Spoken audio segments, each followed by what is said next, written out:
Everybody, and welcome to the PHLY Eagles podcast, Draft Day Live 2024, Day 3.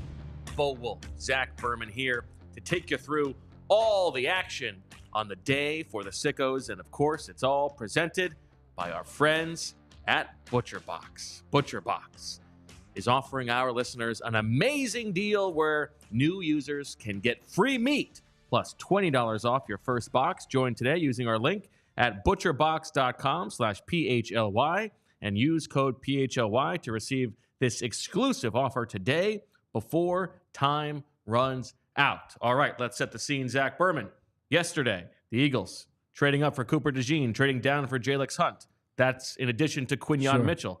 And today, they enter the big day with seven picks, 3 in the fourth, 120, 123, and 132, 3 in the fifth, 152, 171, and 172, and 1 in the sixth. I would say my expectation, and tell me if you agree, is that they will not be making 7 picks today. No, I do not anticipate them making 7 picks. Now, I think that they'll be creative in moving up, moving down. I think they'll try to get some 2025 value back. As I said, they don't have DeAndre Swift next year. They don't have a 4th-round pick next year because of DeAndre Swift trade, so they could try to get that value back. But I would see them being aggressive, and I don't think like getting 7th-round picks is the path they're going to go. I think if they have someone that they like in the 4th round, they'll be aggressive. But I would imagine they come out of this draft with 7, 8 guys. Yeah, and I think you look at the roster, there's not space for that many rookies. I don't think they want quite that many draft picks. I would imagine if you look at all the trade charts, basically any combination of their 3 4th-round picks and their middle of the round 5th-round pick, any of those combinations gets them up to the top of the 4th round. Howie Roseman talked yesterday at his press conference about how before the draft today they have this meeting at 10 o'clock where everybody's talking about the players they're passionate about. The passion meeting. Which, from a process standpoint, does that make a lot of sense to like reorganize your board right before the draft? Well, I know things have happened and you've made picks and things change, but isn't that what the whole pre-draft process is for? Well, no, stacking these guys correctly. It's not reorganizing the board. Okay, and he actually made that clear that like Jeffrey, you're not allowed to change grades. You can't shift things based on needs. It's basically, I don't want to frame it this way, but the first 2 days of the draft, it's like the GM and the coaches. I'm not saying it's their draft. Sure. But there's kind of this feeling that day 3 is the scouts' day, right? Day 3 are the people who are on the road. It's those picks. It's free agency. And so you want to know because, look, a lot of the guys, the first 2 days, everyone kind of knows about, right? This is the chance for the guy your area scout is really passionate about. When you hear the expression pound the table, today is a pound the table day as far as the scouts go. Joe Douglas used to tell me about like a similar type meeting. I don't know if he called it a passion type meeting, but basically where you go around the room and you say, all right, who's the guy that you feel very strongly about? Like speak now, and we'll see what can be done. And sometimes it can't be done, right? Sometimes like how it just goes. Well, and then you wonder, like, are you overweighting the person who's a better public speaker? Like whether they're not a better scout or not. Yeah. Like, they make a better case, but that doesn't mean it's the better pick. Yeah, but I know what that's like being on the show sometimes, right? Like you have a good argument. You've been crushing it. No, historically on this show, you're a very good arguer. You have you have a whole skit You're plan. wrong. You're a better arguer. You have a whole skit plan. I think about the Sirianni-Laurie meeting where I'm trying to make points that I think Sirianni would make, and you're came in and gave a down my bad throat. interview. Yeah. You know? So in any event, yeah, no, that is fair. But look, they have these meetings before. But the general point of it is that because they're all revved up now, Sure. and there are guys who they're feeling good about. I would be very surprised if we don't see them trading up in the next 5 to 6 picks, Sure. basically, knowing what they want to do. Now, Jatavian Sanders is the first player selected on day 3 of the draft, the tight end from Texas, who you and I were talking about, the two guys who stood out like a sore thumb entering this day were Troy Franklin, the wide receiver from Oregon, and Jatavian Sanders, the tight end from Texas. And it's at the point where it's they've fallen so far relative to pre-draft consensus that you wonder, what are we missing here? But what are your expectations for position-wise where you see the Eagles focusing today? Well, as Bo put on the headline of today's show, it was an all-defense draft the first 3 days, or the first 2 days, first 3 picks. They'll hit on the offense today. They'll hit the offensive line. We've talked about this for a few weeks. They had 3 offensive linemen out the door from the active roster last year. Jason Kelsey, of course, Jack Driscoll, Sua Opeta. They've only added Matt Hennessy. Yeah. It's not going to be a situation where this is just undrafted guys or rookie free, or I'm sorry, futures contract guys. There are going to be draft picks, a draft pick or maybe 2 who make this team. And so I would pay attention to the offensive line. I think wide receiver is a spot where the Eagles are going to continue to address here, as we see the Broncos traded up with the Seahawks. So those are 2 spots in particular. We mentioned tight end. There's some depth there. I think there's some good running backs still on the board. Sure. At running back, I think going into it, the Eagles didn't feel they needed to come out of this draft with a back. Now, it's certainly a spot where you can argue. But you look at what they did in signing C.J. Uzomah, and we had the question of what are they more likely to add, running back or tight end? They're okay depth-wise at tight end right now. Yep. They're not really okay at running back depth. They've got Kenny Gainwell for 1 more year. Sure. And then Tyrion Davis-Price and Lou Nichols. They will add somebody in undrafted, but I would not be surprised if in round 5 we see a running back.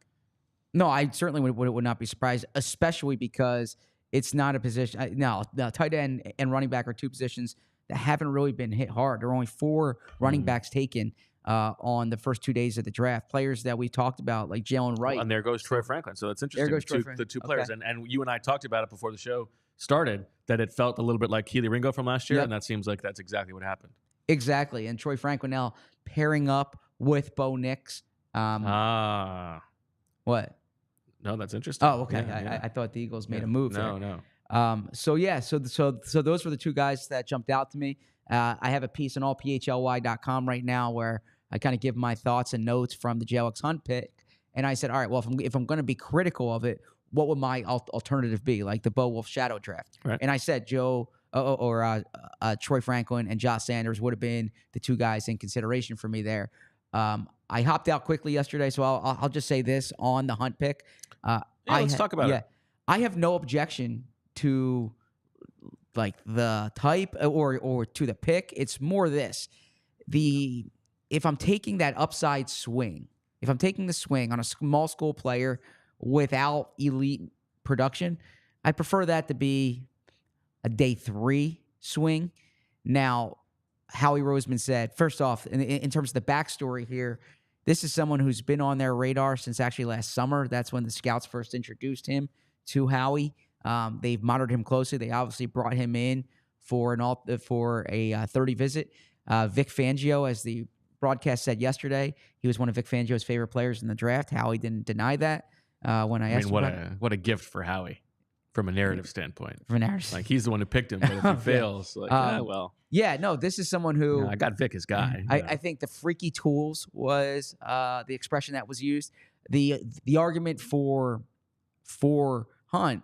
And so if you juxtapose it to some other, or I should say compare it to some other edge rushers on the board, the Eagles weren't looking for just like a rotational guy, right?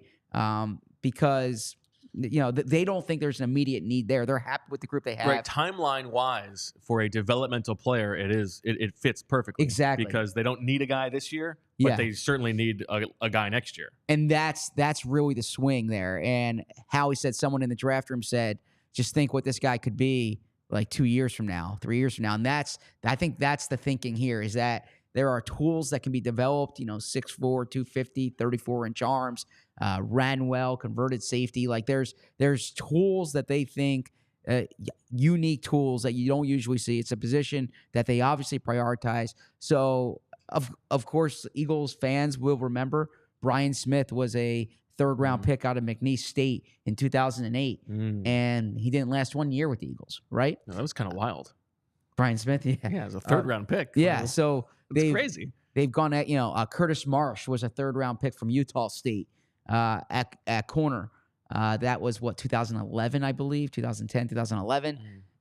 He did not pan out. They've taken these swings in the third round before that have not always worked, but they're taking a clear swing here. They would rather try to get that small school edge rusher with tools, who you bring him into the NFL building, you develop him, and he has the upside of a double-digit sack guy, than someone who's just kind of going to be your fourth pass rusher. Yeah, I mean, you can buy the development story.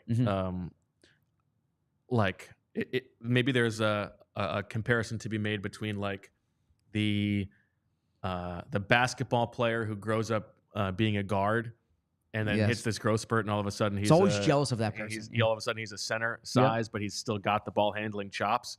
If you're thinking about Jalyx Hunt as a guy who can be a play in space, like rushing linebacker, he's got the coverage instincts and stuff already. So you're not teaching him that. And if you can teach him the pass rush refinement, then you can buy that. And this is like, what is believable about like getting better? And if it's just like, oh, well, if it's Nolan Smith, like, he's gonna really put on some weight. But like, Nolan Smith was in the Georgia weight room and program for a long time. Like, they were probably trying to put weight on. And it's not just that like Cornell and Houston Christian might not have had weight rooms, but like, he has gone through this recent growth spurt. Like, this body is new to him. He hasn't been working on this body quite as long. He's a little bit older. Like, he's already 23, so it's not a total ball of clay. But like, from a timeline standpoint, from a position standpoint, I can buy it. In my shadow draft, I would have had a different pick. Yeah, but that's fine. I think it's a fine gamble to take. But I also think you have to be realistic about the expectations that the chances are he's probably never going to be an impact player. Sure, yeah. And so I started and a great phone call. Did you see that? I did not see it yet. I want to watch it. I saw someone say Big Pimpin'. Yeah, Howie calls him. He goes, "What up, Big Pimpin'?" That's what Howie said? No, that's what Jalyx said to Howie. Oh, that's what Jalyx said? Okay. Yeah. All right. Good for Jalyx. Yeah. Right? Cornell, smart guy. So... yeah, I had him in my 7-round mock draft. I was debating between 4th and 5th round. I had Zach, you've been all over it. No, but I frame it as a way of saying, like, 3rd round is a little early for that type of player for me. You could be splitting hairs now. You could say, all right, they got it and they had 2 4th-round picks attached to it because they traded back twice and were still able to land him. It certainly seemed, based on the way the Eagles were talking, that they did not think he was going to last much longer. Howie Roseman gave the anecdote that on the screen in front of him was Daniel Jeremiah's best available, and Hunt kept being up there. This was one, like, if you looked at some of the draft prognosticators or the big-time draft analysts, Hunt was gaining steam, was expected to be like a 3rd-round, 4th-round pick. So you understand it there. I typically in the 3rd round want a little better bet, but I don't necessarily fault them for that. And I have to acknowledge too, like, I am biased probably toward people I watched. I never watched Houston Christian. I said on the show a few weeks ago that when Hunt came on my radar from talking to somebody, I looked up on YouTube and I saw grainy footage. There's not much there. Yeah. There's some Senior Bowl like pass rush clips. I can't decipher much from that. So obviously I would lean more toward Troy Franklin, who I watched quite a bit, or Josh Sanders, who I watched quite a bit, than Jalyx Hunt. This is also why the Eagle scouting staff's paid, right? Like, they're paid to find guys like Jalyx Hunt. So now, from a process standpoint of how it netted out in terms of the moving up and then the moving back in the second round, how do you view Cooper DeJean and Jalyx Hunt and some 4th-round picks versus Mike Sanderstrill and call it Michael Hall or something like that, or Patrick Paul even. So I like it because I really like DeJean. From a process perspective, I would much rather have 2 second-round picks. Like, I'd rather have 50 and 53 than 40, a late third rounder and extra fourth rounders. Like, a 50 and 53, you're getting 2 of your top 50 guys, right? Right there. So typically, But is it better to have a first-round pick and then 2 top 50 guys, or 2 guys who are in your top 25? Well, yeah. So right? so that was my next sentence here. So, but in this case, I really like it because I really like DeJean.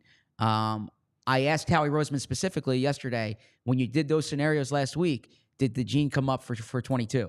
And he said yes. Like, this was, now it could be a convenient. And then the Jeffrey Lurie part of the phone call to Cooper DeJean, like, we went to bed last night, figuring out how to try to get you. Like, it tells you that, like, in a different situation, he might have been the pick at 22. So that's why it's always easy. Every GM goes up there and says, we couldn't believe this guy was still on the board, right? Or he was the Frohold, friend of the Duns. Yeah, we had a high grade on this player. I believe Howie when he says there were scenarios where 22 would have been Cooper DeJean. Like, the stick and pick scenarios could have been Cooper DeJean. They did a lot of work on him. They really liked him. And that was clear in the Jeffrey Lurie phone call. And it was clear, too, by the way. We always talk in the past about how Howie Roseman needs to win every trade. And, like, he acknowledged there are trade charts online that would not have favored that Eagles deal. But this was a player that, when you have an opportunity to get a guy like this, you have to be aggressive. And so we talk all the time on the show about tiers. That tier was dropping off. If you had X amount of first-round grades and Cooper DeJean has a first-round grade, by all means, go up and get him. Because I would rather have 2 guys in my top 20 than 3 guys in my top 50. I think that's totally defensible. I think that's totally reasonable. Yeah, and I think it worked out all right for them. Dadrian Taylor Demerson, the Devin Jackson favorite, going off the board to the Arizona Cardinals there at 104.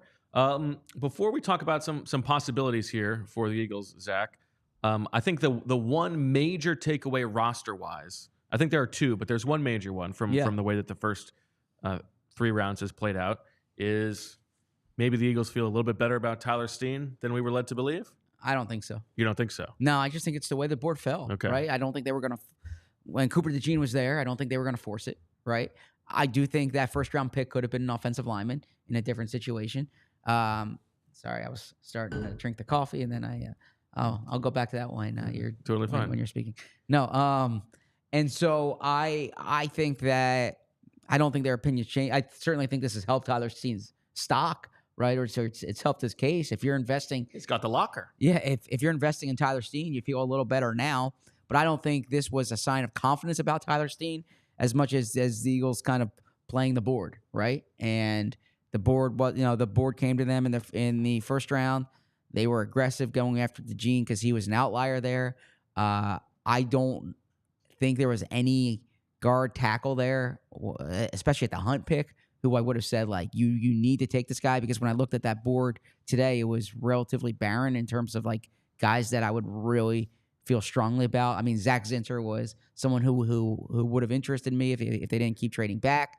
But I think that this helps Steen's case, but I don't think this is a sign of what they think of Steen. And if you look at the offensive lineman taken after DeJean, if you're going to do it that way, it's Jackson Powers Johnson, Zach Frazier, Patrick Paul.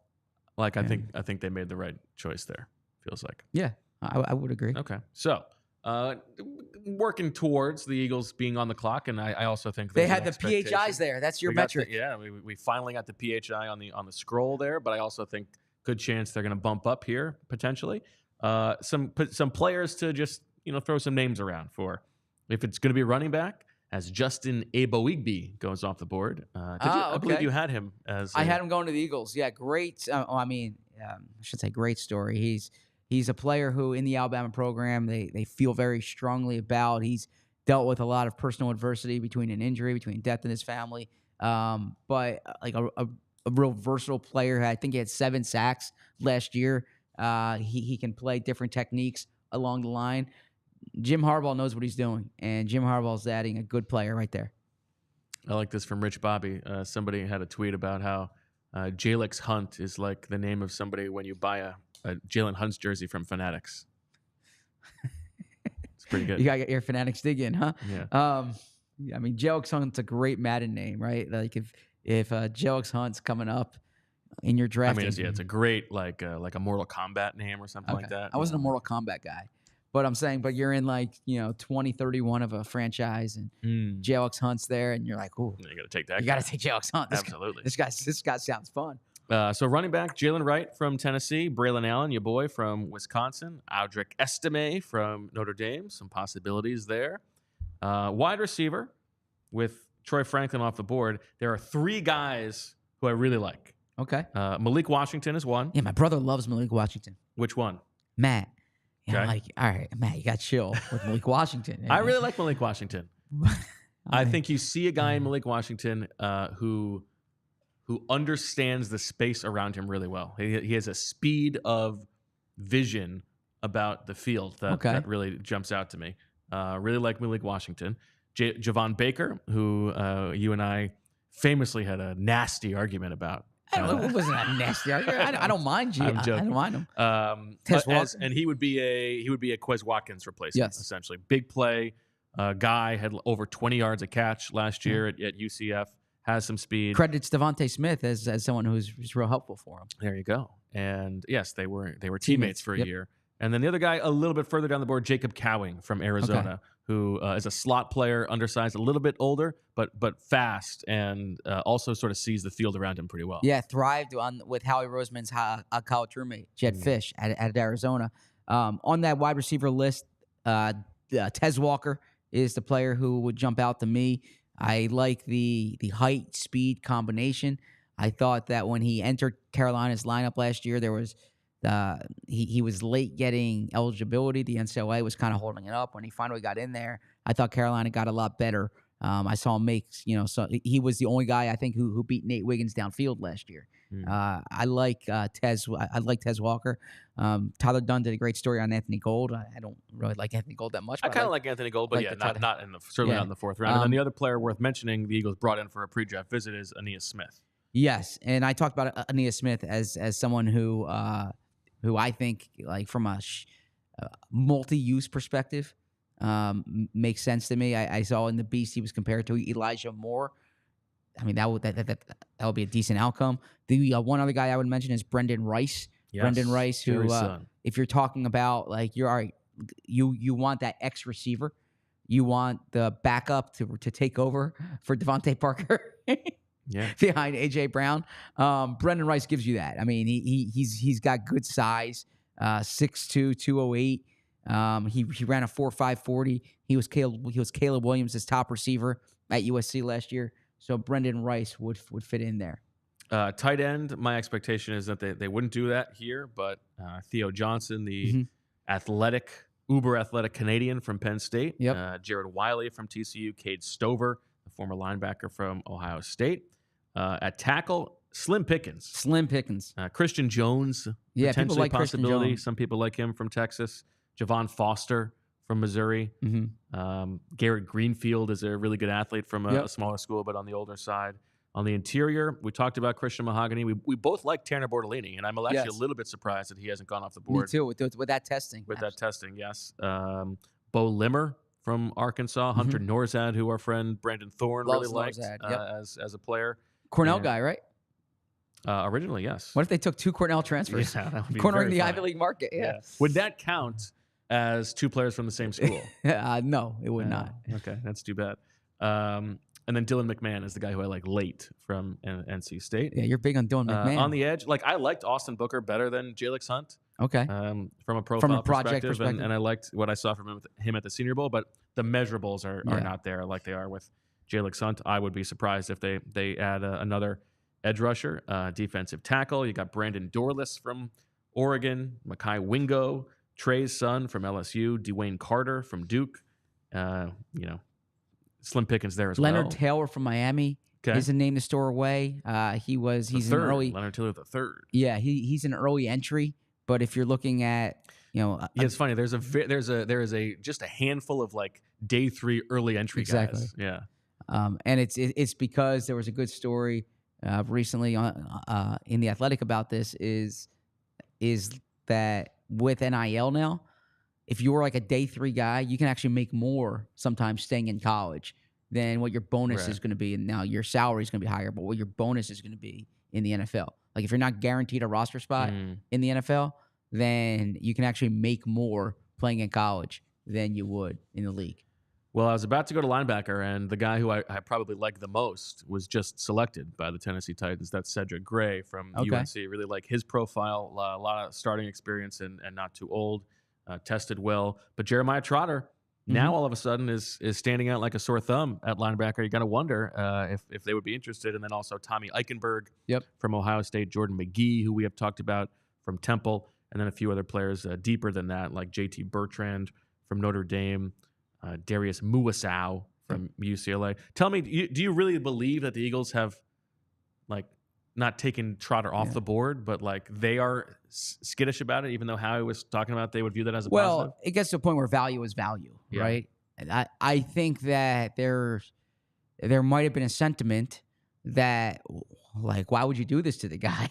Why would you have that type of pressure and expectations on him? I do feel like the further it goes, like, exactly. That's the point, and you hope that your fan base has like a degree of nuance and sophistication to understand that this is not this is not the father, right?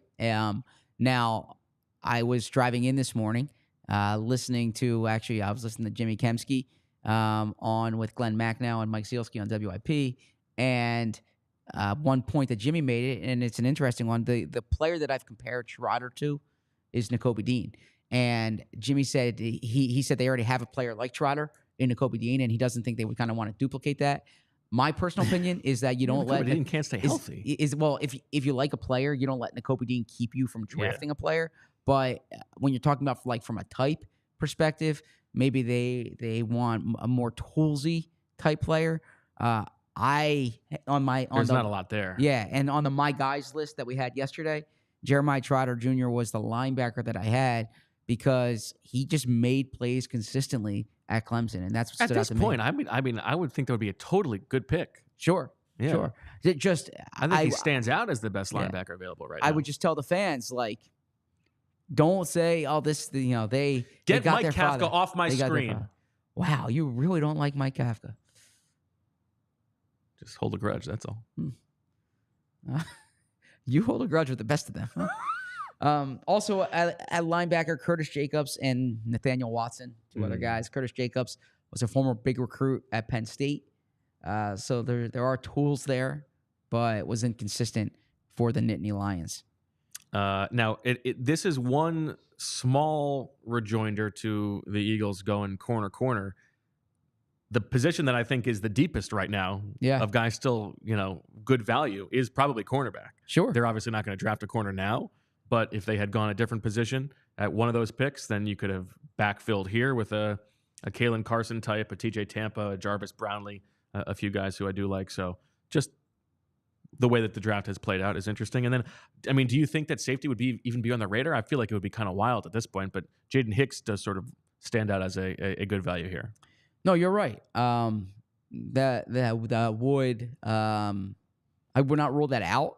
Now, if you went corner, you could, in theory, say you're looking at Cooper DeJean as like an all over the field type guy. But I think they're good with numbers there. Kyrie Jackson goes off the board, the corner from Oregon to he's an old, Minnesota Vikings. But he is tall and long, that's for sure. Transfer from Alabama. Alabama has some good players transfer out of that program, including Javon Baker and Kyrie Jackson. And Do you like any of these safeties?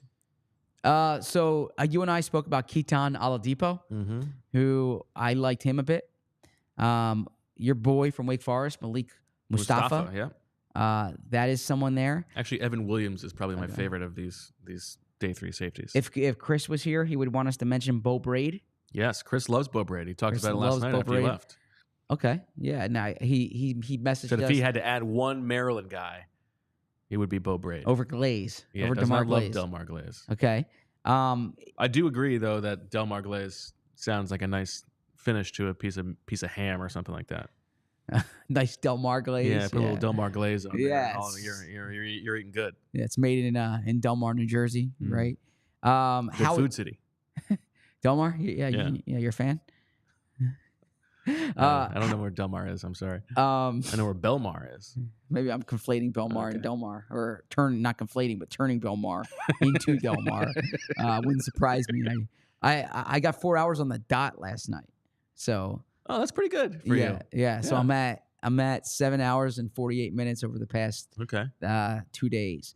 But I mean, full of energy right now. Your performance yesterday, Zach. It's nice to say. But No. This you can deflect if you want. No, wait, here, let me just finish this thought here, okay? Because I said a style of linebacker that the Eagles have liked in the past is the converted safety, the safety turn linebacker. Yes. There are 3 players who would fit that description for this year, at least from how I did my research. James Williams already being labeled as a linebacker.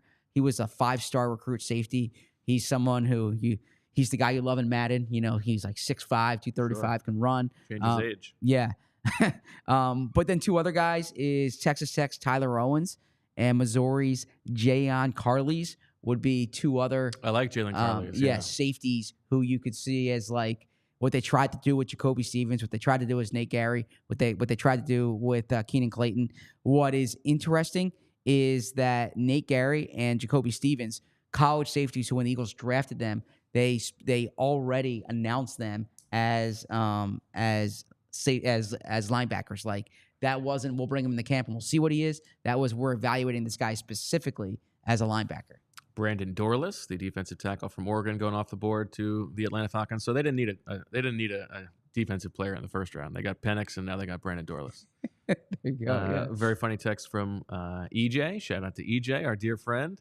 He shares a screenshot of he was asking his wife, which of these names do you think is real, Delmar Glaze or Christiana Cruller? She went for Christiana, and he pulled the Delmar Glaze on her. Pretty good. Is there a Delmar, New Jersey? No, Delmar. There is a Belmar, New Jersey. I'm sorry. Belmar. Sorry about that. In Monmouth County, named for beautiful sea in the Italian language. Oh, yeah. How about that? Yes. Is it? I don't believe it's on the sea though. No, but it's named after that. That's kind of false advertising. I guess it's like you can't name your town actually, beautiful sea if it's inland. It is on the ocean. Oh, okay. It's on the shoreline. Oh, okay. Yeah. Well, that's different. But it's like Jersey Shore, Pennsylvania. Which is not Jersey Shore. Which by the way, we never actually talked about that during Super Bowl week. You wanted to mention that, and you did not on the show. When I saw Robbie Gould. Yeah, that's right. I forgot about that. And you thought it was like, I was like, hey, Jersey Shore, Pennsylvania. Yeah. And you thought it was like you just walked, like you just saw him walking. I think he was going on the CHGO show. Yeah, we introduced ourselves. Like, hey, Jersey Shore, Pennsylvania. Yes. Yeah, one of the weirdest interactions I've ever been a part of. Yes. Yeah. I suppose that could be weird, but if he's probably telling that story, like how weirded out he was. But was. the Super Bowl and someone knows from Jersey Shore, right? Javon Baker, the Patriots got 2 of my guys, Javon Baker and Jalen Polk. Okay. There you go. Elliot Wolf knows what he's doing. You and Elliot. Yeah. I guess I'm a Pats guy now. By the way, that reminds me, did you see the clip of Russell Wilson taking batting practice? I did not, but... Oh, my God. What? He didn't look good? He looked so good. Oh, yeah. Oh, okay. He looked... Yeah. Oh, like, I turned me into a Russell Wilson guy. I mean, he played minor league baseball. I know he did. But the swing was beautiful. Yeah, but you would expect that. He can be as corny and weird as he wants to be now. I'm a Russell Wilson guy. Like, he was... those swings were awesome. Oh. So, yeah, I mean... Talk about moving the needle. Well, here's a little background there, okay? Because I was covering the ACC at the time, and Russell Wilson was a polarizing... or not a polarizing figure. It was like... he was something that... He was a name that kept coming up in my coverage. He's from Richmond, Virginia. Okay, and UVA did not recruit him, or I'm sorry, they did not take him. They Howie Long really wanted them to take Russell Wilson. Russell Wilson played baseball with Kyle Long. I think I told the story on Birds with Friends, and Howie Long was trying to tell them to take him. There were like 3 really good quarterbacks that year in the state of Virginia: Tyrod Taylor, Peter Lollick, and Russell Wilson. Virginia Tech took Tyrod Taylor. UVA took Peter Lollick, who was like your, 6'5", 215-pound, like drop Mary's back cheerleader, yeah. He was from Northern Virginia. And so Russell Wilson went to NC State. Okay. Now Peter Lollick did not work out at UVA. Tyrod Taylor worked out at Tech, but Russell Wilson was awesome at NC State. But this is the thing. Russell Wilson wanted to play baseball every summer for the Colorado Rockies in their farm. He was in their farm system. And Tom O'Brien, the coach at NC State, did not love the fact that his quarterback was going to play baseball every summer. Yeah. Right. And he had this big time recruit also from the state of Virginia, Mike Lennon, coming in. All right. And so big old neck. It was kind of like the line in the sand. Like, all right, you keep playing baseball. We're going to play or we're going to play Mike Lennon. Bite your nose, so Russell Wilson your face. Yeah. transfers to Wisconsin, wins he brings them to the Rose Bowl, right? He's awesome there. But yeah, I mean Russell Wilson's story when he was in high school was one that I was following very closely because I was covering UVA at the time. There you go. I'm a little surprised the Eagles haven't moved up already. We're at 111 on the board. The Eagles approaching. They're at 120. If you look at some of the charts, I'm using the Rich Hill chart. If how do you know what chart to use? I think the Rich Hill one's a little bit more accurate these days. But there is no uniform chart. But if you look at that, I mean, at this point, they could even go from 120 up here using one of their late 5th round picks. If they wanted to. So, curious. Unless they just want to take a lot of swings. These guys Well, it's interesting. Like, I don't think that they want to use all these picks, but, I mean, there are a lot of spots where they could use some depth help. Like, just go through it on the roster. They could use a running back. They could use probably 2 receivers. They could use a tight end. They could use 2 or 3 offensive linemen. They could use a defensive tackle. I probably don't need another edge at this point. Could use 2 linebackers. Could use another safety. Like, there's a lot of spots there. Now, obviously, they're going to add guys in undrafted, but there are jobs to be won on the second level for sure. And that's look, when you have a lot of high-priced players, which the Eagles have, one thing you're thinking about is how can you get as many like quality reserves on rookie contracts. What you don't want to be in a situation is where you end up having to pay a guy like $4.5 million just to be like a placeholder for you, right? Yes. You would rather have that pipeline. You want the discrepancy. I mean, I don't want to say you want to eliminate the middle class, but you want like the blue chip guys and you want the guys on rookie contracts. And you want fewer of what like Devin White is right now, where you have like that 1 year, $5 million contract. So which of the 3 of us should go get less at the door? Oh, you don't have to. I believe he's here. Yes. Okay. Wait, is he at the door here, or is he walking toward his door at home? Well, I imagine he's walking toward the door here. Oh, okay. Was he 1 o'clock for us? No, he says while I was driving in. So yes. Oh, okay. Yes. Sorry, I didn't see the text while I was driving. Okay. I think he's going to be outside in a minute. Yes. Okay. So Les Bowen going to be joining us shortly. We're also going to have Fran Duffy later this afternoon. Probably we'll wait till the Eagles have made a few picks and he can tell us the inside scoop on some of those guys as the Green Bay Packers prepare to make a selection. The Daniel Hainbridge, the International Fan of the Year, getting ready. You're good. As the Packers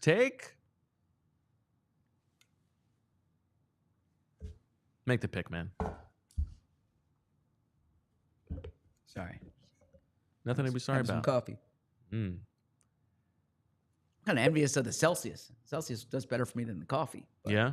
Yeah. Yeah, I could not. Oh, they're taking my guy, Evan Williams. Evan Williams. Wow. Yeah, I could not go back to the latte well after last night. After yesterday. I don't know what it was. I mean, that was a very weird Must be the soy. Ceiling. Must be the soy. Feeling for me. I don't know that I've ever experienced such a thing. It's like about an hour of the night where I was totally out of it. Yeah, but you know what? You came back really strong. I don't know if it was over caffeination, if it was something that I ate. Just overstimulation. Overstimulation. But yeah, we were on for a long time. Like I went to the Eagles facility and I was telling the other reporters about what we were doing. And they were like, what? Why? And I'm like, this is the gig, man. This is the gig. But they're like, are there breaks? I was like, no breaks. The lack of the breaks is the thing that builds up, but maybe we'll get nice and loopy later today. Yeah. But I got to say, I am so grateful for the audience. Like, Yes. we see these numbers, man, and I'm not trying to give ourselves a pat on the back, but look, we're a 9-month-old operation here, and to see we're almost fully gestated. but to see the interest, to see the following, it is rewarding. We do this for you. So And just think about how much bigger the audience would grow if you give them the full Monty. no, the audience will grow if we continue to do good, respected work, and we're viewed as the place to find entertaining, informative content on the Eagles, and I think that's what we're providing in abundance this weekend. And not for nothing, Zach. You cut me off when I was trying to say it before, but you are on a heater, my friend, and it's not just the breaks, which have been really fun and added to the value of the show, but your antenna has been all over it this entire draft season. Well, thank you. I mean, I'll say this, is that I'm going into year 13 covering the Eagles. I said the other day when we were kind of talking about like our board versus the team board, I've kind of gotten to a point sometimes where I can't really separate those two. Like, I've trained myself to almost think like I'm the Eagles, right? And you become very impressionable sometimes about the things that they're saying and you're hearing about them. And so you like to if in year 13 on this beat, I don't kind of have a pulse on the way that I think they're going to think and the way that I think they're going to operate. Get it going in the chat. No. So that's kind of what it is. I mean, Zach. I wish it was as simple as like they tell me they're going to do X, right? But no, That would be interesting. I see what you just did there. Okay. But it's more, all right, there goes Tez Walker to Baltimore. And to Kamarian Richardson with the pick before. But you're hearing X, Y, and Z. And you try to piece it, you say, all right, this does add up, this doesn't add up. Like the talk, for instance, of the Eagles trading up for a wide receiver. I was like, all right, that's not nonsense. That's not going to happen. Yeah, but no, I mean, more specifically, like trading up for Cooper DeJean yesterday. You talked about Jalyx Hunt a lot. Yeah. Like, now those guys, they brought those guys in for visits. Sure, they exactly. drafted all three guys who they brought in for visits. Like they are not like trying to fool people with those. So that's part of it. I think the thing with DeJean, and like I'm not talking about myself here, I'm talking about the Eagles here, is it gets to a point where I think the surface level analysis might be, well, they took a corner yesterday, they're not going to take a corner today. And if you cover the Eagles long enough, or you have a sense of that, like that's not how they're thinking. That's not how they're operating, right? And we use the 2002 Eagles as an example, but they're making bets on players at positions that are important. They're looking beyond this season at midterm and long-term needs, right? So when you have someone that you know they like and he's sticking out, and it just happens in that case, it was a player that I really liked. And so I was probably a little more aggressive there. Like I had Troy Faltanu going to the Eagles. Troy Faltanu was not, I was on record there. He was not a personal favorite of mine. I thought he was a player that the Eagles would like. There was things in that profile that did not appeal to me. All right, we don't need to talk about. Let's get back to the board. The Eagles are coming up here. They sure are. Jacksonville is their picks. Now Baltimore is taking Eric All. Oh, I'm sorry, Cincinnati's taking Eric All. Well, let me take a breath here. Jacksonville pick must already be in. Yeah, Jacksonville 116, Indianapolis 117, Seattle 118, Pittsburgh 119, and Philadelphia 120. So we know Eric. Oh no, this is going to be Javon Foster from Missouri first to the Jags, and then Eric All. So that will leave it with only 5 picks to go before the Eagles are on the board. What do you think? What do I think here? Sorry. I think it's going to be Trot. You think it's going to be Trot? I think they're going to do it. I mean, that'd be a great storyline part of this year, for sure. Let's see what this O-line group looks like right now. Yeah, it's so underwhelming. I mean, they could go Bortolini. They could go Christian Mahogany. Mm-hmm. Mason McCormick. You know, I don't know that any of those guys are moving the needle. I do think like they're gonna go offense at some point here, but they've got 3 fourth-round picks if Trot's the guy. they do need a linebacker. I guess they could take Tommy Eichenberg, but wide receiver I've talked about Malik Washington and Jacob Cowing are the two guys who I really like. The one guy we didn't mention is Johnny Wilson, who they had in on a 30 visit. Yeah, that would disappoint me Because they had of the him in on player. the visit. Yeah. Sure. And we should mention that all three players that the Eagles drafted came in on 30 visits. And this is something that they have a tendency of doing. So in that group, Christian Mahogany is someone that they've brought in. Now, I just want to give some background on these 30 visits. Sometimes you're doing it with injured type with players who are injured because you're not allowed to work them out there when they come, but you're allowed to meet with them.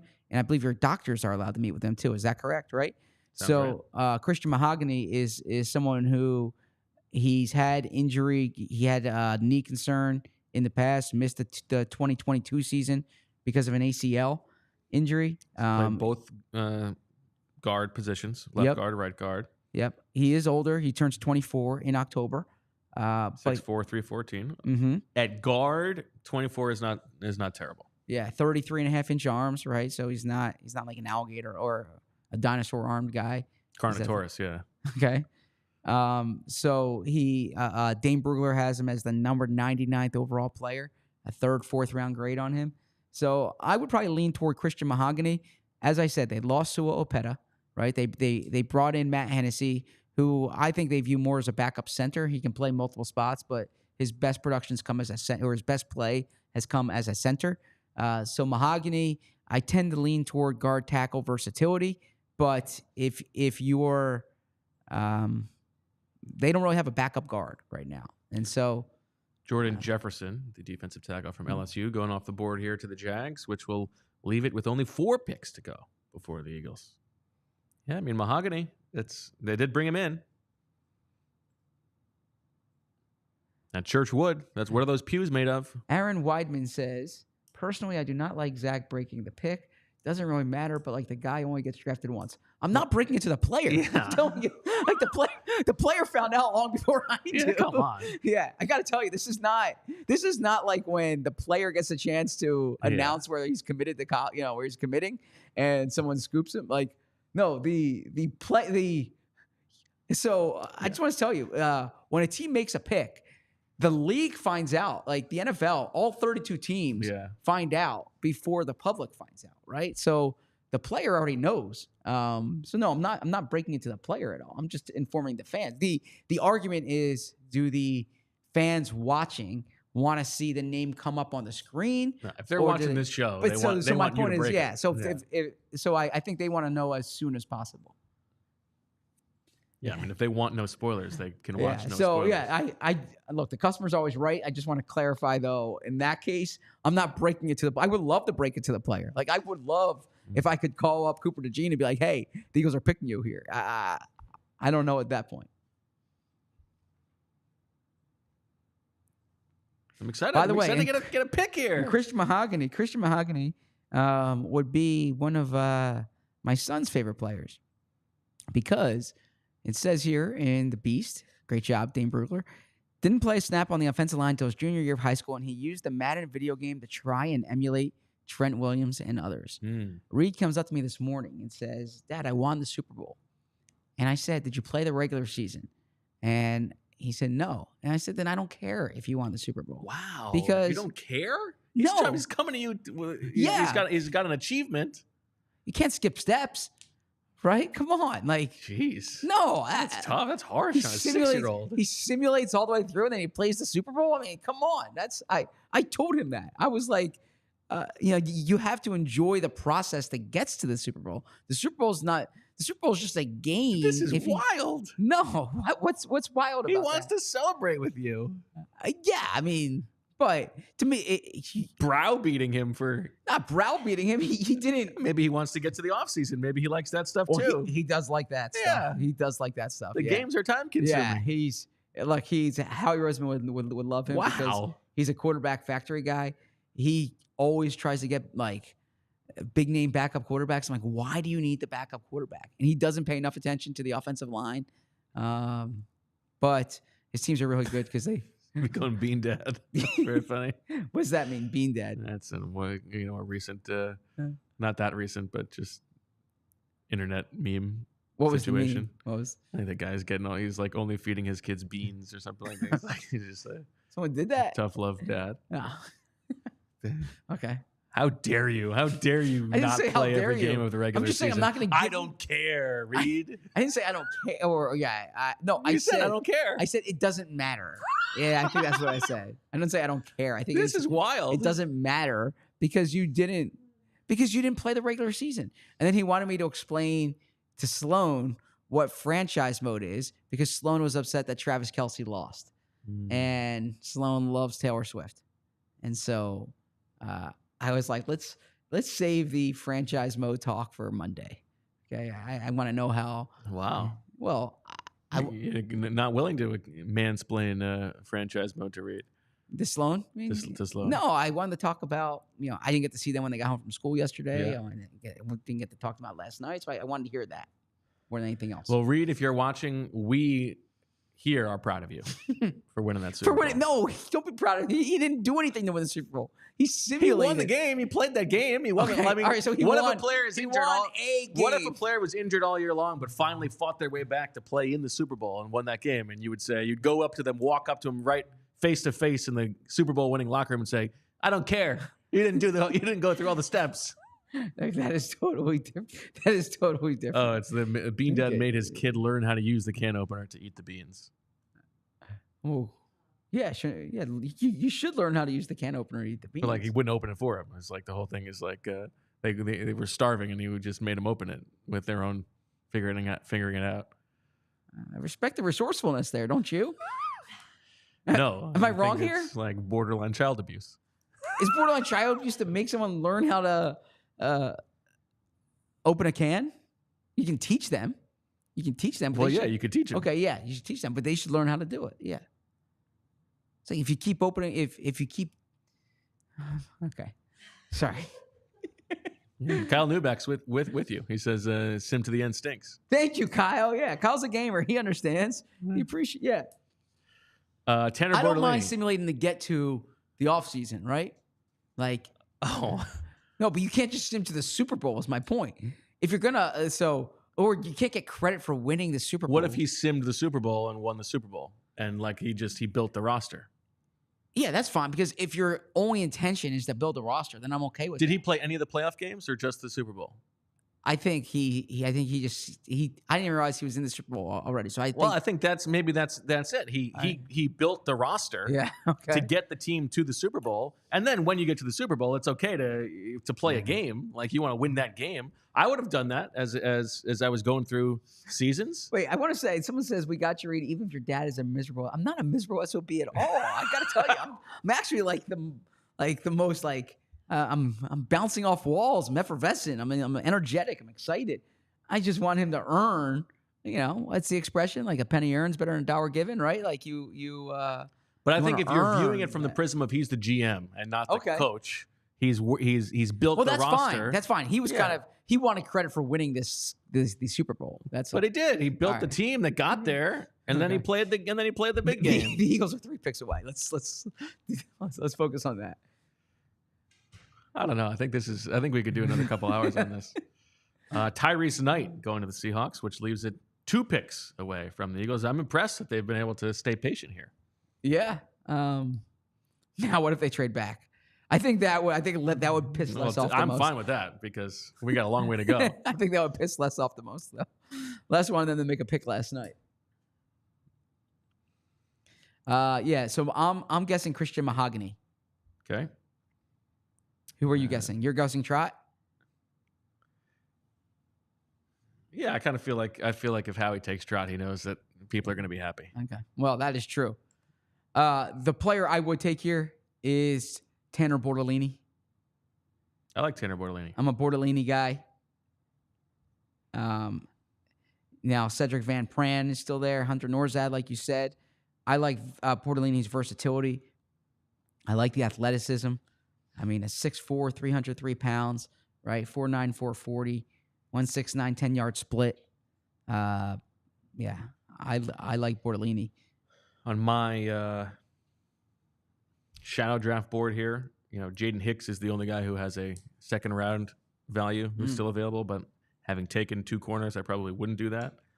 And so it's Trot, it's Austin Booker, it's Christian Mahogany, and it's Malik Washington, plus the running backs who are sticking out a little bit. Jalen Wright and Braylon Allen. He was someone who I had liked. Then I saw the Josh Norris stats for yards before contact, and now from a Tanner Bortolini goes we already 2 talked picks about that. Wait, Yeah. I said I would take him. I didn't realize we already talked about it. He got picked. Oh, I'm sorry. I didn't realize that. That's okay. Okay. I'm sorry. From a round value standpoint, the positions that are typically a little bit more fruitful in the 4th round: edge, safety, and wide receiver. Now they've already got their edge. Hard pressed to believe they'd go safety, so wide receiver is one to keep in mind potentially. I think for my shadow draft, I would go Austin Booker here. Okay. Another edge. Interesting. Oh, your shadow draft. That's right. That's right. Okay. But for the Eagles, I think my pick would be, I think probably Malik Washington. Okay. You like the slot type, huh? I like Malik Washington, yeah. I'm not as eager to replace Devontae Parker as you are. Yeah. Fair enough. Although Trot, I actually think Trot is the right pick here. Yeah, I mean the players that like my personal players that I like here, I like Trot, I like Jalen Wright, I like Braylon Allen. So those are the players that jump out to me. The wide receiver board has thinned a bit outside of the slot types, like you mentioned. The offensive line, I keep looking at offensive line. I know they want to come out of this draft with offensive line. Eagles are on the clock. Eagles are on the clock. Okay, here we go. Eagles are on the clock. What's that? That's a Zach. No. Come on. I actually don't know if day 3 is going to be like that. Let me see here. So, do you want to flash up the people they brought in for visits again? If you don't mind, Julia. Christian Mahogany is on there. If they're going to go 4 for 4 on the pre-draft visits. Yeah, I'm saying Mahogany here. The Eagles are trading this pick. The Eagles are trading the pick. So there goes Kalen Carson, Travis Glover, Brendan Rice, Ania Smith, and Johnny Wilson. All right. I wonder if it's for a future They are pick. trading it to Miami for a 2025 3rd-round pick. Wow. Yep. What a steal. Yep. Nicely done. Good business with the 2 picks coming up. All right. So this is big news for the Eagles. We said that the Eagles want to get a future pick here. I said at the top of the show they traded DeAndre Swift for the 4th, or they acquired DeAndre Swift for their 4th rounder next year. They did even. I thought they would want to get a 4th rounder back. They get a 3rd round pick next year. This is big for the Eagles. This is good processing for the Eagles, right? They trade back in the 3rd round yesterday twice. They add extra 4th round picks, and they get into a position where they're able to still have 2 4th round picks and get an extra 3rd rounder next year. I like this process. I like this trade. The Eagles, like we say, always value future picks, maybe more so than other teams did. And then we said that last year, and then they end up trading their future picks. So this is essentially the Keely Ringo trade. Last year, they traded their 2024 3rd to move to the top of the 4th rounder to take Ringo. This year, they trade a 4th to get a 3rd rounder back next year. This is also the 20th pick of the round. Yeah. Like, that's great value. And who knows who Houston Christian might have available in the 3rd round next year. All right, everybody, welcome to the stage, the set, the show. Les Bowen. Les, how you doing? I'm doing great, Bo. Great to see you. Thanks for coming in on a Saturday. Yes, it's a nice, blustery Saturday out there. It's good to be in here with you guys. So the Eagles are still very much approaching another pick because they're 123. So we're being led to believe. So they may. If they actually make a pick, we'll have to see. So we'll see what they do. But what do you make of what you have seen from the Eagles so far, Les? Well, obviously, the first 2 picks, nobody can take any quibble with, make any quibble. Trading up to 40 to get Cooper DeJean, I guess he pronounced. That's really DeJean. at somewhere. There's a French ancestor, like with his head. Cooper in his DeJean. hand, like, yeah. Just because you moved to Iowa doesn't mean it's DeJean. But DeJean. anyway, that's amazing. I mean, we don't know how it's going to work out, but you couldn't have done any more to help your secondary, I don't think. After that, I know all you cool kids are all excited about the guy from Houston Christian, which apparently is Houston Baptist, which I'd have heard of. That's where the guy, Bailey Zappi or whatever his name is, played there before he went to Western Kentucky. So, I just, schools shouldn't be allowed to change their names. I agree with that. The world is confusing enough. Too woke. Without colleges changing their names. They want to spread to all forms of Christianity. Like Louisiana Lafayette changed it to just Louisiana. Right. Come on. I mean, that's really a little bold. Like, you think you can just all of a sudden take the whole state? What are we doing? But anyway, I know everybody loves, this guy's potential. Those years that he was a safety at Cornell, where was all that potential then? I mean, was he lighting up the Ivy League? Well, he grew. Yeah. Okay. He grew. I mean, I'm envious of that. He had a growth spurt.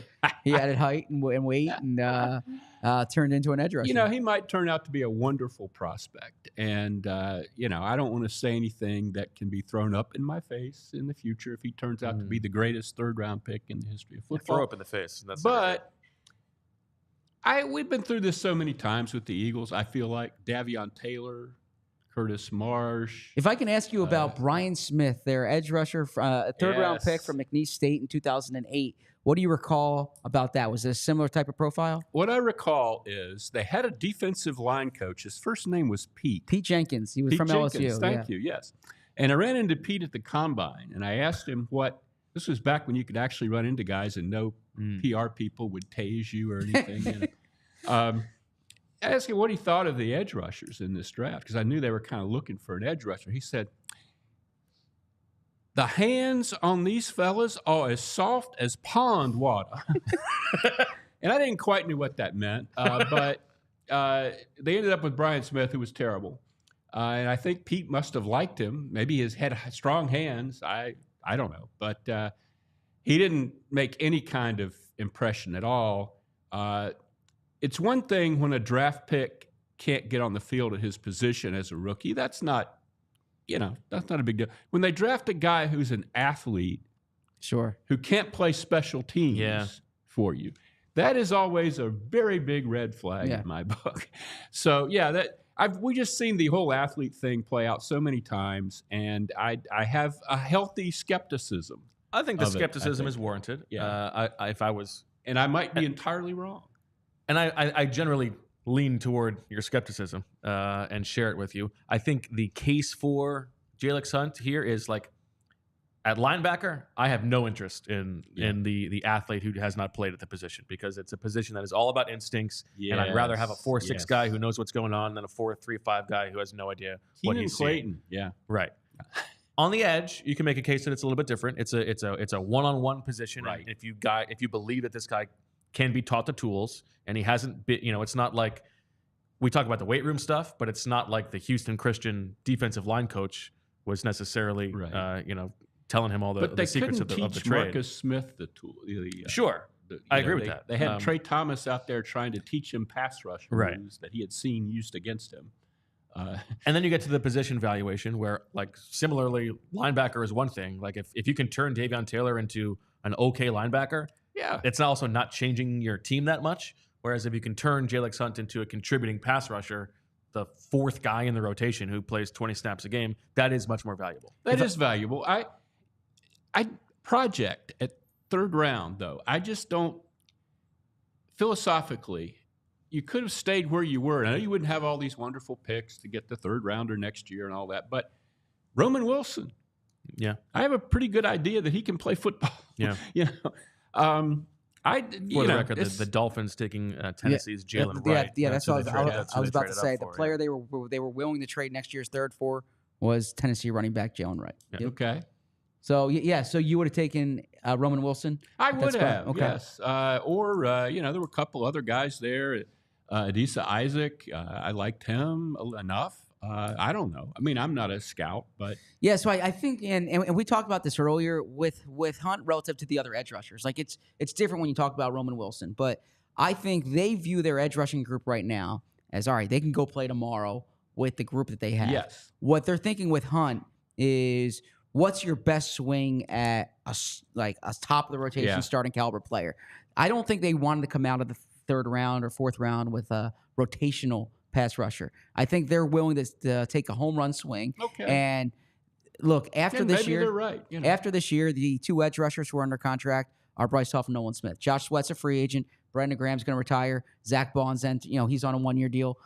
So I think they're saying, all right, what does this pick look like in 2025 and 2026? Not necessarily in 2024. Now, it's a different question when you're talking about wide receiver. They could have Bears taken are Zach taking a punter in the 4th round. Bears take a punter. Okay. And they have this dearth of picks as it is, right? That's Yes. interesting. So that means the Eagles are going to be on the board in a sec. Yeah, Ooh, I yes, saw, yes. by the way, I'm not going to pick on like draft analysts. I saw someone say the other day, like, the Bears are acing this draft. Like, they had the number 1 pick. They took Caleb Yeah, Williams. really. I guess Roma Dunze. But like, I don't say, oh man, the Bears are like the model here. But no, to get to the point there is that, like, Zach Zinter was a player, or is a player, who I think could be a starting right guard for you. Right? Mhm. He went Went 1 pick before. one right? pick before the second trade, second though. trade. Yeah. Yeah, Well, so he the first and he and Wilson both went right there. Exactly. Yeah. Yeah, so I think they could have found a starting caliber player. But I think after trading up what they did to get DeJean, I do think they wanted some more draft inventory here. I know getting a draft pick for next year was something that they wanted. They had a dearth of picks. Yeah, I think they only I had understand. 4 or 5 picks next year. And they're probably not going to get compensatory picks. Nope. And there's a thought that next year's draft's going to be a better or a deeper yes, draft. Yes. Right? yes. Because this is the year that's most affected by NIL. Next year is when it kind of gets back to normal. But this is the year when there's guys who would have gone who stayed. Yeah. And then next year it's just a normal So do you think the cycle. passion meeting at 10 a.m. this morning was everybody saying, nobody next That's year? true. The passion meeting is, you tell me who you're passionate about, and I'm telling you why we're not picking them, right? So, yeah. So the Eagles are on the clock, a little bit ahead of the broadcast, if it is that the punter goes to the Chicago Bears. And there's another trade, according to Tom Pelissero. You're kidding. As you would expect, Les. Houston now on the clock at Yep. 123. Texans trade, yeah. So Sorry, it looks like that's a 4-spot move down if it is 127 that is being used. Eagles trade, yep, number 1. 127. No, and they get a 2025 5th-round pick Wow. back. Jeez. Yep. So they move down and they Boom, add. boom, boom. And so here you go for 127 and a 2025 third. No, 5th. Yeah, I'm sorry, 5th. Yes. 2025 5th. Well, there you go. Nicely done. Nicely done by Howie. Now, this is a nice, you know what? If you take Trotter here, like, we traded Yeah, down twice and right, got him. yeah. These expectations that we're worried about, who cares? Can he really? I don't want the fans to be That's Zach's point. really, Over Yeah. the moon and expecting yeah. things. But that's why, like, if you're taking him in the 4th round and you've traded down Yeah. twice, maybe you're lowering expectations enough that it makes it okay. I think people, and you guys have probably covered this, people see the name and they know that Exactly. he was a good player at Clemson. Yep. He made some splashy plays, but he doesn't have his father's frame Exactly. at all. And it's a very different game than it was 20 years ago. I don't know that even Jeremiah Trotter might be an edge rusher in today's NFL. I mean, I don't think he'd be covering any tight ends, today's tight ends. He was a downhill 260-pound plus, listed, I think, conservatively at 260 by the Eagles, linebacker, and they don't have those anymore in the NFL. Yeah, no, that's a good point. And Trotter Jr. said as much at the combine, right? Like, different game. I don't want to suggest that WIP callers are like the barometer to use, nor is it like entirely is a representative of the entire fan base. but he's a player who seemingly every time you turn on the radio, a fan's calling in and saying, we need Jeremiah Trotter Jr., right? Like, he's going to bring that passion back to the defense. And I bring this up because I was talking to someone inside the Eagles building at one point who was saying, like, there'd be a lot of pressure. Like, fans would need to understand this is not. And it's silly. I mean, it's not like the monarchy. You don't just inherit all these traits. It's, Jeremiah Trotter grew up in rural Texas chopping wood and stuff. His son didn't, oddly enough. He's a good, I think he'd be a very good special teams player, probably. Yeah, and that's the thing. If you can accept, like, all right, here's a backup linebacker who might take 2 or 3 years to kind of push for playing time, who's going to help you on special teams. If that's an acceptable outcome, then that's a good pick. But if the expectation is that everyone goes to the pro shop or to Dick's Sporting Goods and gets their 54 Trotter jerseys, like, get a free plug for Dick's, right? Or Fanatics.com or something like that. Sideways. Thank you, Les. But I do think they need to draft a linebacker someday. Cade Stover is the pick here for the Texans. The tight end from Ohio State. Yes. I have a son who's an Ohio linebacker. State grad who was not excited about Cade Stover. Really? And that's usually signal. Excited about his Buckeyes. I think that's important signal. Yeah. The Ohio State son and the LSU son. Who are they most excited Well, that's about? the same guy. Oh, that's right. Grad school at LSU. Okay. He paved the way for Joe Burrow. He was there That's before. right. There you go. And he actually, when he was in grad school and working in the athletic department, he actually bumped into Joe Burrow one day, and he had a perfect opportunity to tell him, same guy. and he just froze and Spider-Man said hi. That's okay. But now he's working at Duke, and he really liked that guy that went at the end of the third round. Dwayne Carter? Oh, Dwayne Carter, yeah. Okay. Great guy, apparently. Set up a charity. Almost won the academic Heisman. Yeah. The Campbell Award. Good guy. You don't care. He didn't win it. That's not it at all. So I respect any Campbell Award finalist. But I like that guy a lot, by the way. But okay, so it goes. The Eagles don't draft, guys from big schools anymore. Yeah, Howie said the thing last night about, like, this is not a trend, but we'll see. Yeah, it's interesting because they did go nuts with the SEC stuff. It just got to be hilarious after a while. Is there anybody in Georgia that they can't draft? And now it's totally different. And he said this. He said these were 2 exceptions, right? And I would be look at how handsome he is. Bo has an infatuation with D'Amico Ryans. Great guy. He was one of my favorite Eagles to talk to during a difficult period. Yeah, and look at always accountable. Yes. Yes. Yeah, nice, good. Yeah, I like a D'Amico. From Bessemer, Alabama, hometown of Bo Jackson. Ryans. Yeah. Bo Jackson. Yeah, that's what Bessemer's famous for. Yep. Eagles are 4 picks away. 127 is coming up. For now. Yeah, they also have 127. Yeah, I'm still going with Christian Mahogany. Mahogany. What would the Daily News headline be for Christian Mahogany? Well, or the back page if they took Christian Mahogany. Right church, right pew. Right church, right pew. Good. I like that. They didn't go with Holy Toledo after Quinyon Mitchell. I like that. But it was in the ALLPHLY column you wrote. Make sure you're reading all Les's columns on allphly.com. I'm going to write something tomorrow when they wrap up. Yeah, after we're done with all this.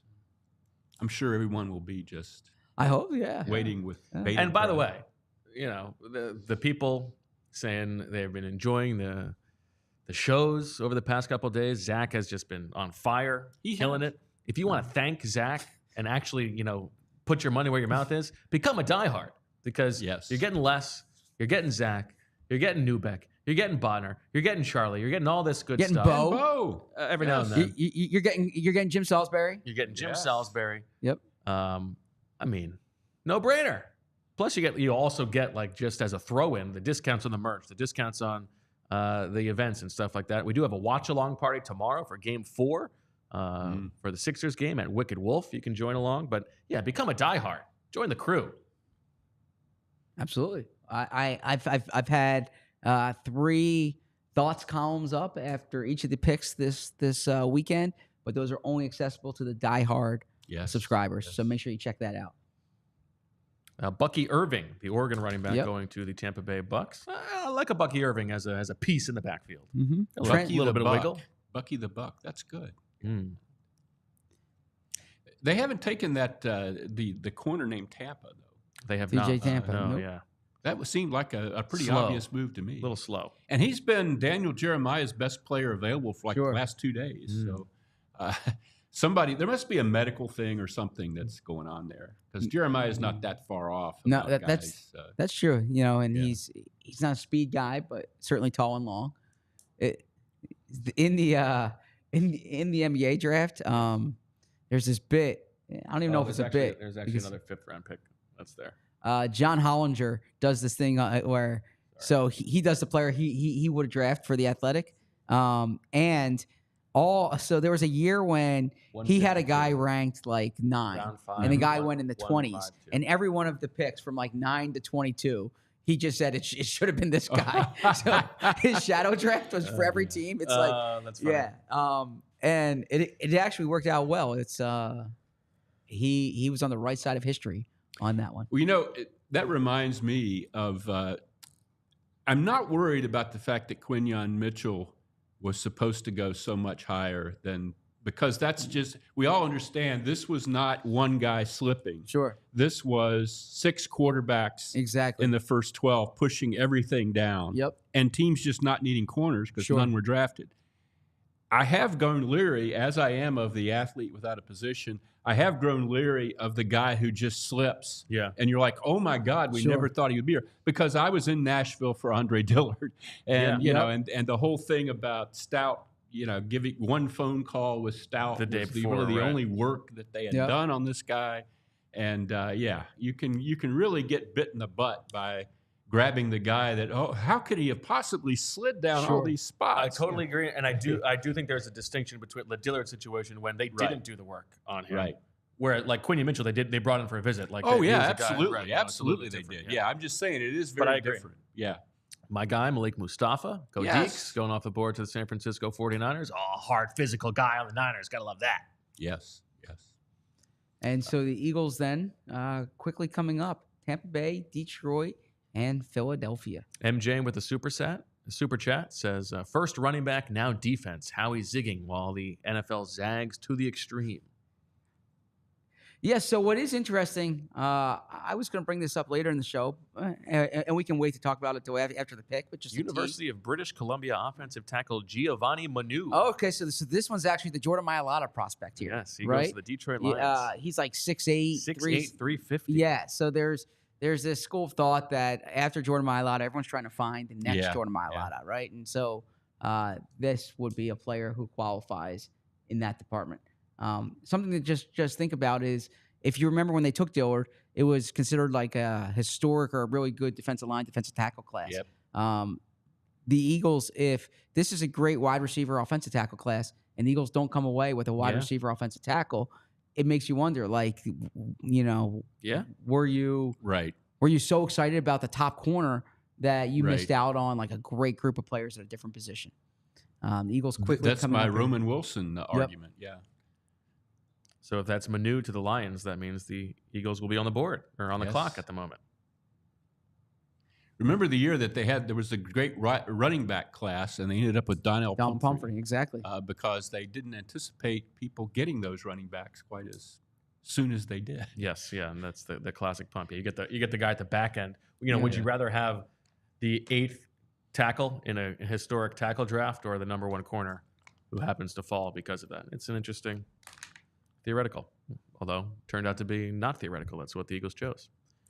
But with the Eagles and corners, you just have to like the idea of them getting a really talented young corner. They've been living for 15 years off of free agency and trade. The Eagles are on the clock. The Eagles are on the clock, and I think it's an interesting flip of Howie's explanation for the Darius Slay trade a couple years ago was, when you miss on the draft picks, you got to sort of make up for it. Here you go. The Eagles are taking Will Shipley with this pick. Okay. Oh, my word. Another player from my mock draft. Will Shipley. is the running back with receiving capability. Yeah, so from I like this Clemson, pick a lot. 5'10", 206, ran a 4.45. Ran for over 1,000 yards 2 years ago. Only 827 last year. This is an interesting one. From a how did he compare to his teammates perspective, like yards per carry versus his teammates? No difference at all. 5.2 for him, 5.2 for his teammates. So, but that's a big figure, though. but that is a red flag to me. Yeah. Everybody else in this draft class is above that significantly. Okay. So as a runner, I'm a little bit underwhelmed by Will Shipley, but as a receiver, he had 38 catches 2 years ago, 31 catches last year. I would imagine they view as their Kenny Gainwell replacement, with Gainwell on the final year of his 21 years old. Yeah. Hold on, I'm pull this up. I'm gonna pull up what I wrote in the. I had him going to the Eagles in the 5th round, where I talked about the receiving ability, former 5-star recruit, really good athlete. I think similar to Cooper DeJean, not race related. You said it, not me. They're tempting fate. They're tempting fate. No. A white corner and a white running back. Let me finish this. Similar to Cooper DeJean, I think not testing at the combine hurt him during this. He's someone who's a good athlete here. Here you go. Who I think hurt himself by not having the standardized testing. Well, that whole race thing it's there. I mean, it's silly for people to act like you can't possibly mention that. Thank you.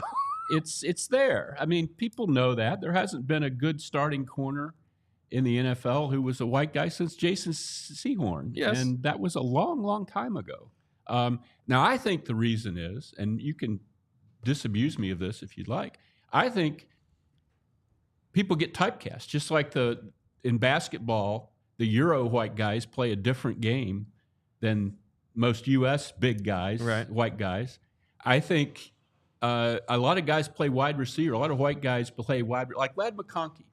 Tell me what Ladd McConkey couldn't do as a corner. That's a fair point. With his speed and his size.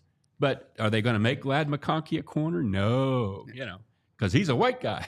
And I just think that happens. I really do. Did you break that, Zach? Yeah.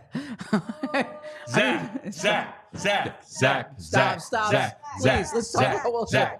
Let's talk about Will Shipley. I don't know. I'm not keeping track. And you had him in your mock draft. Yeah. In your final mock draft? My final mock draft, Nice. yeah. So I got 2 for 2, or no, I got 2 guys right now. Hunt. 2 guys. Now who you both had as 5th round picks. Yeah, it's true. But true. I mean, you're nailing it. This is unbelievable. Does he get to take the banner home after the draft? I think we're going to hang that bad boy in the rafters forever. I like Shipley. I'm saying that. I like Shipley. I liked him. Yeah, but you love Braylon Allen, and he's still on the board. True. Different type of player. Shipley, from a pass-catching perspective, I like that. The athleticism, young, that's one of the things I liked about Braylon Allen. I think 5-star running backs is a good pedigree as opposed to some other positions. And he was really productive. Now, Bo had the stats of him compared to other players there. He did deal with some injury at Clemson. I believe he was a standout lacrosse player at one point as well. Shocker. I think you rarely see white guys doing well in lacrosse. Yeah. Ever since Jim Brown. Yeah. Les, it's great you're here because Bo, there's a lot of these jokes that Bo says that make me uncomfortable, and I think this is a perfect audience right now. Well, I don't think we've said they say he's a real Jim Brown. Brown. I mean, it's yeah. So actually, he's a real overachiever. His brother played lacrosse at Penn. His older brother James Jr. played football and lacrosse at Penn, or he played lacrosse at Penn, played football in high school. But Les would appreciate the fact that he's a Charlotte guy or a Carolina guy. He's from Weddington, North Carolina. Weddington is a suburb of Charlotte, south. 20 miles south of downtown Charlotte. Yeah. So he probably went to South Mecklenburg High. Bobby Jones. He went to Weddington High. There's a Weddington High? There is a Weddington High. I don't keep up. I've been gone a while. Yeah. Okay. Yeah, Weddington is near Matthews, in case you were wondering.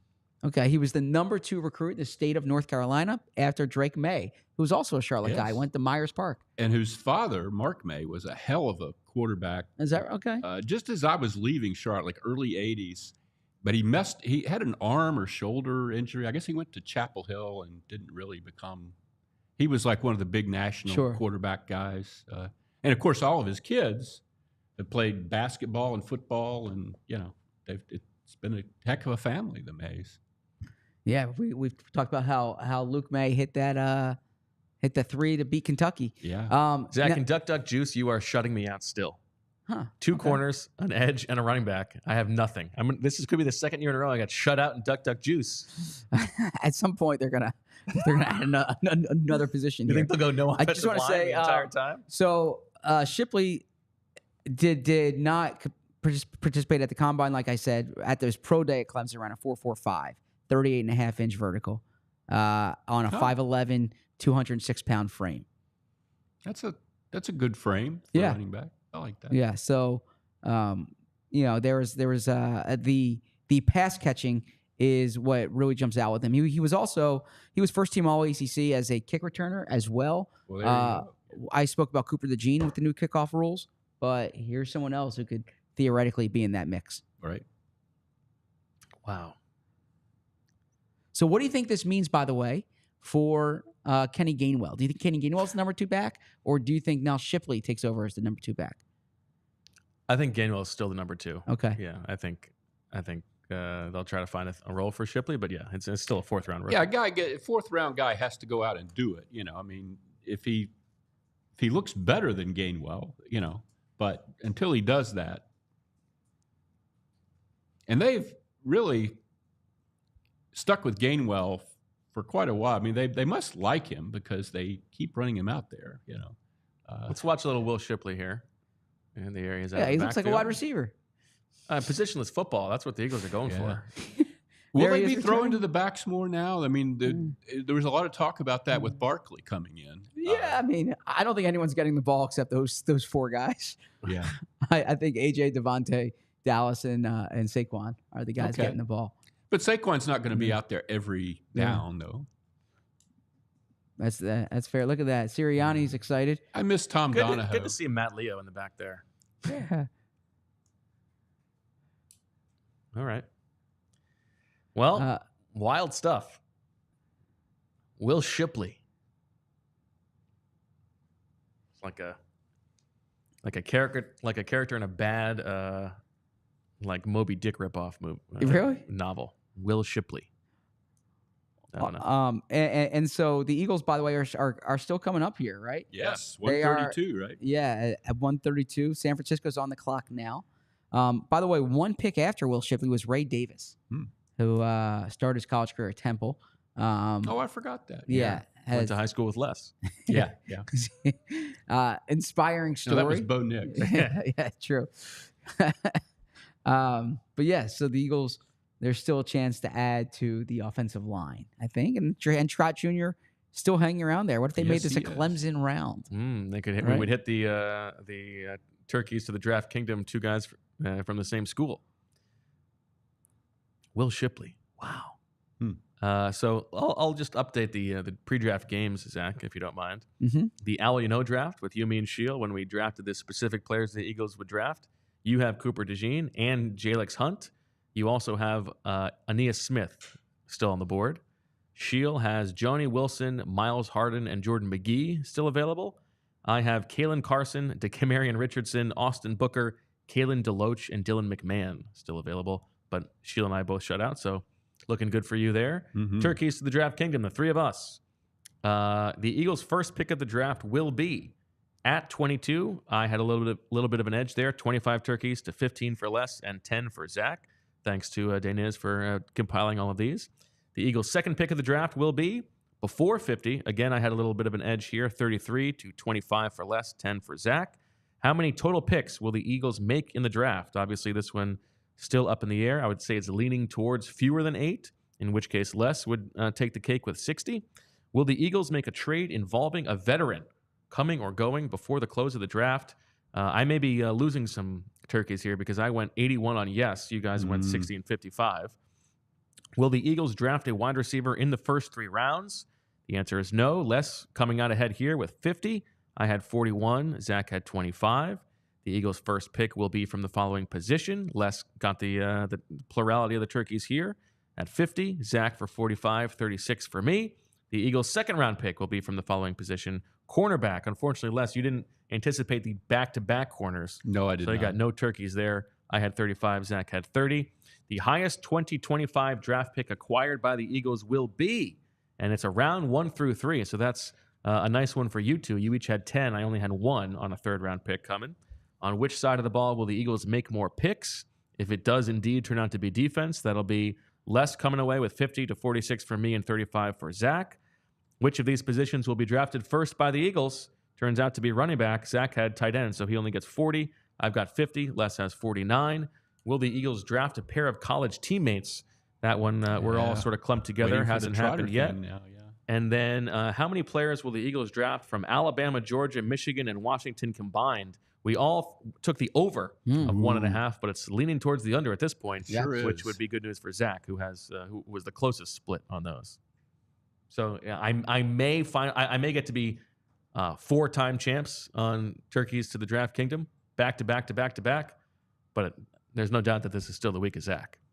Well, I want to answer a question here from Philly52. Does Zach still think this draft is not a vote of confidence in Tyler Steen? Yes, I still think that. I think this draft helps Tyler Steen's case for being the starter. I don't think this is an endorsement of Tyler Steen as the guard, because I think this was a matter of circumstance the way the board fell. Oh, okay.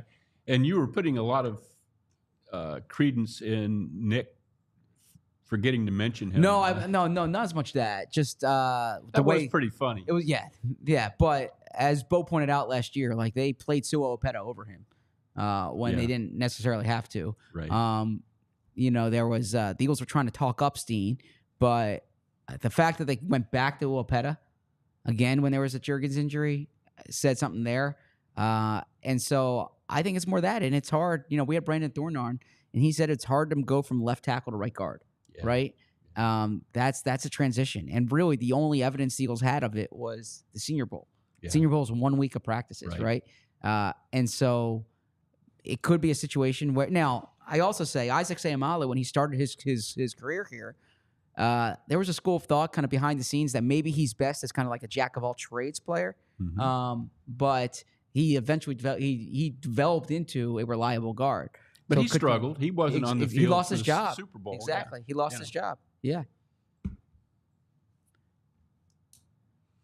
Wild. So the Eagles quickly coming up here. Yeah. But, a year ago when they took Tyler Steen in the third round, everybody was like, oh, wow. Yeah, they got to. Oh, look at this guy. Well, they took him ahead of their Red Star player. They took him 1 pick ahead of Sidney Brown. Yes.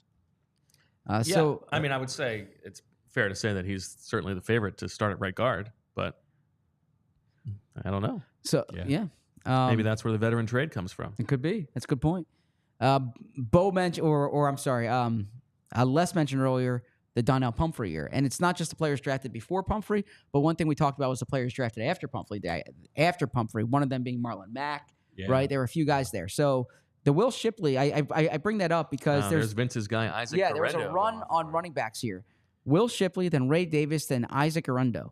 But there's still Braylon Allen. There's still Andrick Estime. There's still Tyrone Tracy, who brings a lot of the exact same things as Will Shipley. He's a little bit older, so that's a bit of a flag. But Will Shipley, relative to the other running backs available, does not strike me as like value you can't pass up. Well, in Shipley's case, relative to Allen, who I really like, and Estime, who you really like, brings more juice, right? Brings more speed, athleticism to the position. Braylon Allen, you're getting certainly in Estime, you're getting like just a big physical running back. Braylon Allen's built that way. He didn't run. We don't have time speed for him. That's not he doesn't play like Derrick Henry, even though he might be built like Derrick Henry.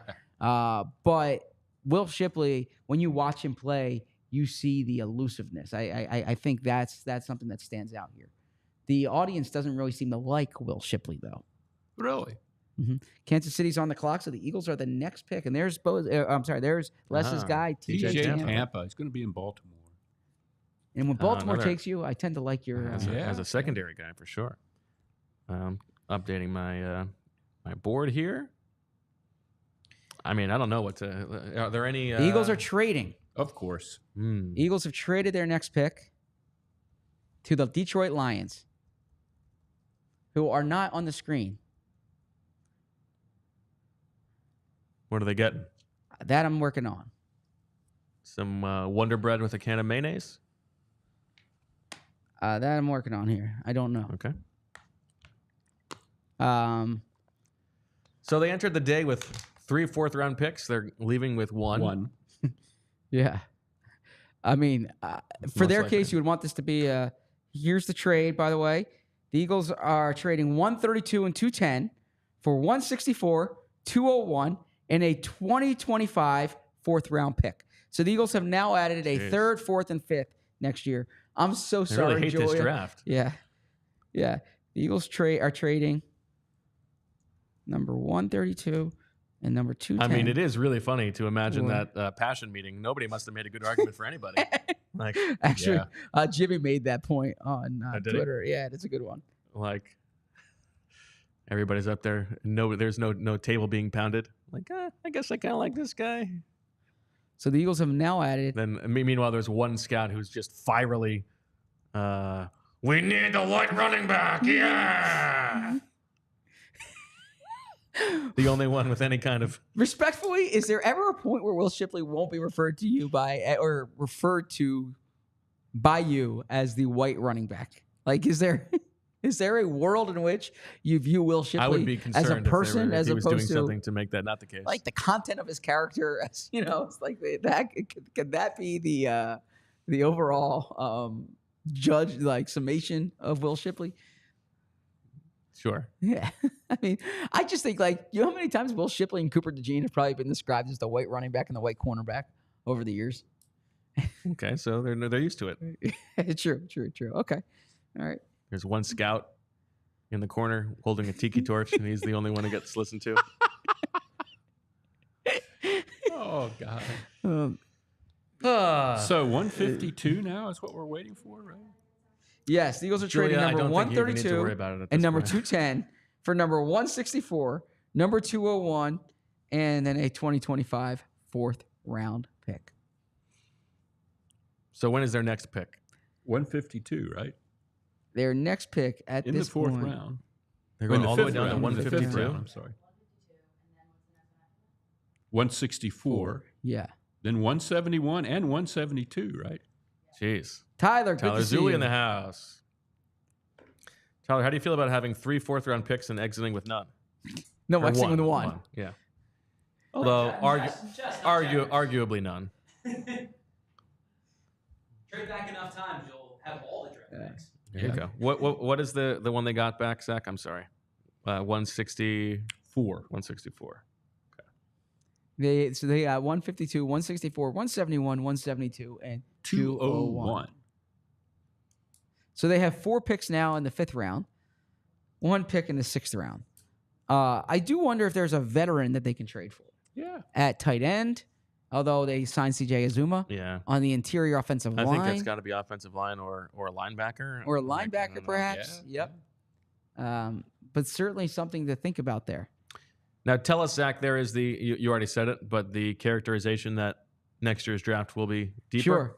Yes. I have heard this. And so when I said this before, someone said to me, well, won't every year just be less? No. So here, this is the way. I'll explain it 2 ways. First being, this is the first year that the underclassmen are really affected by NIL. Mm-hmm. Like I mentioned earlier, a player who would be drafted on day 3, their signing bonus might not be more than what they're getting to be a player in college football. There's a dearth of underclassmen prospects relative to previous years. Okay. And so the thought is that now it's going to correct itself going forward. Right. So you have next year's class has guys who came back this year and the regular amount of underclassmen prospects. Right. So there was a year in the NBA when the age limit had just been put in place. And so you had a class where high school guys went, and then you had a class where so then high school guys weren't able to go. So then everyone went to college. So there was that 1 year when it was kind of like It was there were just fewer good players. And then you had the year when now you have the freshmen who came out and guys who had to go to college that year. So it was a loaded class. So I think next year's class is expected to be better just in terms of the overall volume of talent, because you'll have the normal amount of underclassmen and you'll have the guys who came back this year. Okay. Is that a good way of framing it? Makes sense to me. Yeah, I think you explained it well. I think some of that stuff is a little bit overstated sometimes, where it's like saying this is a good draft at this or that, but there's at least a reason behind it. Sure, that's true. Okay. But it is, by the way. So the players that they have missed out on, like Jared Wiley goes to the Chiefs. It's it's not like they're like missing out on difference makers at this point. You understand the urge to get better value by moving forward, but it's also like now Braylon Allen goes to the Jets here. Zach, your boy.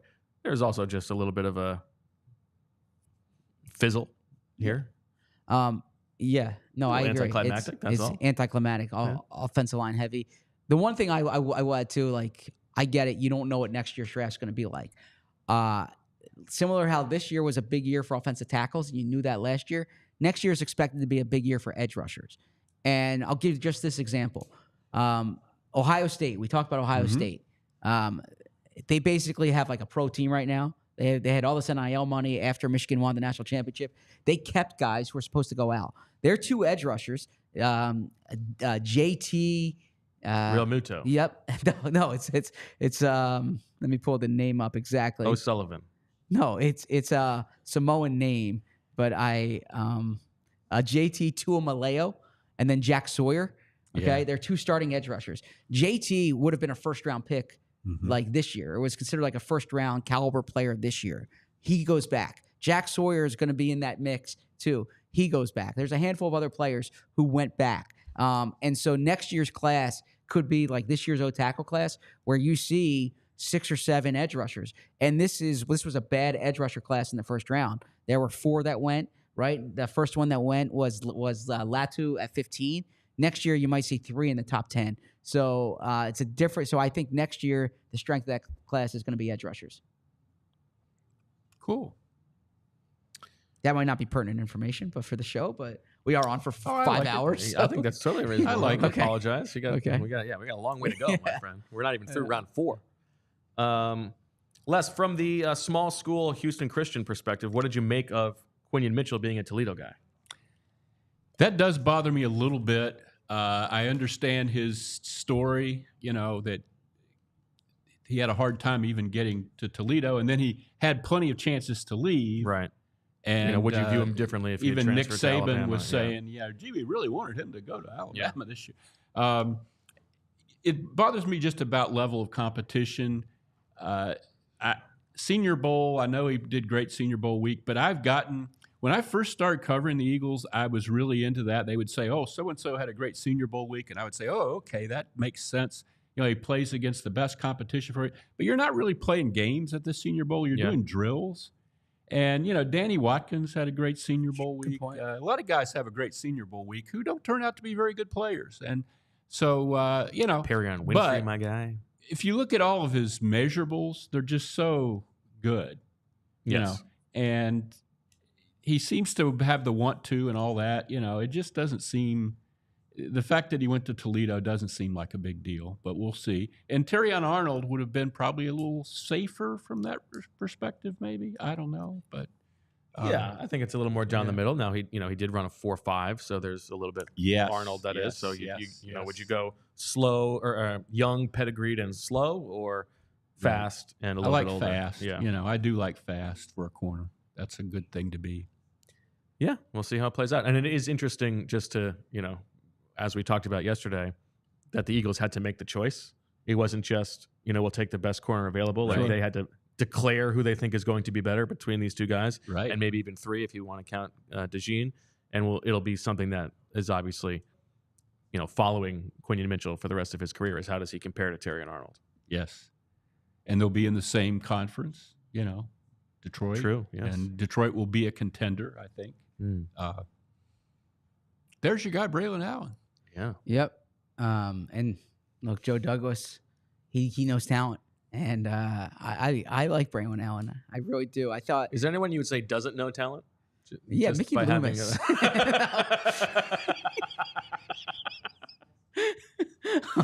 All right. Love that. Yeah, the Saints roster is so odd to me Mickey right now. Loomis. Yeah, it is. Yeah. That's pretty good. So here's the thing with Braylon Allen. You see this footage here. I imagine this is from last year.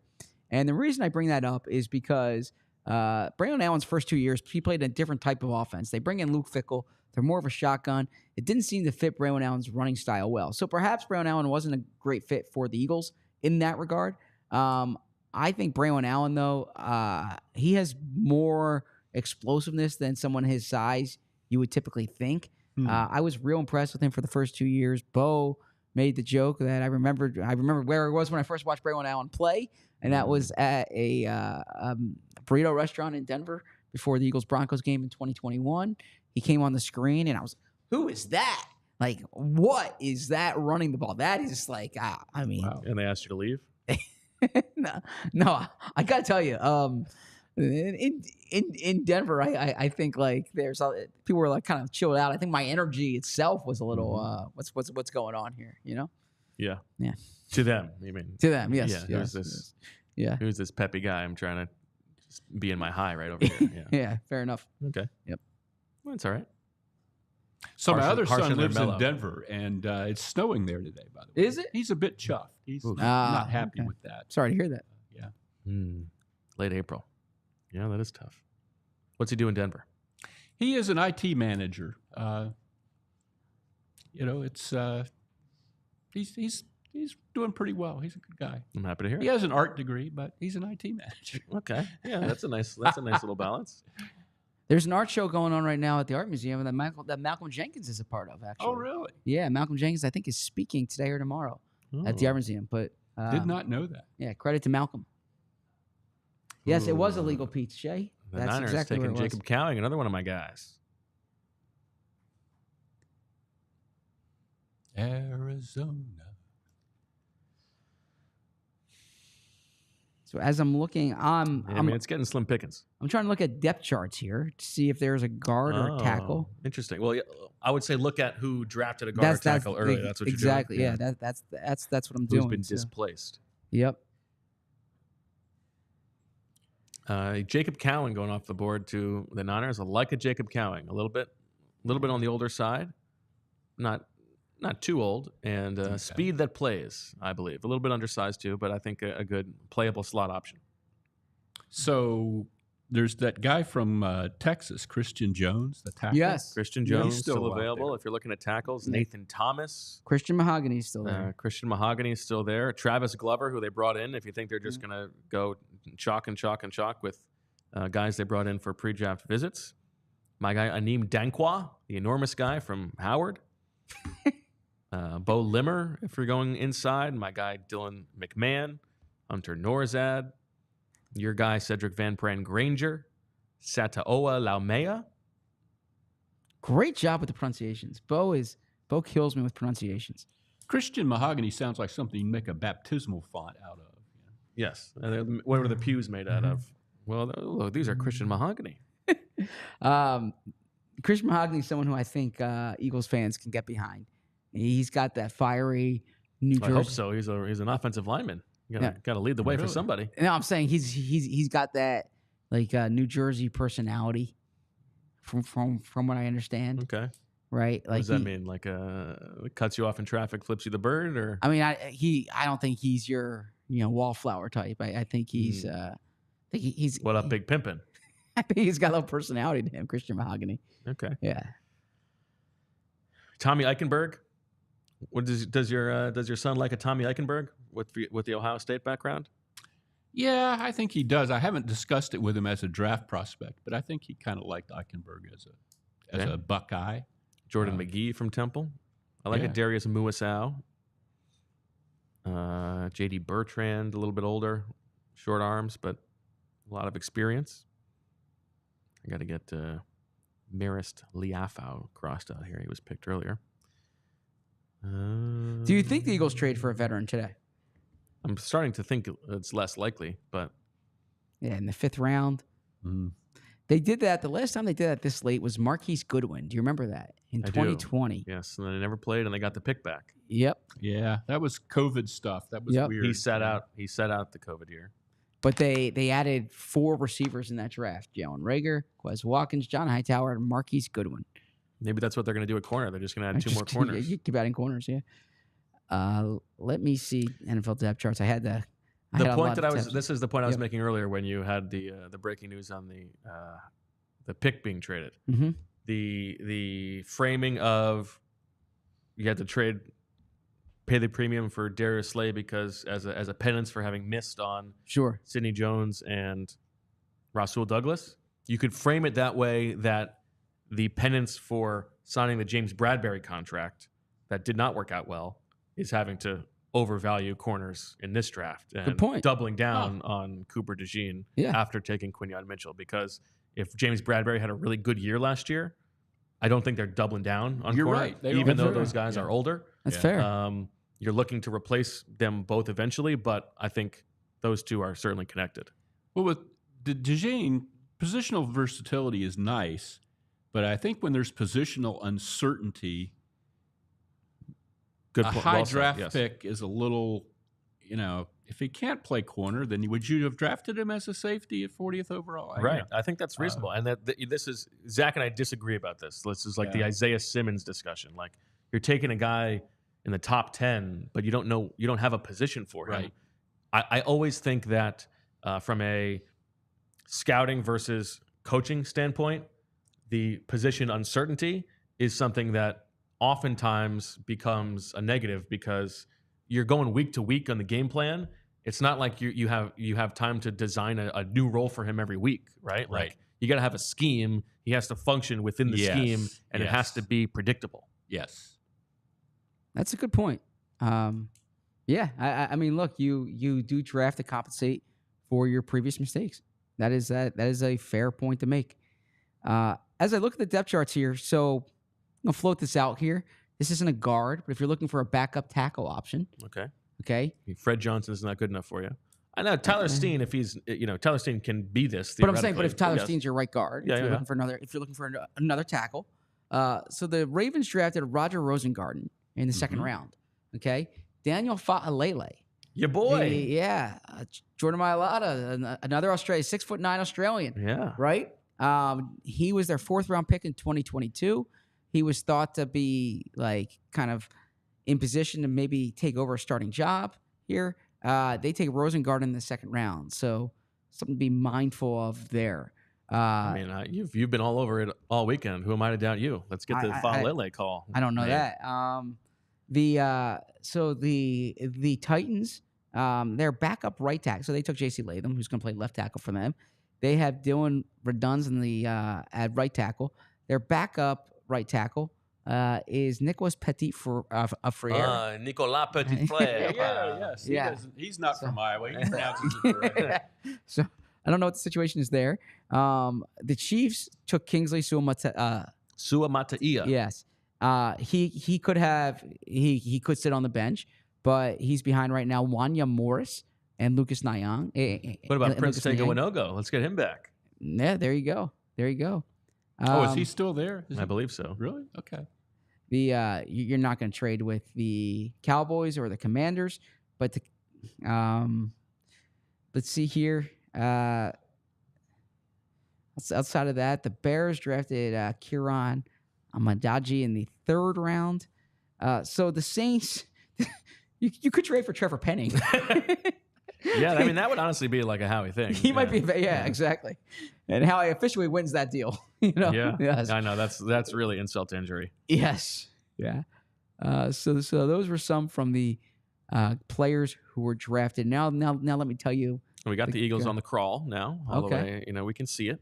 There's still a corner from Wake Forest, I see. Yeah, Caden Carson. I like a Kalen Carson. I think he visited. I believe he did. Yes. So the Nehemiah Pritchett and Tarheeb Still, the last 2 players off the board. Cornerback. Is he still Tarheeb? Oh yeah, he's Tarheeb Still. I see what you mean there. I see what you did there. Very good, Bo. I mean, is that good? So the Packers The Packers have Jordan Morgan now as their starting right guard. Okay. Their back, he takes over for John Runyon Jr. Yeah. Their backup right guard, Sean Ryan, was a third-round pick in 2022 out of UCLA. So there's a player there. The Niners took Dominic Puny in the third round. I imagine he will sit behind Aaron Banks, or he could take over for John Feliciano. But Aaron Banks, second-round pick there. The Seahawks, Christian Haynes, third-round pick.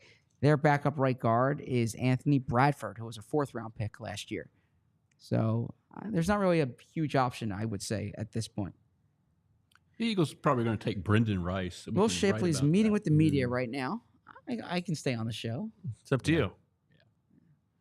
Do you want to leave to talk to Will Shipley?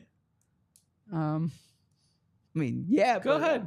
I got less here. All right. Yeah, I'll be all I'm right. going to jump out for 5 minutes. Ask him some good lacrosse questions for us. I wonder what the Charlotte lacrosse scene is like, right? Ask him if he puts raisins in his chicken salad. Okay. So Well, here we are, yes. Here we are, Les. And we're discussing deep draft picks, which is certainly my area of expertise. Well, instead of that, let's no, we can talk. No, I want to talk about your takeaways from having watched Howie's press conferences the last couple nights. Anything jump out to you as interesting? Let's see. I liked the first night very much. Last night, I was kind of surprised that there wasn't more talk about the third-round guy. A lot of it was about DeJean, and I kind of, knew what he was going to say there.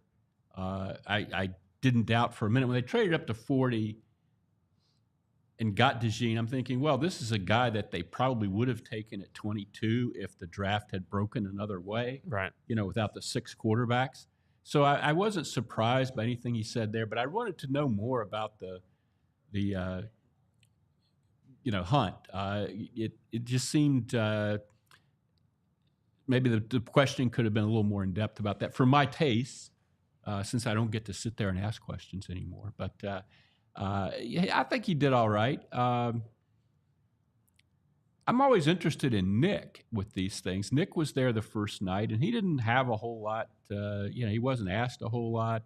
Nick going with sort of a bushier haircut. I was going to days. say, I know a good barber in Haddonfield, Okay. where Nick lives, that could help him there because he looked like he was really, I don't necessarily think it's a bad look. It's just No. different than his normal look. Yeah. quite different. Yeah, Quite yeah. different.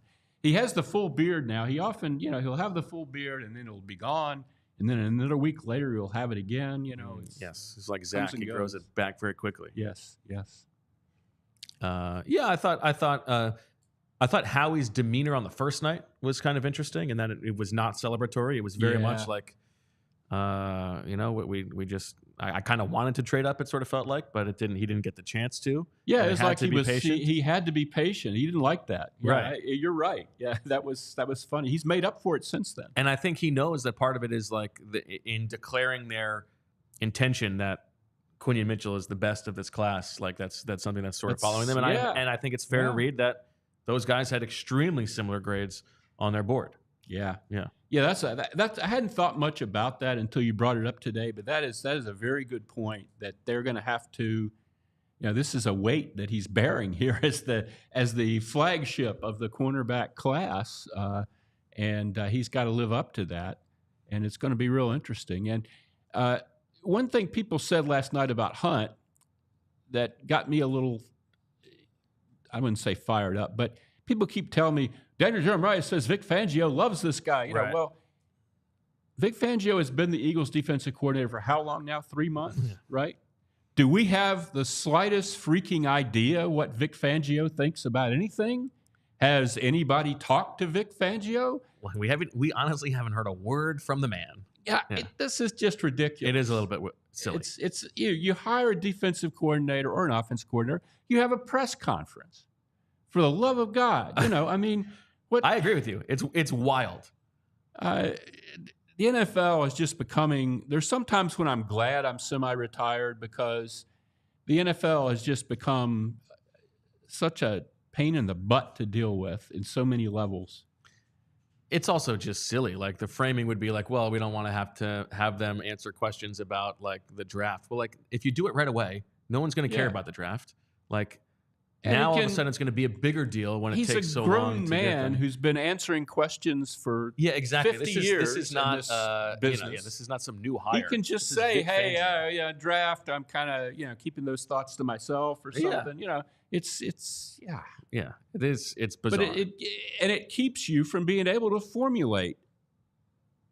Maybe you would get some idea of what he likes or what do you he think wants. that's what they're afraid of? Do you think that's why they don't want him out there? Is because it would signal something? I get so tired of that. I mean, there was a time when Tom Heckert would kind of tell you off the record what he thought of a guy, before the draft. Right. I mean, it just isn't. It's not Dr. Strangelove. They're going to see the big board, Right. I liked it when Jerry Jones the other day said he liked that running back. I don't care, did they really want that guy or not? Maybe they didn't. Yeah. So what? Yeah. Now you also know, having covered Howie for so long, as Jordan McGee, the linebacker from Temple, goes off the board to Washington, that the this is Vic Fangio's favorite guy is so perfect for him because he gets credit for the pick if he works out, but if not, it's like, well, I gave Vic his guy. It's not really my fault. Well, remember, and then the other thing about coaches liking guys, Doug Peterson liked Jalen Reagor. That was why you have Jalen Reagor. Right. So a perfect fit coaches in the aren't scheme. scouts. Yeah. Yeah. Interesting. Okay. We're still waiting to see. Eagles are crawling ever closer, about 10 or so picks away with Theoretically. Jordan McGee off the board. Theoretically, yeah, they'll probably trade down. And at this point, it does good for them for getting future value. They've gotten what they need. They got a third and a fourth and a fifth for next year. It's kind of time to get some guys. How many 2029 picks do they have so far? Good question. Yeah, there's nothing pushed out to 2026, just 2025. So next year they're going to have to recoup the Hassan Reddick pick, so they're going to be trading forward again. Good point. Yeah. All right. And what about did you watch the Quinyon Mitchell press conference? Oh, thank you very much. I did. He Nice, says serious young man. Well, he says he patterns his game after Darius Slay, but he clearly doesn't pattern his public persona after Darius. Yes, Slay. that's true. Slay's a lot of fun as a reporter, and Quinyon doesn't look like. Yeah, the thing that as a reporter would have frustrated me is they start asking him about the Toledo coach, who's Nick's best buddy, Yes, who Jason played Candle. with Nick at Mount Union, and you're looking for like a really good anecdote. Something, I heard they were good friends. Yeah. No, that's about all I know about it. Did you ask your coach anything about Nick or No, didn't do that. No. Okay, then. We'll just write a story off of nothing here then. This is kind of inside baseball, but we're kind of killing time here. So. For the younger guy, he doesn't know that he needs to give you a quote. Hey, Zach, will you grab me that water bottle over there on your way in? But yeah, I'm with you. He could give a little more color, but he seems like there's a bit of a. I've seen the comparison to Devontae Smith. He sort of seems like a similar personality to Devontae Smith. Thank you very much. Absolutely. All right, Zach, what can you tell us about young Mr. Shipley? So you'd be happy to know, or nice to know, the Shipley family, they don't believe in specialization. You play every sport in the Shipley family. Okay. Yep. I got on a few minutes late. From lacrosse to polo to golf. Basketball, football, Pickleball. lacrosse. I got a few, so I wanted to ask him about his time in Philadelphia because his brother went to Penn. But I texted other reporters to find out, has this come up? And he said his brother played at Penn. I didn't want to ask a repeat question there. I asked him why he decided to come out early because, look, he's a fifth-round pick. Yeah. He's coming off an injury. And he said, or I'm sorry, fourth-round pick. And he said that he graduated this winter. This is a lifelong dream. So that's kind of what was the impetus for him deciding to come out. He's getting healthier here. He missed the pre-draft process. So that was, he said it's a good question there. He's excited for the new kickoff rules in the NFL. He thinks that's a contribution to it. But I think Bo's going to like him. He's a nice guy, Bo. I'm sure I will. I look forward Yeah. to talking to him. Yeah. Okay. So there's some few highlights. Like I got to go through and listen, and I'll read through the transcript. It's always tough when you're a few questions in because you don't want to. You're so afraid of being the guy that asks the exact same because that has happened before. Yes. Oh, yes. Exactly. Let's take the opportunity, Zach, for me to tell you about our friends at ButcherBox, because ButcherBox is helping you with your proteins, and they're making it convenient so you don't have to worry about all that meal planning. Coming right to your house with free shipping, always delivered to your doorstep and curated to whatever you need in that customized box. ButcherBox offers a variety of high-quality meats at an amazing value with exclusive member deals, recipe inspiration, guides, tips, and hacks. ButcherBox is offering our listeners, those sickos among you who are spending your Saturday with us on day 3 of the draft, an amazing offer where new users can get free meat plus $20 off your first box. All you got to do is join today by using the link butcherbox.com/PHLY and use code PHLY to receive this exclusive offer today before time runs out. Indeed. So I saw when I was gone, Jordan McGee went off the board, the Temple linebacker. You guys discussed that? Washington. We mentioned it. Yeah. Okay. Cam Hart, the cornerback from Notre Dame, gone now. So, still lingering on the board. Jeremiah Trotter Jr. Do you think the Eagles are, as somebody said in the chat, just going to keep trading down until he's been picked? So that they someone don't have takes to him, and it's like, yeah, maybe so. Yeah, we There's just a missed him. theory.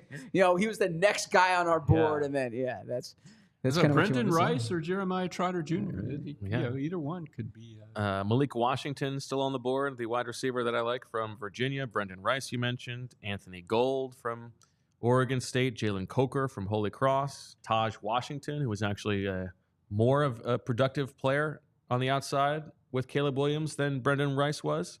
Jaquan Jackson, the speedster from Tulane. Spencer Rattler is still on the board. Ania Smith, who they brought in for a visit. Spencer Rattler.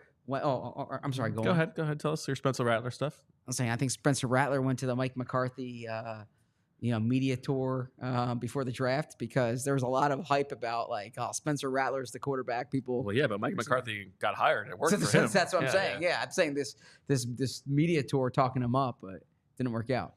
Offensive line, the same names that we've sort of been talking about, banding around: Christian Jones, Nathan Thomas, Gary Greenfield, Josiah Ezareem, Travis Glover, Bo Limmer, Dylan McMahon, Hunter Norzed, Satoa Laumea, Cedric Van Pran-Granger, Javion Cohen. Edgewise, my guy Austin Booker still on the board. Adisa Isaac, who they brought in for a visit. Linebacker, you got Trotter, you got Tommy Eichenberg. Safety, Katan Oladipo, and Bo Braid. Shout out to C. Frez. Got to get McGee crossed out here on my big board. All right, fun stuff. Indeed. So, do you think Professor Selman? I'm sorry. Do you think Professor Selman is watching? No, he listens back. I gotta say, Professor, I'm not young anymore, but I'm not old. Okay, I'm 38. I don't have the best eyes in the world. Okay, but who's supposed to read this 1-page print thing that you sent out? What size font is this? Can you read that, Les? Well, how else would you get it all on one page? No, I cannot. Or did I do this incorrectly? Was it supposed to be over 2 pages? Maybe it's more for the screen. I don't know. It might be more for the screen. Yeah. There you go. Yeah, I have a hard time. But I mean, if the goal is to get it all on one page, that is it true. has to be a certain size.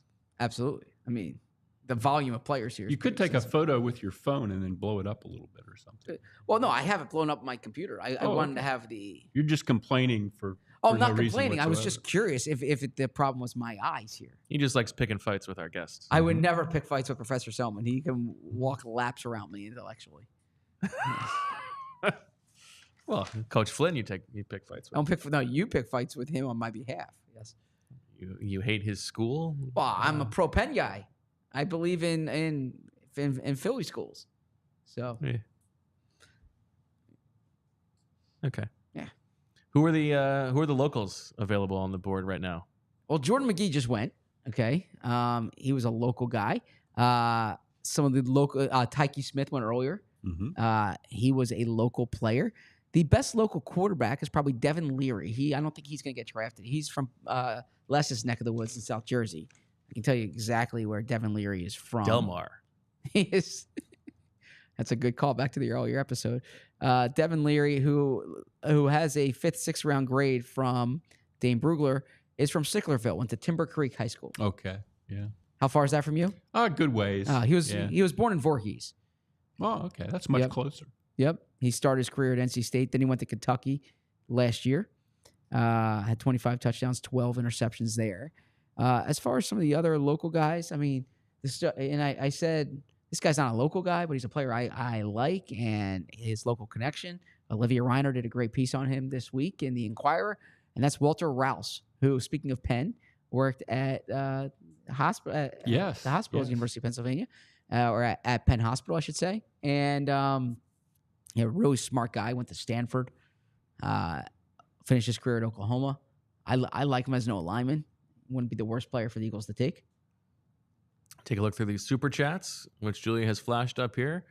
Benjamin says, saw Zach at the gym the other day. He power cleaned 405 for reps and then gave me a 1,000-yard stare. I kept my head down and kept on walking. Yeah, I don't blame you. That did not happen, Benjamin. That's nice to say. Idiot Sandwich. It was actually 385, so that's why. Yeah. Idiot Sandwich asks, Zach, does Reed have to play every preseason game and mock cut guys in training camp? No, he doesn't have to. No, he doesn't have to play every game. And he can even just don't tell me you won the Super Bowl if you didn't earn the Super Bowl. He's just trying to make conversation. He's excited. He accomplished something. He wants a little he didn't pat on the earn back. the Super Bowl is what I'm saying. That's my only point. Well, I missed something here. What are we talking about? Go ahead. My son plays Madden, the video game. Yeah. And he told me today that he won the Super Bowl. And I said to him, "Did you play the regular season?" And he said, "No." And I said, "Well, that doesn't count. You didn't earn the Super Bowl bid, right?" And how old You is said, he? I don't He's care. 6. Oh, okay. I didn't say I don't. I forget specifically what I said. I was in the middle of writing a Get out of JLX my face. I was in the middle of no, did not say that. I was in the middle of writing a JLX Hunt story. Okay. And he came running in to tell me about. He's excited. Yeah, but He won the Super Bowl. I mean, he didn't. He did. Okay, we don't need to. You're making it seem as if I did some like bad form of parenting here. No, I'm not judging your parenting. I actually stand by the idea that you want to earn something, right? That you want. But he did. He built the that roster. you want to feel the satisfaction. It's like we read at night. Would it have been more impressive if he was playing on the easiest mode possible and just won every game and won the Super Bowl? No, He built making the roster. I did not If expect this- if anything, the simulation is a better judge of the team that he's built. Well, yeah, I give him credit for his roster building, although he changes the age of the starting center. So Yeah, we do. We can debate about that. Yes. yeah, so you can change the age, and he doesn't want Jason Kelsey to retire, so he made Jason Kelsey younger. Yeah, it's a good strategy. The Eagles If you wish make they- him too much younger, you get to the point where he wasn't that That's good true, yet. that's true, yeah. The Eagles wish they could do that. Anthony Gould going off the board to the Indianapolis Colts. Another super chat from says, Bo, are you feeling better, bud? And I am. Thank you for asking. Roger wants to know, has the chat made a decision on how long the Zach banner stays up? Hopefully not longer. Julia, you're the executive producer. What do you think? Sorry, I'm checking. Well, by the poll, yesterday's poll. Well, that was yesterday. Yeah. Okay. So forever is the. Yeah. No. Yeah, I like it. What do you think? What do you think Cuz's reaction will be on Monday morning if this is let's- sitting behind him? Let's take See if that. they Let's make notice sure it. that comes down. Okay. What do you think about like the ceiling of the Berman bedroom? Oh, I like that. banner? Yeah. I like that. That's pretty good. I don't think we need to put it there. It's gonna be tough to get it up there. Yeah. You need a ladder, but yeah, I like that. It's a height joke. Oh. Well, I just imagine you have high ceilings. Yeah. I mean, Every Palatial, tough to hang yeah. anything up on a ceiling. every ceiling's high to me. So Every ceiling is high. Yeah, no, I'm saying I get your joke. Yeah, But yeah. A ceiling by definition is higher for me than it is for you. So Well, any okay. ceiling by definition is higher for me than it is for you. Well, it's not higher for you. It's just more out of reach for you. It seems higher to me Okay. than it is for you. Okay. Yes. If we went on a small airplane, okay, And you said these ceilings are so low, and I would say, not to me, they're not, right? But they would still the height I know is the same for everybody. I know the height's the same. I'm saying but the perspective, I see. Yeah, I get but your point. isn't high a not to get theoretical here, but isn't high a matter of perspective?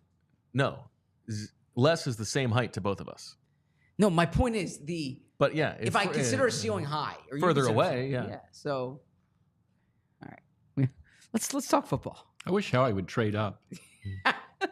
He's on the screen here. Man. I think we should send the banner to Howie. He would say, "What is Zach Ertz doing?"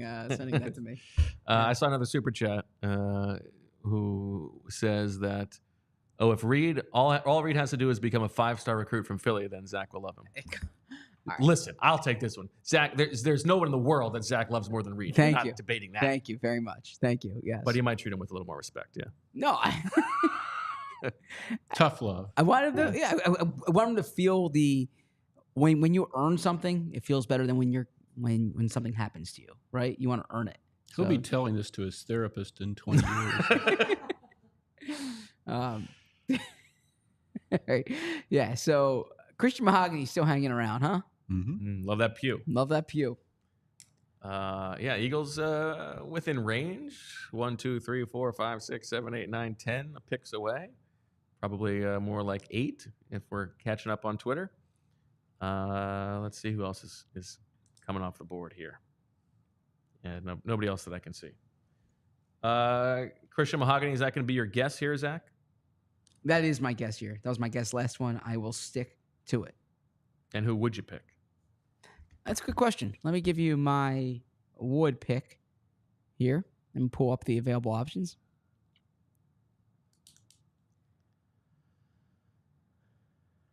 We're going to do an immaculate Vince grade says that the banner will be cut up and signed, each piece, and sent to random diehards. Oh, wow. Vince, you're cutting this thing up over my dead body. sort of like pieces of the shroud, Yes. the Holy Grail. This is so embarrassing. This Like thing. the like the hardwood at the Boston Garden or something like that. And everybody gets a square. How did you come up with the color combos, Bo? Good question. So the like the little flags, that's just part of the template. Okay. I actually think that the light blue is like, or whatever that is I part would go of with the template teal too. there, kind of an aqua. But I have to say, like the clarity of the big font on this It is screen nicely, is yes. really Yes. sharp. It's really a nice job.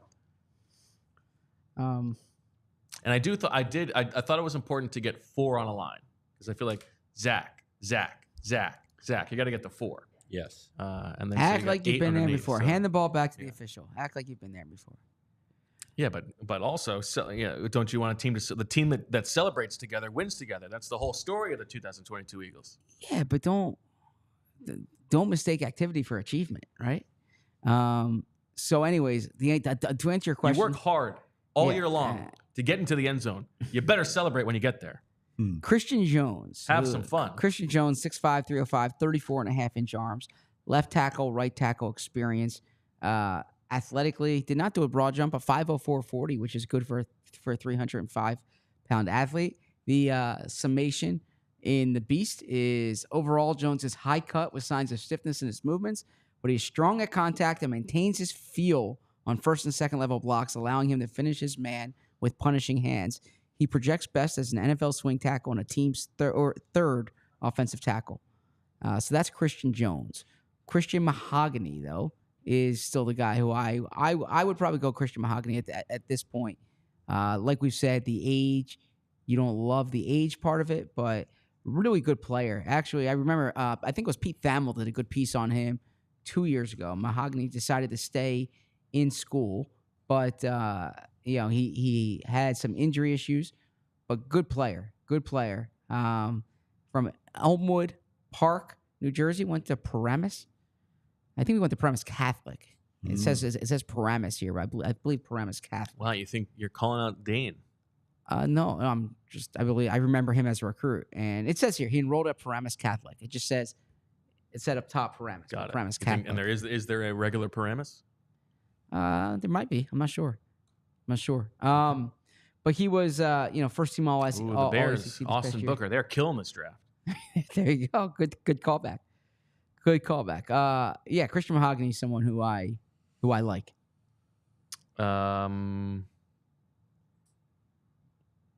What do you like about Christian Mahogany? I think he's, first off, the versatility.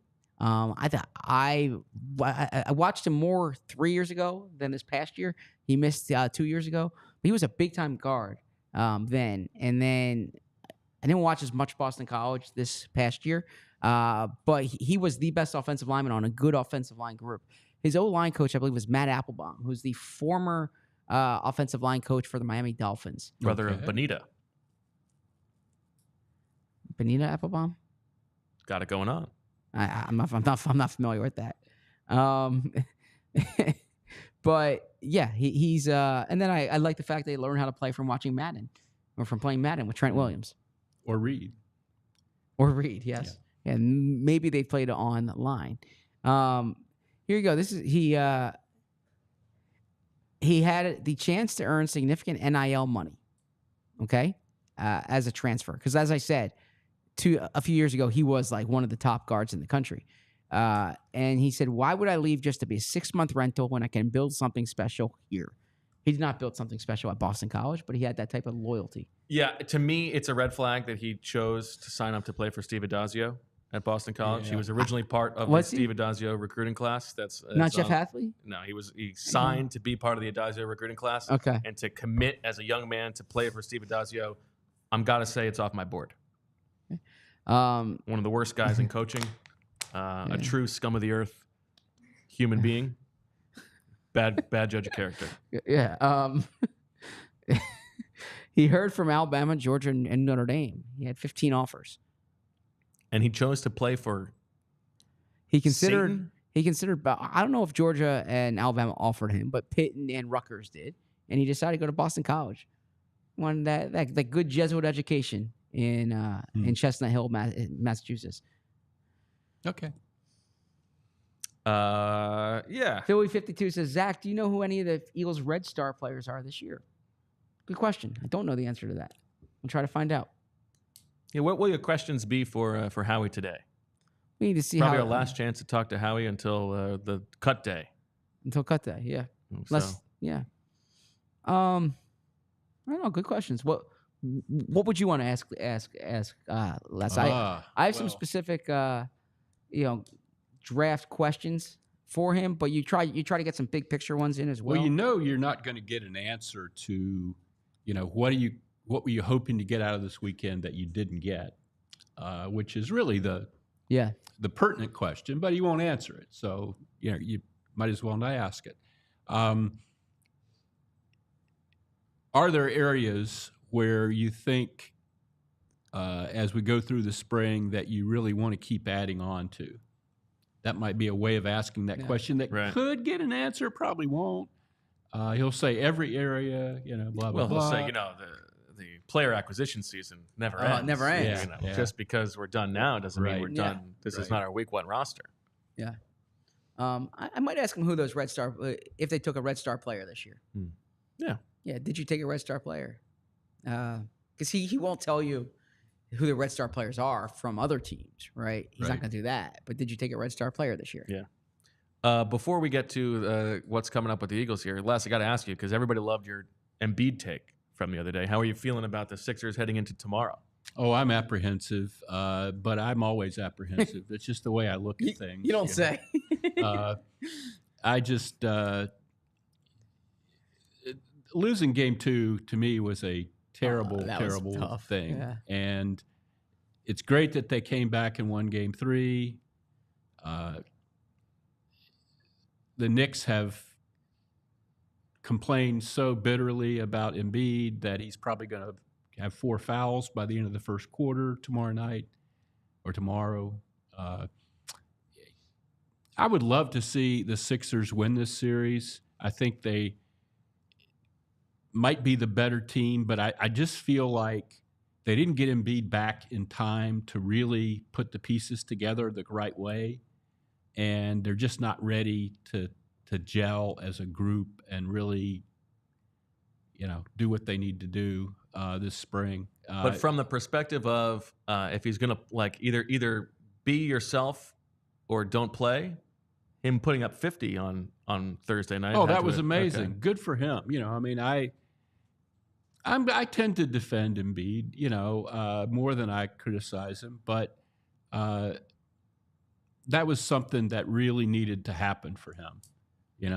That dominant performance in a big win after he had said that they would win the series. But he's got a big load to carry with Tobias playing like Tobias is playing, and with they've benched Buddy Hield now. I just don't. I don't know. We'll have to see. How are you feeling, Zach? Well, I want to ask this, and then I'll get to how I'm feeling. In less his time covering the Eagles, he was the best on the beat in terms of injury, information, and explanation. Right? He was great at getting information, but also when there was an injury, he could contextualize what the injury was. And you've seen on the Flyers and the Eagles a wide array of injuries. Bell's palsy. I have never seen. Okay. I know what it is, but I've never. Does it really affect? I mean, I know it. Palsy. I know it affects your facial muscles. Yeah, it's. But does it affect your performance at all? Does it affect? I mean, anything? it's a pretty. I mean, Is your eyesight you compromised? can't move your right. It's your face is like paralyzed. Yeah, right? But are you using your face for? I mean, have you had any exposure covering sports to Bell's palsy? No. Yeah, that was a new one. Yeah. That was a new one. I had not seen that. But that guy, what else could happen to him? I mean, it's just unbelievable. How are you feeling? So how am I feeling? Look, I think when you have the best player in the series, then you have a good chance of winning it. Okay. I thought the Sixers outplayed the Knicks in Game 2. They did. They obviously didn't win. I didn't get to watch Game 3. I was here. Yeah. But my presumption is they outplayed them following it on my phone. in Game 3. I thought they put up a good fight in Game 1. I think the Sixers are going to win this series still. I hope you're right. As long as Embiid doesn't get hurt, I think the Sixers win this series. And I think the Sixers win the next series. So, really? Yeah. Now, Giannis could come back, and that changes things up. But Indiana and Milwaukee, they're going back and forth. I think the Sixers can beat either one of those teams. And Boston, I don't think the Sixers can beat Boston. Nope. But the thing is, there's injury variance the later you get into a series or the later you get into the playoffs. Mm-hmm. There's a number of things that could happen. Winning that game against Miami was huge because it put the Sixers on the other end of the bracket. I don't think the Knicks can stop Embiid, number one. I think that what was real encouraging about Game 3, even though I didn't watch it, just looking at the box score, is I kept saying this. What worries me about the Sixers is Jalen Brunson hasn't gone off yet. They were down 0-2, and So at some he went point, off, so he went and off, they still and they lost. still won. Yeah. The Knicks will still the lost. Sixers Yeah. won. Yeah. So I was waiting because there's always a game in a series where Brunson can win it for you, and the fact that didn't happen, I think, is an encouraging sign. I'm going Sixers in 7 now. Okay. But I have the Sixers winning this series.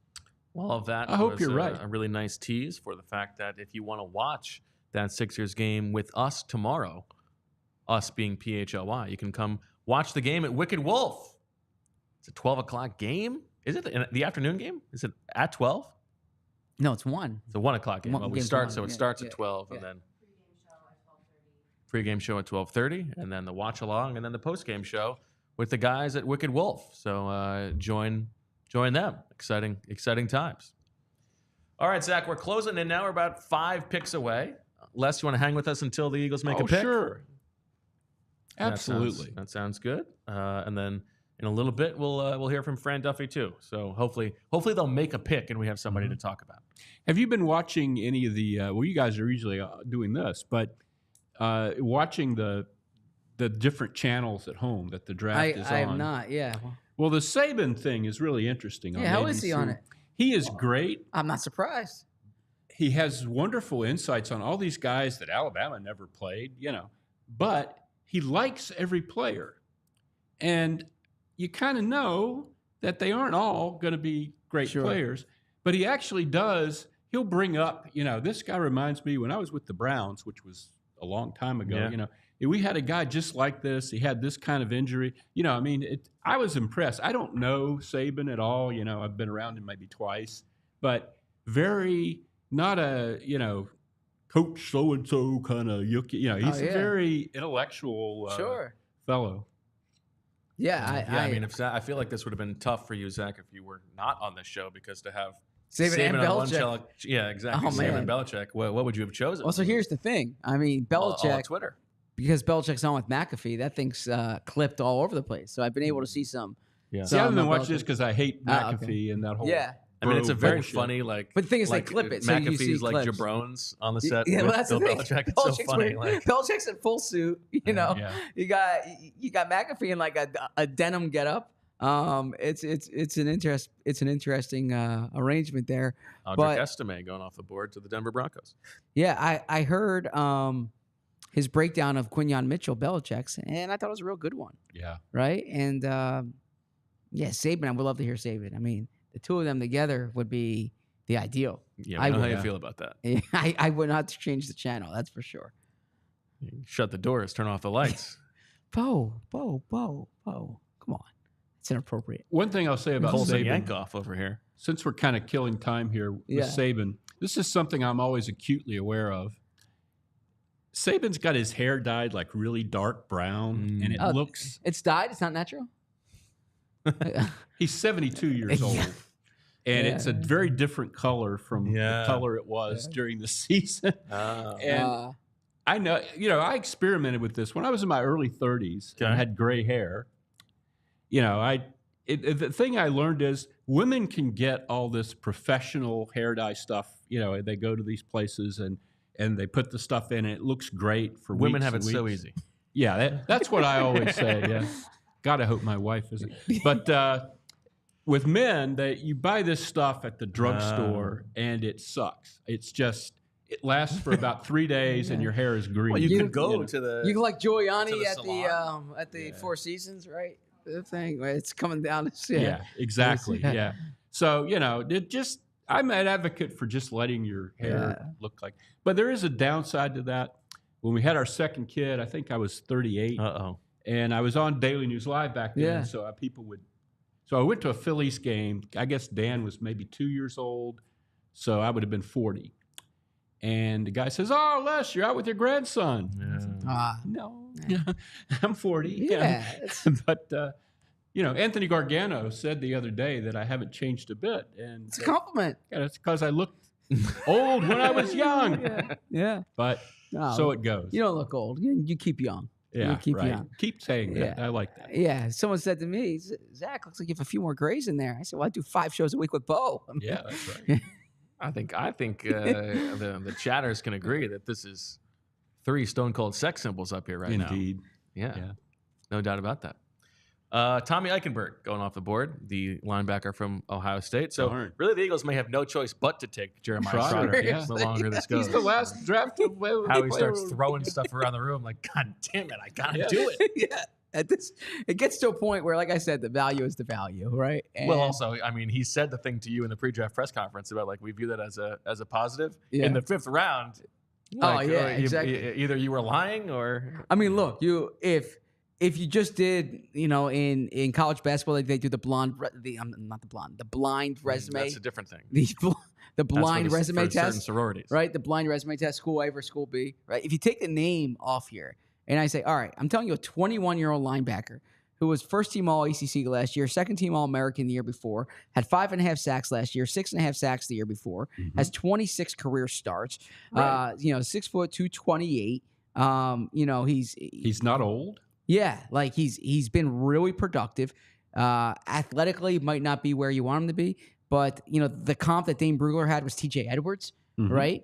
T.J. Edwards should have been drafted. Yeah. The comp I've used is Nakobe Dean. Like it gets to a point where you say, all right, let's take out the last name, let's take out the pressure. I would think any reasonable person would say he's your 5th round pick. He's not. The expectation should not be his father. It gets to a point where just the football value is too high. I do think that there are and probably were some like nuanced, complicated evaluations here that go beyond a typical player just because of the burden that could come with it. But you get to a point where it is it's just too much. Like the value jumps out. The blind profile I know test what you're saying. jumps out. Yes. And you can't worry about, I don't want to say arbitrary things, but like Tangential yeah, things. tangential Things that really aren't exactly when heart of the when the matter. value is Yeah. pretty clear. Yeah, I think that's probably fair. And also, like, not for nothing, the rest of the linebackers are. That's what I'm saying. Yeah, he stands out. And Yeah. would seem to. Like they've had 5th round picks that they don't keep. Yeah. You know, so True. it's not at this point. Are there any injury issues with Trotter?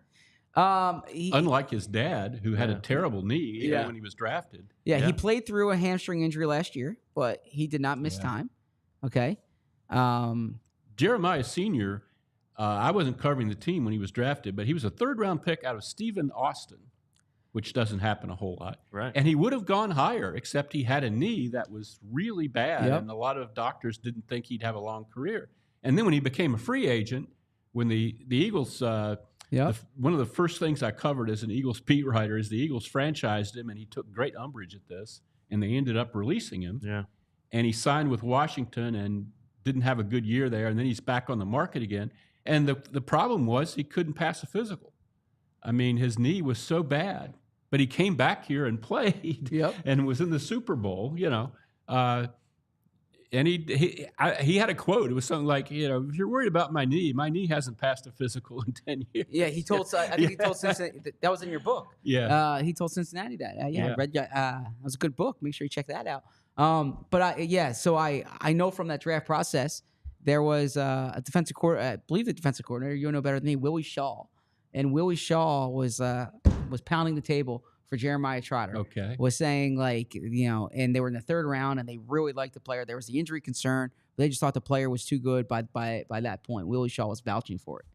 Yeah. But those medical things, you know, that's something that I don't think, we don't know enough about it because it's very opaque, but that's a huge thing in the draft. You know, I've talked to doctors and they go to Indianapolis and they'll tell who was that running back, Polk? That the Eagles had? Chris Polk. Chris Polk. His shoulder. The deal was, his agent told him, the doctors say you're only going to play a few years. You know, and you're done at that point. Yeah. Now, and it's interesting how it Saints works out. taking Spencer Rattler, by the way. Go ahead. Because Josh Sweat, like, you kept hearing that, and gets to a point now where people ask Josh Sweat about his knee, and he gets like infuriated. Right. He's like, I don't miss games, I don't miss practice. Can you stop asking me about my knee? But he does kind of limp a little bit. Yeah, which he is does. weird. But his knee, by the time he got out of college, his knee, he hadn't had any trouble with it in a long time, but it was such a devastating injury that the question was, will he ever recover the burst that he had as the top prospect in the country in high school? And eventually he kind of did, but you still wonder what he would have been without that knee injury. Yeah, I think so. And probably part of the calculus for the Eagles in looking to maybe trade him, right? And not extending him beyond this year. Yeah. Another guy was Jay Ajayi, who had a knee, and when he came out, you know, that was similar to Polk. It was 4th like, round. you got 4 years, buddy. He's only going to play a few years. He might be good, but not going to play very long. Cornelius Ingram, remember him? Of course, yeah. He had one his second year, a really good training camp. He came. The problem was at Florida, he had an ACL graft, and it was a bad. And they discovered at the combine that the graft hadn't been done right. It was poorly placed, which apparently is something that can happen with athletes and these ACL grafts. And it wasn't done by the best. Right. And basically, once they do that wrong, you can get it fixed, but for some reason, it doesn't work as well, and you're not the same guy. That seems weird to me. I mean, it seems like you just go in and you do it right, you know, but that was not the case with him. They could not get it back to where it was. Bad for the guy. Yeah. Really nice guy. Very nice guy. Colts are on the clock right now. The Eagles are next. Christian Mahogany still there? And Jeremiah Trotter Jr. still there. Johnny Wilson still there. Yeah, Malik Washington still there. Malik Washington still there. Dylan McMahon, my man. Bo Limmer. Like this is a good spelling of Bo. Beaux, the Cajun Bo. Ooh, Walter the Rouse Cajun bow. still there? Mm.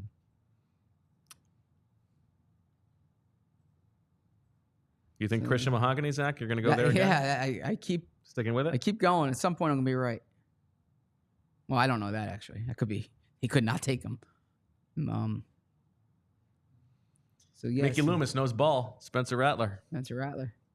He saw the stories. Yeah. The Eagles are on the clock. Zach. No, stop. Zach, Please stop. Zach, Please, come Zach, on. Zach, Please Zach, stop. Please Zach. stop. Please stop. Trotter. Make it happen, Howie. Julia wants it.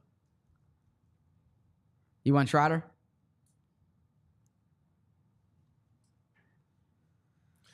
Here we go. Here we go.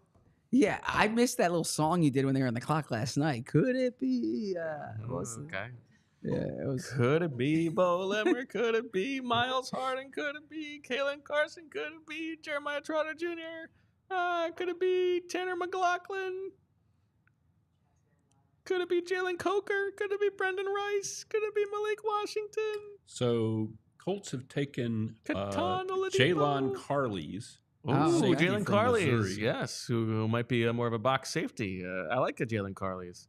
Had actually had him as the Eagles' 6th round pick, I think, in my pre-draft mock draft. Jalen Carley's. DJ James, Darius Muasau, Gabe Hall, Christian Boyd, Mohamed Kamara, Braden McGregor, Cedric Johnson, Dylan McMahon. Do it. Who's it gonna be? Who's it gonna be? Who's it gonna be? Who's it gonna be? Zach, Who do you think it's going to be? Please stop that. We don't need to do that. Zach. I'm pessimistic on this. Well, at least Howie hasn't traded the pick yet. Yeah, it's true. How many Zachs are in the draft? Zach I'm gonna McCary and look that up. Mathis, Zach Peterson, Zach Hines. Zach's got a Hines. And I'm always interested if they're a CH Zach or a CK Zach. Yeah, Zach. CH is better. Zach Frazier. It's like the star-bellied Sneeches and the Sneeches. That's how I feel without about the BEAUs. Now BAUX I like, but BEAU we do not get along. That's it's on site with those guys. I'm with that with the Leslies. The heck with the Leslies. Ania Smith. The Eagles are taking Ania Smith, the wide They're receiver so from boring. Texas A&M. They're just taking the pre-draft visit guys. How about a little creativity? Unbelievable. All right. Wah, wah, wah. Not exciting. So a running But it's a back wide and a wide receiver, receiver. so- Still no linebackers or offensive linemen for the Eagles. So Ania Smith, who, Ania Smith yeah, is 23 I liked years him. old, Yep. 5'9", 190. Ania nice. Smith was born and raised in Missouri City, just outside Houston. Played 5 seasons at Texas A&M. Best season was last year, 53 catches for 795 yards, 15 yards per catch, 2 touchdowns and a drop. Again, undersized, so you're looking at a slot / potential special teams contributor. Ran a 4.55, so not exactly the world's fastest man.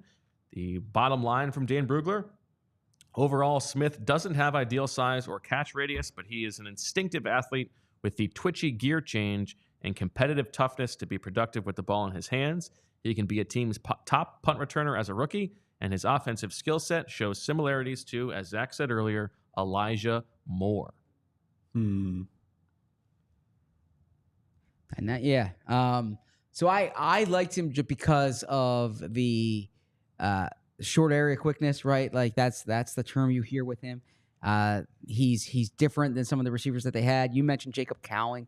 He didn't have the volume that Jacob Cowing did, but I thought he had a little more explosiveness there.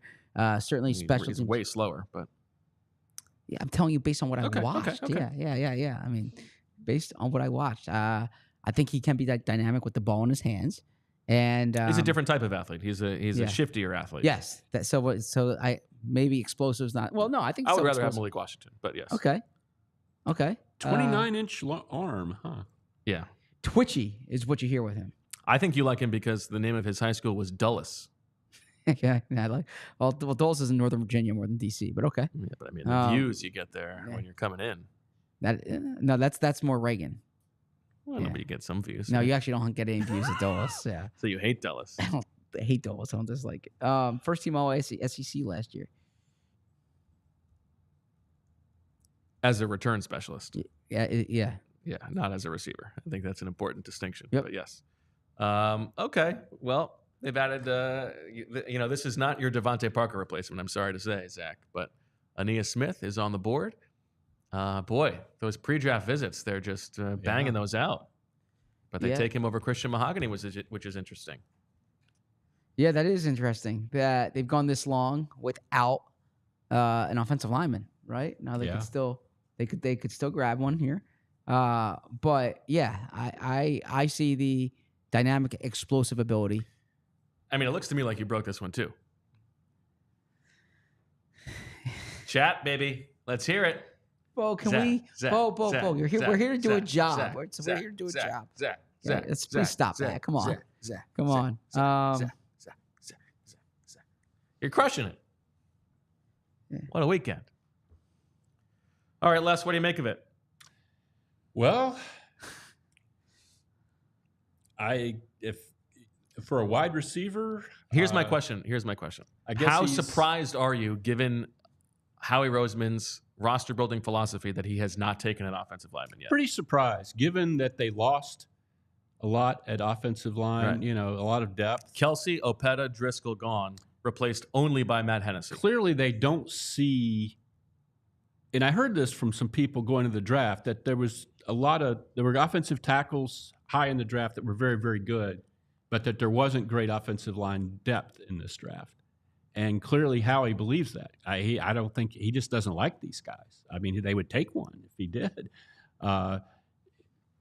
Yeah, so I think at offensive line, and this was brought up to us. I'm sorry, was it Dane or I think Dane said this the other day that there's a drop off. Yeah. Right. There's a really good group at the top, but it doesn't have the same depth as other positions. Right. And I think you're seeing that. Yeah. As much as the Eagles like Quinyon Mitchell, I don't think that was their top choice there. I think they wanted an offensive lineman early in the draft for the reasons that we said. Yeah, offensive tackle was, even though the 6 quarterbacks did push things down, it didn't really push the offensive tackles down. They went. Well, yeah, Mims went a little higher than I think some people thought. Faltanu was the one they probably could have traded up. Latham went 7th overall, right? Yeah, Latham was top 10 pick. Yeah. So I think that was the part of this that was kind of complicated was I think they would have liked to tackle early. Yeah. I don't think teams were moving off tackles because they saw the drop off too. But at the same time, it's not like they're in a crisis here. I mean, sure. As long as Lane Johnson's healthy, they're not in a crisis. If But he's Lane- not Yeah, healthy, they are in a the crisis. framing that you always talk about, Zach, the way that they talk about things, how the only seasons that have really gone wrong for them have been disaster offensive line seasons when they've had injuries. They are not protected against that right now. Fred Johnson's their top backup. Yeah. Fred Johnson and Matt Hennessy, But- presuming that Tyler Steen is your right guard. But as you were saying, we were talking about what Howie's going to say after the draft, you do have several months here to get players. But it is harder to find quality depth along the offensive line from May through September than it is to find quality guys in the secondary or quality wide receiver. But you don't options think or anybody's quality going to running get back cut options. before down to the 53? I mean, there will be some, but offensive line, everybody's looking for offensive linemen. Yeah. Those guys do not get squeezed out like they do at other positions. And listen, the last several drafts, they have focused on defensive tackle and offensive line. They have put their money where their mouth is on building the team on the line of scrimmage. But in this draft, they've made 5 picks, and only one of them is even arguably a line player. Yeah, and that's Jalyx Hunt, who is more of a guy in space anyway. So if you're going to tell us this is how you build the team, they have not done that this draft at least. You're right. And look, I don't think you force things. You got to see how the board goes. This is the flip side of the trading up for Cooper DeJean more than anything else, right? Because if you're drafting at 50 and 53, you're going to get an offensive line. Yeah, you're probably not getting a player as good as DeJean, but you can probably get, if you wanted another corner, or like there was a handful of different options. When you went down from 53 to, at that point, 70 something, right? You were missing out on your chance at an offensive lineman. That's just the reality of it. Now, I would defend the move because they got two guys who they had legit first-round grades on, right? But if you're talking about like a placing the bets perspective, what's the smartest bet? Getting two guys in the second round, one of them being an offensive line, could have been beneficial, especially when the Eagles have had success drafting, second-round offensive linemen, right? I mean, Cam Jurgens and, we'll see about Cam Jurgens, Landon Dickerson. Now, that was early second round. And I'm not saying there was a Landon Dickerson in this class. Your boy Mike G has said the Eagles have now traded up to 155. So we will There see we go. Interesting. what they do here. Could be. I mean, if we are just going by everything they have done, Eagles are taking Jeremiah Trotter Jr. You're wow, they did it! I thought it was Wow. gonna be Mahogany finally, but it's Trot Jr. All right, Julia, get back in here to celebrate because the Eagles have done it. Jeremiah Trotter Jr. Very exciting. Some help for the linebackers. Zach breaks it again. Zach. 6 foot, 228, 21 years old. You like the profile because he's also got 2 full years of starting experience. The Eagles got their teammates, Will Shipley and Jeremiah Trotter. That's exciting. Yes. Jeremiah Trotter Jr. The bottom line here from Dane Brugler. Overall, Trotter is an instinctive hammer with the pedigree and toughness that will endear him to NFL coaches. Although his limitations in space versus NFL athletes could restrict his next level role, his optimistic projection is that he can be like Chicago Bears linebacker T.J. Edwards. Yes. So they're giving up 164 and 201 here. So they don't have a pick after this round right now. And they still have they got 171 and 172. And if they want, they could move down from those potentially. Right. But no need to necessarily. Right. What do you think? What do I think? I'm talking to Les. Sorry. Go ahead. sorry. Oh, Do it's what you need to value. do. We were just talking about value at that point. At this stage of the draft, you can't argue with the pick. I don't think anybody thinks he's going to be a guy that gets cut in training camp or anything like that. I mean, even if his name was Jeremiah Wolf, he wouldn't be. That's a good name. I mean, he's a legit player. I mean, Yes. he might not be a starter. He's not his father, but you're 5th round. You're getting a guy that's going to make your team. He's going to be starting a game for the Eagles this year. That's my prediction. Really? Yes. Okay. Go ahead, get your tweets out. I have a lot of analysis here. Most popular draft prospect in Philadelphia comes to Philadelphia. A position where there's a need. Productive college player who just happens to be the son of one of the great players in Eagles history. And nobody had, it's not like everybody was saying he's a 7th round pick or he's a UDFA guy. I mean, this is fact. People thought maybe he'd go a little higher than this. Yeah. Yeah. What a fun one for absolutely. this Eagles fan to get to announce. Yeah.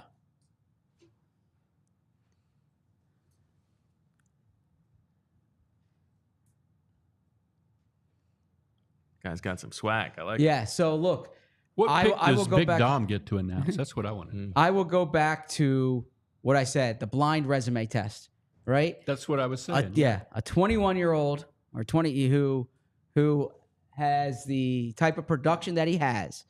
It is. Julia's pumped. Yeah. Go ahead, Zach. The 21-year-old has the type of production that he has at a position where they can use help. Look, that 40-yard dash is not going to impress anyone there, right? But the ability, you've seen it on the field. He can blitz. I've used the Nakobe Dean comp. Mm-hmm. Dane's used the T.J. Edwards comp. He knows how to play the position. Yeah. And when Bo and I have talked about this in the past, and I assume you will agree with this too, Les, linebacker is a position where you can talk about Davion Taylor's 4.5 speed. But if you're a half a second faster, Right. or if it takes you a half a second to think about where to go, I would rather Yes. have the guy who Yes. knows where to go. Yes. Jeremiah Trotter Jr. knows where to go. Right. So that's why I like this pick. I wouldn't have liked it in the second round. I wouldn't have liked it in the third round. Maybe the fourth round, you're saying, all right, the pressure's there. It gets to a point where the value is too strong, and that's how I view this. Want to hear a fun anecdote about Jeremiah Trotter Sr.'s lack of Please. speed? Please. So when he came back to the Eagles after leaving, at first, Jim Johnson was reluctant. He had gotten that linebacker from Atlanta. What the hell was the guy's name? Like Reese? No, the guy that he had blocked a punt in a playoff game, and they thought he was going to be a great player. He place kicked one game. No, this was before Duke Riley. I'll think of it in a minute. But anyway, Jim Johnson didn't want to bench this guy to play Trot. So Trot was playing special teams. He was running down on kickoffs. Several years into, he was like 30. Yep. And he wasn't fast. And one day in the locker room, Quinyon Mitchell, Trot was also known for having one of his attributes, a very large rear end. Yes. And Quinyon Mitchell went running through the locker room with a chair tied to his waist in the back, yelling, hold that returner up. I'll get there eventually. Doing a Trotter imitation. Yes. Yeah. I don't think Trot was real amused, but it was funny. You do not want to mess with Trot. Mark Sibino? Mark Simoneau. Okay. Yes, that was the linebacker. Yeah, Okay. You couldn't bench Mark Simoneau just to play Trot. No, of course not. And Eventually then he came back they the third did. time. Remember that? Eventually they did, and they went to the Super Bowl with Trot playing instead of Mark Simoneau. I remember then he came back the third time in 2009, like straight off the street. Right. Needed a thumper. I like this pick. He was in the My Guys. I did not think, I'll say this though, I did not think the Eagles were going to do it. No. For I the didn't reasons that I yeah. said. I thought they would think the pressure was too much, the burden was too much. Well, I thought he might go before this, frankly. Yeah. And they wouldn't have to make the decision. But like Bo said, it was like Howie was sitting in there. Right. Somebody take Trotter. Right. And And then they you're traded up for him so they can say that they were excited They about wanted him. Yes. Yeah. I did have him in my mock draft. That's one. I got one. That's two. I got two. So we both got two. Okay. He's been a I second. wonder how big his butt is compared to his father's. That's some I question. don't think right? it's he's not built Not as anything like prodigious, his yeah. dad. I don't That's think. too bad. No. He's no Debo. This is exciting. Some juice for training camp. Yeah. I've used the I mean, look, it's not hyperbole to say. So the Eagles have rookie minicamp, I assume next week, and they'll bring everyone through. Mm-hmm. And no disrespect to either of these cornerbacks.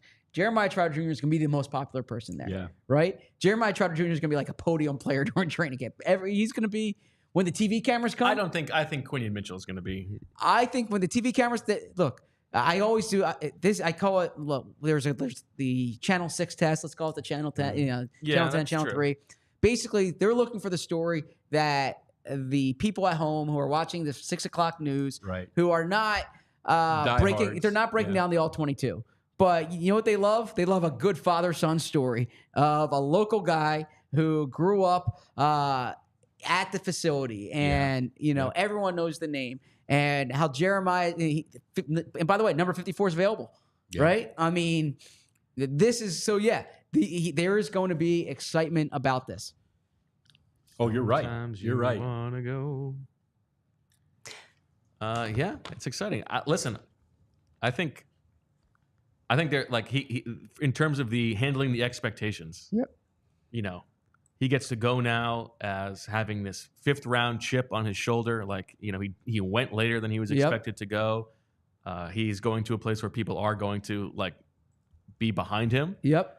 I think it sets up as a nice thing for him. And frankly, I think he's got a real significant path to playing time. Yeah.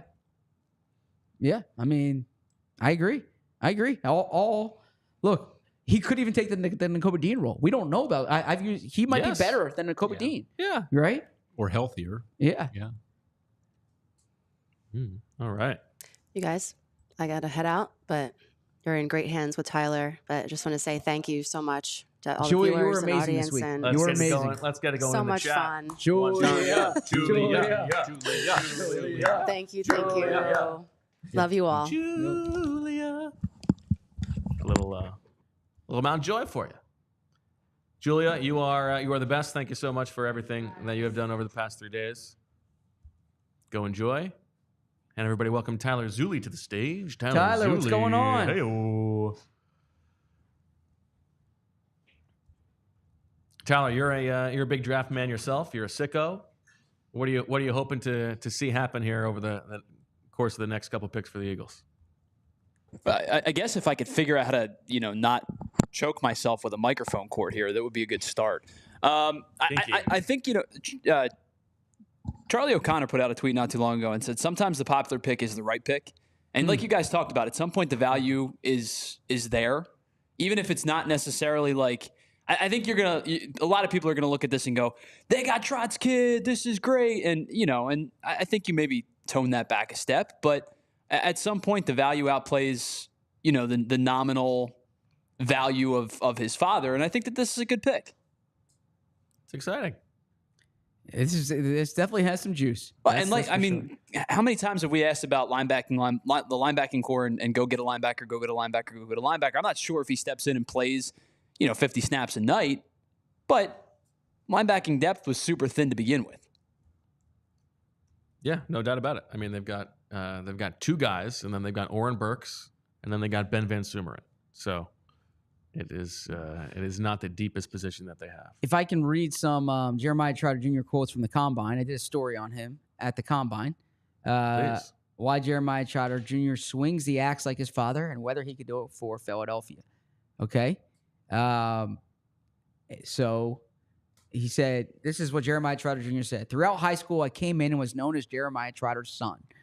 As I kept playing and kept showing I can do it too, I have the ability. God blessed me with the ability to separate myself as well, but I also give props to my dad. I've never been the type to shy away from being the son of Jeremiah Trotter. I appreciate him. He's always taught me a lot at the position and really helped me get to the point I am today. He said, I never really thought there was a pressure on me to make it. He was very supportive of me. He always told me and my brother as well. He plays football, but he told us both if we weren't playing football, he'd still love us the same. He's a great dad, a great father. I really appreciate him. I would also be remiss, by the way, we keep talking about Jeremiah Trotter's father. He's also the son of Tammy. Tammy is his mother passed away on February 28th last year after a battle with breast cancer. He's not only the son of the Eagles legend, but this has been on the radar of Eagles fans for sure for a long time.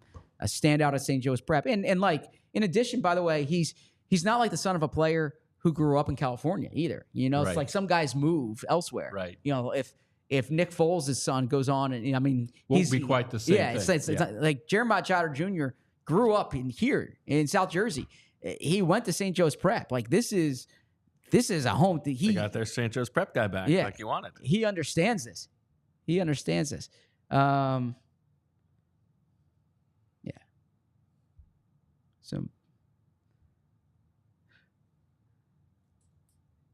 So you think he's going to get playing time this year? That's your prediction?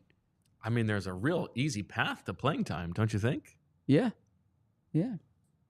I mean, I like Dean. I mean, I'm rooting for Nakobe Dean to stay healthy, but for the odds of him staying healthy for all 16 games, history would tell us are not super great. And I think that he can be better than Oren Burks right away. So you think Yeah, I think it's exciting. I think it's a fun one. Linebacker value in the 5th round, not too bad. So they still have 2 picks coming up here in the 5th round, which right now are slated to be their final 2 picks of the draft. Yeah. They could always trade in at the end, but I think we'll see if they go to the men's room real quick. Go right ahead. The little boys' room for ZB. Who is Miami taking here? Mo Kamara, Zach's guy. Zach leaves just as his guy, one of his other guys, his pound the table players. I know he'll be really Mohamed Kamara goes off the board. Miss that. Now, Adam Schefter says the Eagles are now up to 7 trades in this draft. There hasn't been a new one. He's just kind of catching up. Right. Most in the NFL, and tied for their most draft day trades since 1990, and the 7 that Philadelphia made last year. Well, that's funny.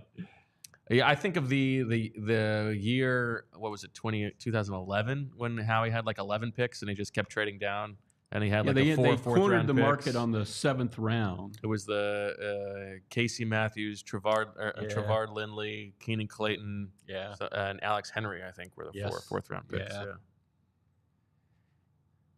Interesting. Tyler wants to know if you would have preferred Trot Jr. or Eichenberg. Boy, that's a. I don't know. You know, I'm not Similar an type players. evaluator. I would go Trotter. He's a little bit younger. Yeah. But Mount Joy in the chat. Trotter, a Julia Acapella, a Poison Soy Latte, Electric, 10 hours of TV. We love that. And we got Mount a Quinn. Joy. We got a Quinn and Quinyon Mitchell. Yeah.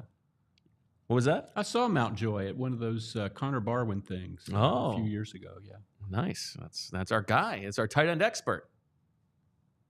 Eagles have not taken a tight end yet, so Yeah. they're going to have to be calling Matt Quinn for who they want to go after in undrafted free agency. As Hunter Norzad goes off the board to the Chiefs, a Brandon Thorne favorite. Zach, you missed Mo Kamara getting You got selected. drafted. Your guy. there you go. Colorado State.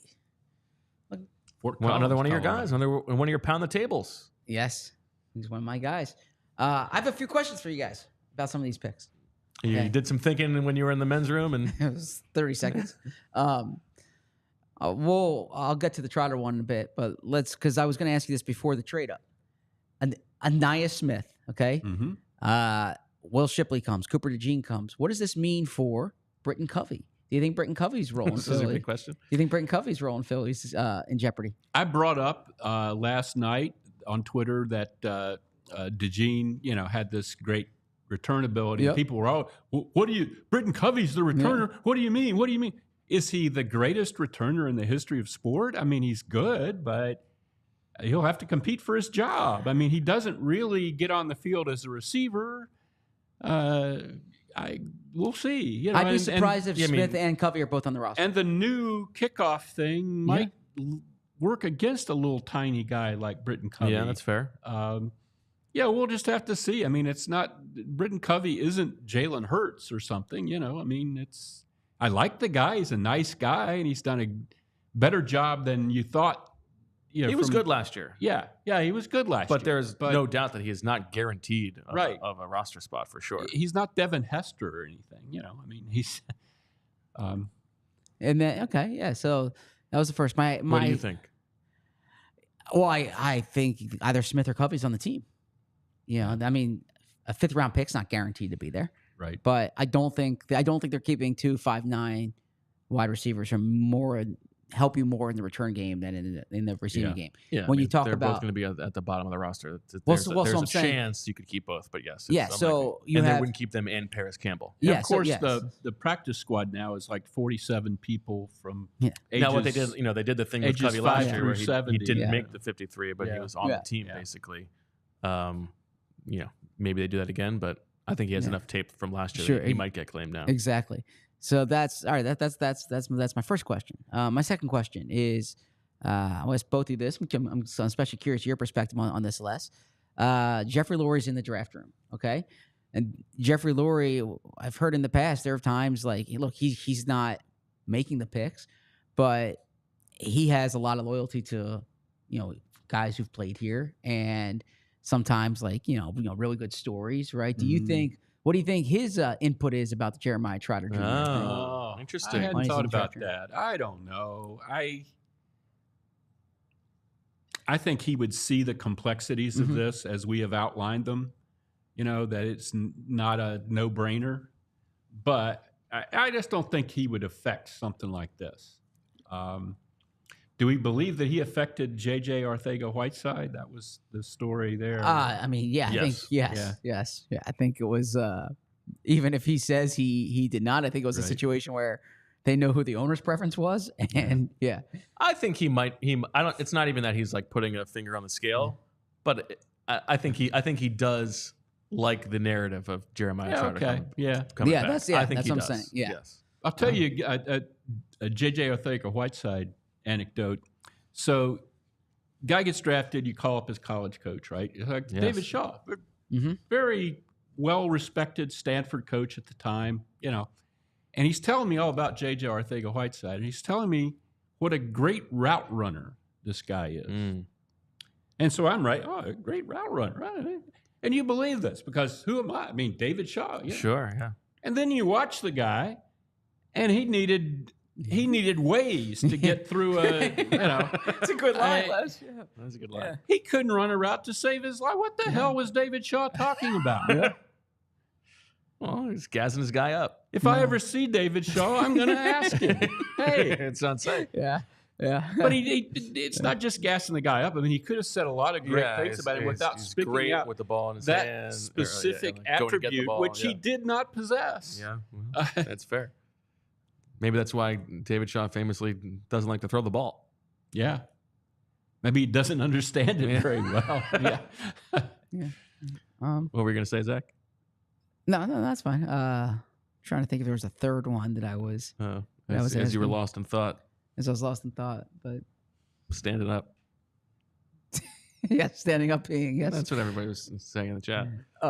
Yeah. Steve we asked, did a poll on that. Yeah. Are we surprised that they have not drafted an offensive lineman Yes, yet?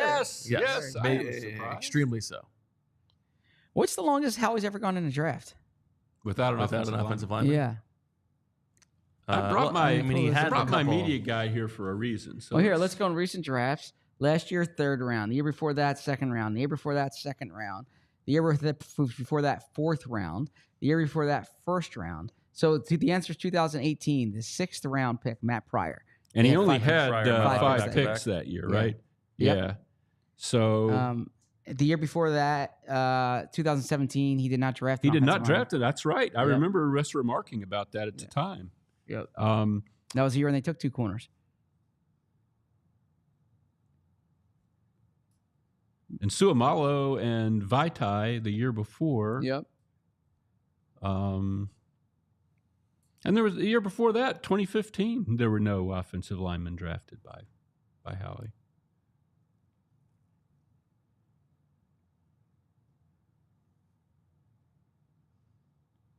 In fact, the same was true of 2014. Now that I look at it.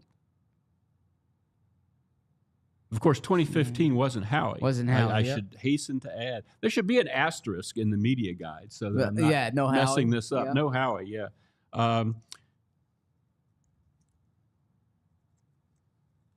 2012, he got to the 5th round. Huh, that's interesting.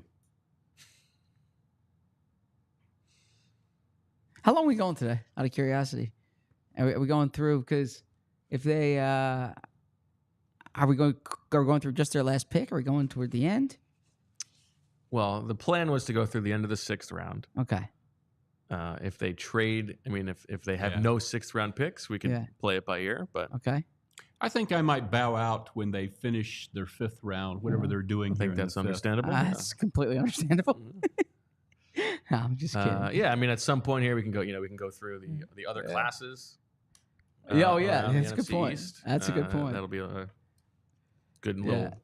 So Yeah, I- my son was decrying we can the do, fact that Jaden Daniels and Malik Neighbors and those are good players. But that's the draft. I mean, you can't. Yep. The What other a- teams, especially if they're really bad, they're going to get good players. They can still screw them up, which they've done many times. What a great line in the chat from Idiot Sandwich. Only Baskin Robbins scoops more than Zach Berman. That's Only right. Baskin Robbins has more scoops than Zach Berman. That should be our next banner. Yeah. Stop. Just trying to do my job well. That's all. Well, you're doing it That well. is all. Christian Jones, who we talked about, the tackle from We Texas, did. goes off the board. Big fella. Again. Super chat from Bob says, Zach. Stop, come on. Zach. Hey, That's I- a super I- chat. I got to read think that. the bit's grown old. I think the bit's grown old. Well, Yes. you know that when the bit grows old, that's only when we double down. I wouldn't use we. in When that wait sentence, until yes. you see how big the banner is on Monday. Yes. number one, and one for number 155. So Somebody there was asking my opinion of the Falcons picks. Okay. And I have a friend who's a big Falcons fan. At one point, even though he lives in the Charlotte area, he had Falcons season tickets. Ooh. So I was Did he drive or fly? drove. Okay. Yeah, it's about a 4.5 hour, Okay. as you probably know from your vast From North Wake? Carolina experience. So I just couldn't resist, razzing him about the two quarterbacks, and he was very, very upset about that, and he just doesn't have any confidence whatsoever in their front office, which is pretty well, I think he's onto something there. You don't pay Kirk Cousins $100 million guaranteed that you can't get out of for at least a couple years to At draft least 2 a years for sure, 24-year-old quarterback who might not be that good. I mean, I kind of like his arm, but geez, I mean, it's not like he's. Yeah, it's interesting. I mean, it's a real gambit, right? You're passing up on players at other positions that could make an immediate impact. But if you believe in best available player and that's the most important position, like I get it. But if you love Michael Penix, why did you give Kirk Cousins $100 million? Yes. Right? Yes. true. But Yeah. Yeah, It's I like don't they know. discovered that they loved Michael Penix after they gave Kirk Yes. Cousins $100 million, which is not how you want your process. And how to work. quickly has Kirk Cousins gone to ask to speak to the manager about this? Because Yeah. this is. Oh, that was right away. His agent, who's a really good guy, Mike Yeah. McCartney, was very public about, Yeah. what the hell is this? Yeah, Kirk was a little not Miffed. happy. Yeah, And there I saw there was a thing about I think Jay Gruden and Colt McCoy were on the underdog draft show with Josh Norris and Hayden Winks, and Jay Gruden's talking about Kirk is sensitive now. Like yeah, this is a guy who's Yeah. very sensitive. yeah. So He used it that's now. Yeah. yeah, he might have. Les. E-Train wants to know when we can get a Zach PHLY big billboard. I mean, let's get that going on No, 95. Zach. Our billboards for Anthony. Les, you've covered a lot of drafts. What's your craziest draft story? Ooh. Good question. Well, it's taken on it's not funny anymore now, but Daniel Teonisheim, yeah. 3rd round pick. Yeah, that was very funny. We get him on the phone. Someone asks him what he's doing. Just lying here on the bed, looking up at the ceiling. He's talking about just laying in bed looking at the ceiling. Yeah. He's taking some time away. Yeah. Had no idea he was going to be drafted in the Yeah. 3rd round. Yeah. Wasn't too fired up about it, and tragically died several Yes. years ago. Yes. He was coaching high school. Yeah, in Hawaii, where he was from. Yeah. Yeah, that would be right up there. Another was Lane Johnson. Mm. When Lane got drafted, Lane's a bit of a people pleaser. He wants to I remember. be I know where liked. you're going with this. Yes. And he gets up there on this stage, and he's talking about, was it a bear that he fought or something I think a like wild that? boar, maybe. Yeah, I don't know. With but he his was- bare hands. Yeah. He was fighting some with his bare hands. So Yes. we're all really impressed with this. So we go back to the little media room, which used to be, actually in the building. And Derek Boyko, then the PR director, comes running in and says, by the way, that story about him fighting the bear, that wasn't really true. He was just trying to make up a good story for you guys. Yeah, he wrestled bears. He said. Yep. Yeah. Well, it's a good journalism lesson where just because somebody says something, you can't Right. just write that it happened. You got to Yes. say that they said it. Yes. Yeah. Exactly. Yeah. Yes. That's true. And in that case, the Eagles didn't want it even said that he had said it. It was like, no. Yeah. Yeah. That was fun. I do remember Yeah. that. Yeah. That was a very good one. Yep. Yeah. Okay.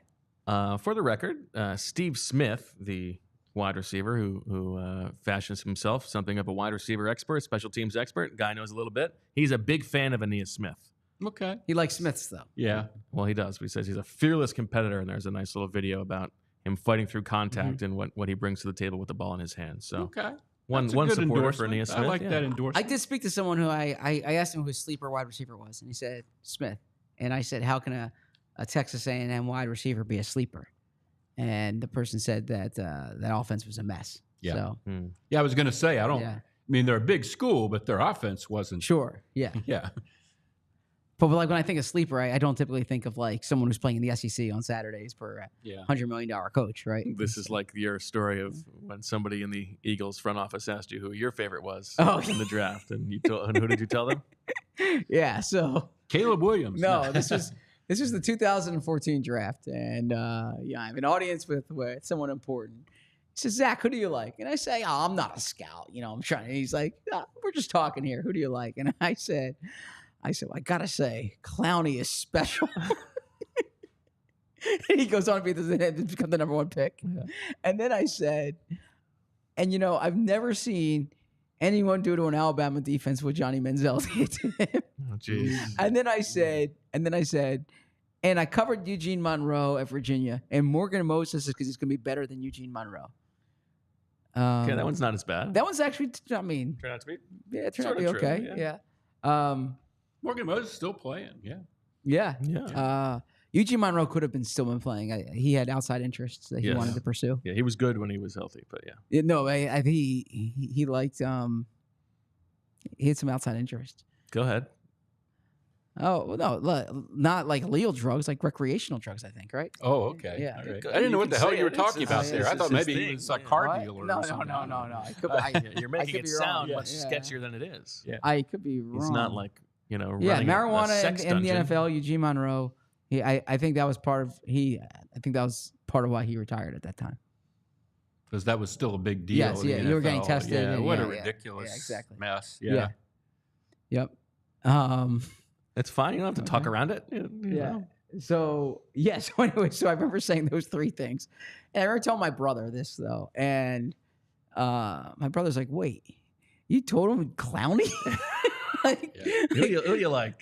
Like maybe this guy's trying to hire you for the front office. He reads your stuff. He thinks you know football, and you ask him, and he asks you who you like, and you say the number one pick in the draft. I mean, that's like the guy. Well, you should have said Marcus Smith. Yeah. Yeah, seriously. Then I could have gotten hired, right? Would that have been your goal? What? To get hired? You're pulling a. Remember, this was the Omar Minaya with Adam Rubin. Adam Rubin. Yes. Yeah. Well, Chris, the late Chris Snow, a wonderful man, but he was he was working at the Boston Globe covering the Red Sox. Before that, he was covering the Minnesota Wild. But the Minnesota Wild, they were so impressed with him when he worked there, when he covered them, that they hired him away to cover or to work for the Wild in their analytics department. Nobody's ever going to do that for me. Not just because I'm old, but just because I don't do this. Although I don't want to say back in your day. Okay, that's rude to say. But like there was a generation where teams would hire like former sports writer, Ernie Accorsi's a former sports writer, right? True. Marty Herney's a former sports writer. I was going to say Marty Herney. Ned Coletti's a former sports writer. Yes. Right? Because Andy Reid. No, but you would go sometimes, you'd be like the sports writer, and then you get hired as like the PR director for the team. Yeah. And then there weren't as many layers. So all of a sudden you would just like make the decisions.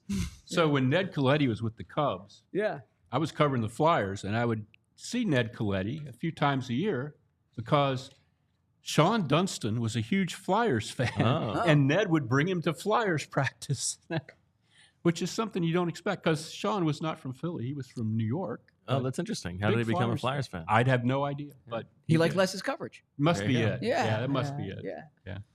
All right, so we're at pick 165. Eagles on the board at 171 and 172. Yeah. We will see if they speaking keep of that these 2014 draft, I was looking at the Eagles 2014 draft. I saw your tweet, yep. Oh, okay. Yeah, I was going to repeat that. Jordan Matthews theoretically has a job as a tight end with the Panthers. And we'll see if he's on the practice squad or if he actually stays. If he's out of the league, there's nobody the Eagles drafted that year who's in the NFL. Yeah. Well, I also think, and I've said this before, when you hear sometimes in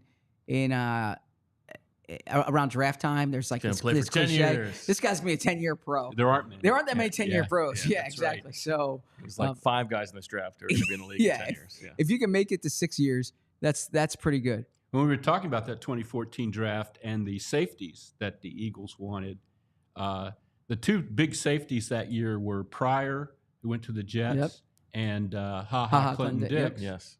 They were both out of the league Clinton within, Dix. 5 years? Yeah. Now, Clinton Dix actually made a He Pro hung Bowl, around a little bit longer. but he wasn't.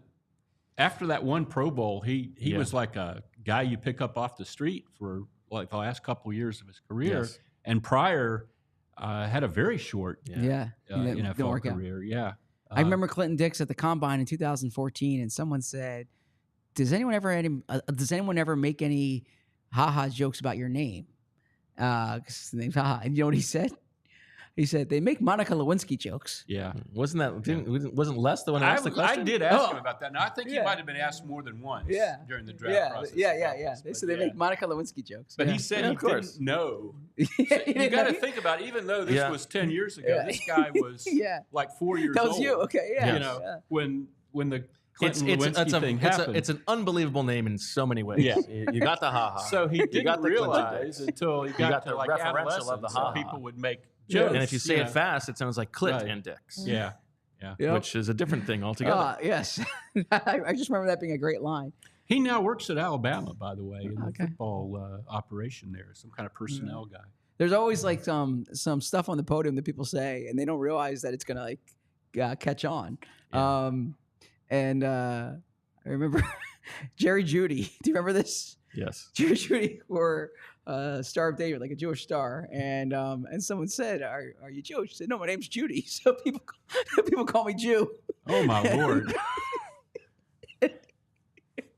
Yes, we had a lot of fun with that at the time. Yeah. Wow. Yeah, it was. So look, I mean, it's creative, I suppose. Yeah, but in any event, those were some Combine press conference memories. There you go. Well, we're on hour 4 of the show. Crank Show Legend in his super chat says, "So hyped. DeJean and Trotter fell. How do you guys feel about the picks? I don't know if I'm sold on Shipley, to be honest. Maybe we get Rice." There you go. Rice being Brendan Rice. Yes. Go ahead, Zach or Les. No, or Les, because Maybe. we're gonna be here. After Go ahead, this. Les. People You go hear from first. so. Well, I don't know People a wanna thing hear from about you. Brendan Rice other than he's Jerry Rice's Oh, I son thought they playing want your opinion on the USC. picks. Do they Oh, want the your- picks. Okay. Is that what they're asking? Yeah. Yeah, I don't know anything about Shipley either. We had a spirited discussion here of the whole white running back phenomenon. Certainly, you like DeJean and you like Trotter in the 5th round. Like I said, I don't think you can go wrong. This is not a guy that's never played linebacker or he's not some wild swing. It's a guy who's going to play on your team, whether he's going to be a starter or not. But it's a 5th rounder, So yeah, I'm fine with what they've done. That your guy from Houston Christian. I would rather have him have been Roman Wilson, but so it goes, and I'm certainly not any kind of expert. I mean, I would agree that Shipley is the pick that I'm least excited about Interesting. of this class, just in terms of the value. And I think all of this moving around, like they have done a very good job getting stuff for next year. Yes. If you looked at it coming in, they had a 1, 2 2s, and a 4th. And they leave with a 1, 2, 3, 4. And, the Hunt and Shipley duo is a little bit underwhelming relative to what you might have expected from that second round pick. But getting DeJean is what really changes like how it looks. And the truth is that as much as we love all of these guys in the middle of the draft and forecasting their upside, what really matters in the end is going to be like how the top picks do. And to get 2 guys who project as impact players in the secondary where they need short and long-term help, it seems like they have done well at the top at least. So I'm higher on Shipley than you are. Tyler's asking us, do you guys think Shipley got bumped down the draft board because of defenses were able to stack the box? They had Kate Klubnik and DJ. DJ, you and Tyler need to have just a college football nerd and conversation. So I actually don't think that's why he got bumped down. I think the injury played a part in it. I heard going into the weekend, 4th, 5th round. I think that's around where Dane had him too. And so I don't mind that pick. I mean, I like Braylon Allen more, but look, Bo, you're an age guy. You have a 21-year-old running back who has juice like that. He has pass catching ability. That's good value, I think, for that type of player. The Jalyx I don't Hunt, like. It's the production versus his teammates that bothers me. Fair. Okay. Jalyx Hunt, I don't love that pick. because, as I said before you got on, I like the idea of it. I would rather that on day 3. Yeah, it's that was exactly my I point. think I just don't. I think I've come around more on the Hunt pick than you guys. I really like, obviously, the first 2 picks. The pick I'm least enthused about is Smith right now. But I mean, if the 5th round pick is the one you're least excited about, then that's not bad. I think the reality is this, though. Like, you talk about the process on day 2, and I get that. I like the trade up for DeJean. I really like the process on day 3 because now you have a 3rd, 4th, and 5th next year. And I thought getting draft inventory next year was important. If they had just gotten a 3rd and a 4th, I would like, or a 3rd and a 5th. To get a 3rd, 4th, and 5th, yeah, I think that's. I think once good. you got the 3rd, I didn't necessarily need to balloon down the 2nd time and only end up with 1 4th round pick. But if they didn't love anybody on the board, it's totally reasonable. I would have liked if that 3rd round pick was an offensive lineman as opposed to an edge rusher. I understand the point about Hunt's upside. I don't think this is going to be the last time they're going to have an opportunity to get a development like an edge rusher, right? No, I mean they're probably still going to draft one early next year. Yeah, but exactly. They're going to have spots to fill. Sure. I think that I don't like drafting based on need, but I did think there was a clear drop off on the offensive line, and I thought that if they, I guess Zinter, but that was the first trade down. But Zinter was the one that jumps out to me because I think Zinter can start for you and will just be a real strong player. So that stands out. Like the lack of offensive line help jumps out. Not even in terms of in terms of starting lineup, but they need depth. And we always talk about day 3 being your chance for depth. They lost Jason Kelsey. They lost Isaac Seumalo. Oh, I'm sorry, not Isaac Seumalo. They lost Sua Opeta. They did lose him, but it was a while ago now. They lost Jason also Kelsey. Lost Vitae. Yeah, You know. it's true. They lost Jason Kelsey. They lost Sua Opeta. They lost Jack Driscoll. And they add Matt Hennessy. And that's the only player they've added so far. I understand they have guys on futures deals, but I would have liked to see a little more reinforcement along the offensive line. And I am worried, Bo mentioned it, and I say it all the time. The Eagles, when they look at 2020 and they look at 2012, 2 years when they bottomed out, they were decimated both years because of injuries. They lost their left tackle before both seasons, right? Then they lost they lost their right tackle during the year. Lane Johnson during 2020. Todd Harriman's during 2012. 2012 they lost Jason Kelsey to injury. In 2020 they lose Brandon Brooks to injury, right? So this is all a way of saying, like, all right, if Lane misses time, if Jordan Mailata misses time, if Landon Dickerson, like, who's stepping in here? Right. And you could there's a school of thought that, well, of course, if your $20 million a year players are absent, then your team's going to be worse. But this is your chance to build depth there. And I thought that in this draft in particular, they could have built depth along the offensive line. That's very well said, yes. Yeah, I think you've said it well. I think the thing I like about Ania Smith is it will allow me to make oblique jokes on Twitter about Anias Nin that nobody will get. I don't even get that. Anias Nin was a writer. Yeah. Okay. Not a real famous one, I guess. Okay. I thought she was, but I guess not. If Anias Bo doesn't know, that Wake Forest education. AINIAS. Yes. I was under the assumption it was a U, so it's going to be a tough one. No, there's no A. It's AINIAS. Yeah. And then Smith, SMITH. Yeah, that one tracks. That's important. Yes. Yeah. Adam Kravitz says, I don't understand how we love Stoutland and how he can turn a star into everyone. He can't do that. But they drafted lineman 3rd round last year, and you're ready to give up on Steen. I'm not ready to give up on Steen. No, nobody's ready to give up. Yeah. No, and I think Jeff Stoutland's great. Like I also don't think like Jeff Stoutland can take any offensive lineman and turn him into a starter. Yeah, that's a fun. You hear that a lot from fans, and that just because Mailata worked out, most of these guys are. The Eagles have great offensive lines because they draft offensive line high most of the time. It's not that Stout turns these guys into, Lane Johnson was a 4th overall pick in the draft. That Dickerson, high 2nd round pick. I mean, Juergens, 2nd round pick. Yes. Robin has your back. She says Nin is famous. There we go. So Okay. there you go. I think Stoutland. Noah says Nin was a naughty girl. I don't know what that means. Stoutland, Yeah, she wrote a lot of erotica. Oh, okay. Actually, Now we're talking. Stoutland does a good job maximizing his players. You never hear of an Eagle offensive lineman who goes elsewhere and all of a sudden like turns his career around. Right. And you have other guys who come here and they're better players here than they were elsewhere. And in fact, you have guys who leave and are disappointments. Sure, like Dillard. Dillard, actually, his last year or two with the Eagles, he was a useful. Sure. It'd be good to have maybe they can get him back. No, actually, he has signed with Green Bay. Yeah, I guess, yeah, didn't he? yeah. But, he was a useful swing player here, at least. And then with great expectations, he went to Tennessee and just was a disaster. Yeah. And you can even say Big V in Detroit was not It's not what they paid for. hoped they were getting when they. Yeah, I think Stout does make guys look. Yeah, he gets the most out of them. You're That's right. certainly true. But he doesn't just create guys out of nowhere. Hailed by many critics as one of the finest writers of female erotica. I'm on board. Yeah.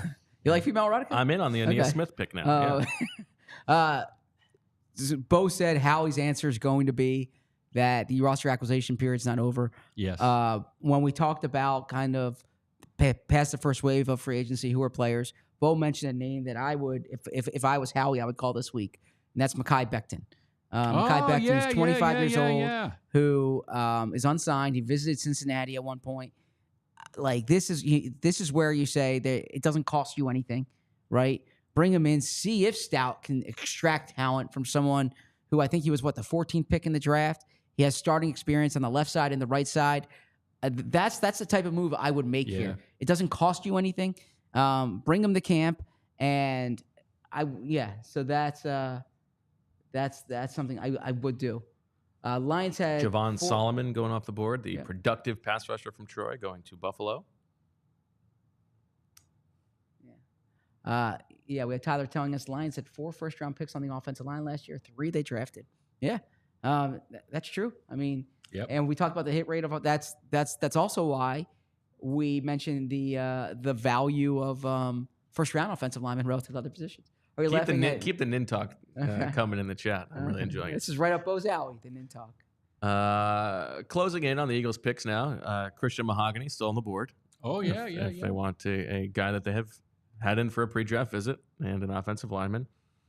My guy Dylan McMahon. Let's go.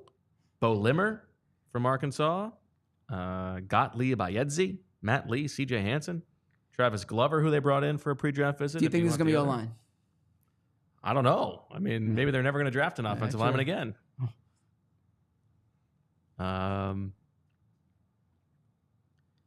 Gary Greenfield. Toss some names around. So the Saints are on the clock right now.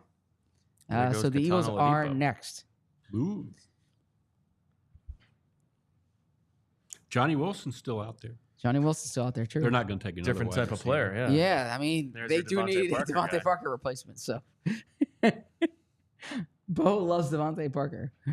I love how much you hate him. I don't hate He's never Devontae done Parker. anything to you and signed for no guaranteed money. I don't hate Devontae Parker. I just, I was we did a podcast after every single free agent signing. I have to give a reaction. I'm underwhelmed by the signing, and all of a sudden I hate the guy. He keep coming back to. They He got to had get rid that of him. hellacious game against the Eagles. Yeah, for the that's offense. I always remember that. It was like, good Lord. Yes, everybody's saying the off-season plan for Zach is you got to finally watch Barbie, and then maybe we'll do an Aeneas Nin book club episode. Yeah. I'll pass on that. We'll have you in for that. I don't even know that I've ever read much that she's done. I just know who she is. Okay. Eagles are on the clock All right. for back-to-back picks. Nin. You think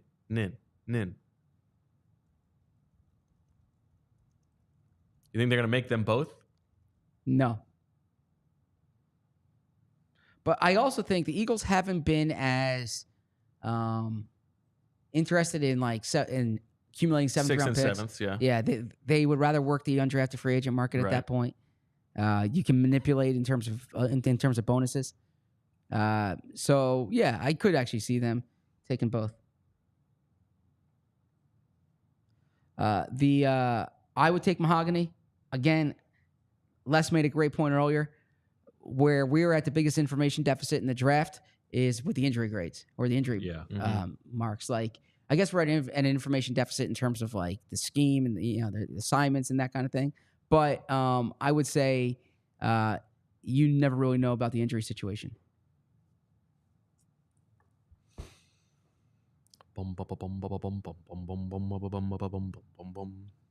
Will it be Brendan Rice? Will it be Jaheim Bell? Will it be Garrett Granfield, Bo Limmer, Nathan Thomas, Matt Lee, CJ Hansen, Cedric Johnson, Gabe Hall, Curtis Jacobs? He already got Jets traded up to number 171. There you go. There you go. Okay. It will not be any of those. Bub Trade. Means goes The Eagles on. get 185 and 190. Oh, nice. Love that. But they still have 170. 172. Yep. Yeah, they still have 172. Bum, bum, bum, bum. Now, what bum, round bum, is 185 in? Help me out here. Six. That'll be the 6th. Okay. Yes. 172 here is the back end. Yes, it fifth. is. There we go. Les, after this pick, you can be off the hook. How about Okay. that?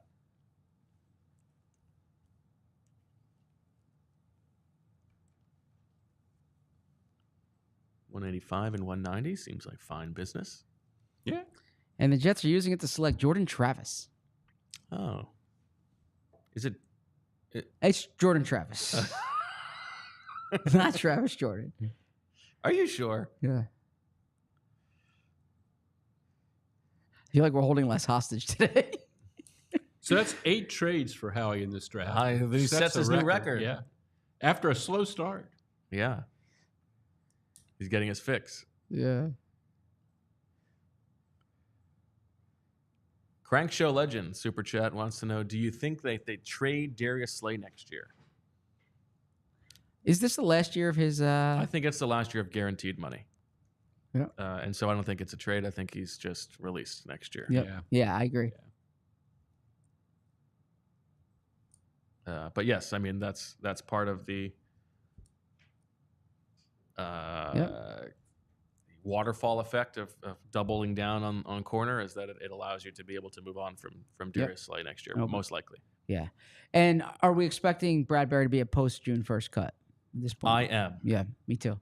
Are you? Yeah. Yes. You don't think they'll bring him to camp? Because that was your Oh, opinion yeah. before. Oh, no, I would still bring him. But if you look at the list of corners they have right now, It's a long list. Yeah. I don't see how they can possibly. I mean, it's a long list, and there's nobody on there that you're not, other than Avonte Maddox, everybody else is somebody you expect to see on the team. I don't know if like a Job or, or those guys are. Yeah. Yeah. Some of those. Even a Ricks, yeah. Yeah. But they're also guys who need reps, and that's Sure. part of Yeah. why I think that they probably Yeah. will just But- move on from Bradbury. But you can get to like 8 or 9 without even getting Yeah. to Job or Ricks. It was my True. point. Okay. It's unbelievable. So the one And thing then with Isaiah DeJean- Rodgers and even Yeah. Tyler Hall. Yes. Yeah. Yeah. The one thing I would say with DeJean is like you can keep one fewer safety, I think, and kind of have him as your backup safety.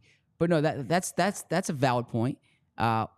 I'm curious with Bradbury. Look, we documented this from the Eagles' perspective when the Giants kind of kept him hostage, Mhm. right? After the draft, the Giants were trying to trade him. They Mhm. cut him late. It hurt Bradbury's market. Bradbury's in a different situation now than he was then, sure. But the Eagles could say, look, they don't save anything right now by cutting him. They could designate post-June 1st, or they could wait this out, see what happens in camp. Like maybe there's an injury in camp and someone wants to trade Bradbury. Maybe Vic Fangio sees him in OTAs and it's like, you know what? I can work with this. Right. There's And there's that weird thing with Bradbury. I mean, I know he looked like he was done Yeah. last year, but he has this weird thing. I'm sure you guys have talked about it, where he tends to have a good year and a bad year and a Yes. good year. and the a Eagles are bad- taking Michigan guard Travis Keegan.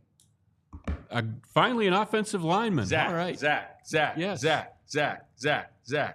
Travis Keegan It's a run on Travis's right now. got their Michigan man, who's got it better than us, Zach. Nobody. It's actually Trevor Keegan. Oh, sorry. Trevor Keegan. Oh, okay. The other guy was Yes. Travis. All right. 6'5", 310, Trevor Keegan, who has an older sister grew up in Crystal Lake, Illinois. He will turn 24 in August. Started for 3 full years for the Michigan Wolverines, mostly at left guard. In fact, 36 of his 37 starts at left guard, but 1 start at left tackle.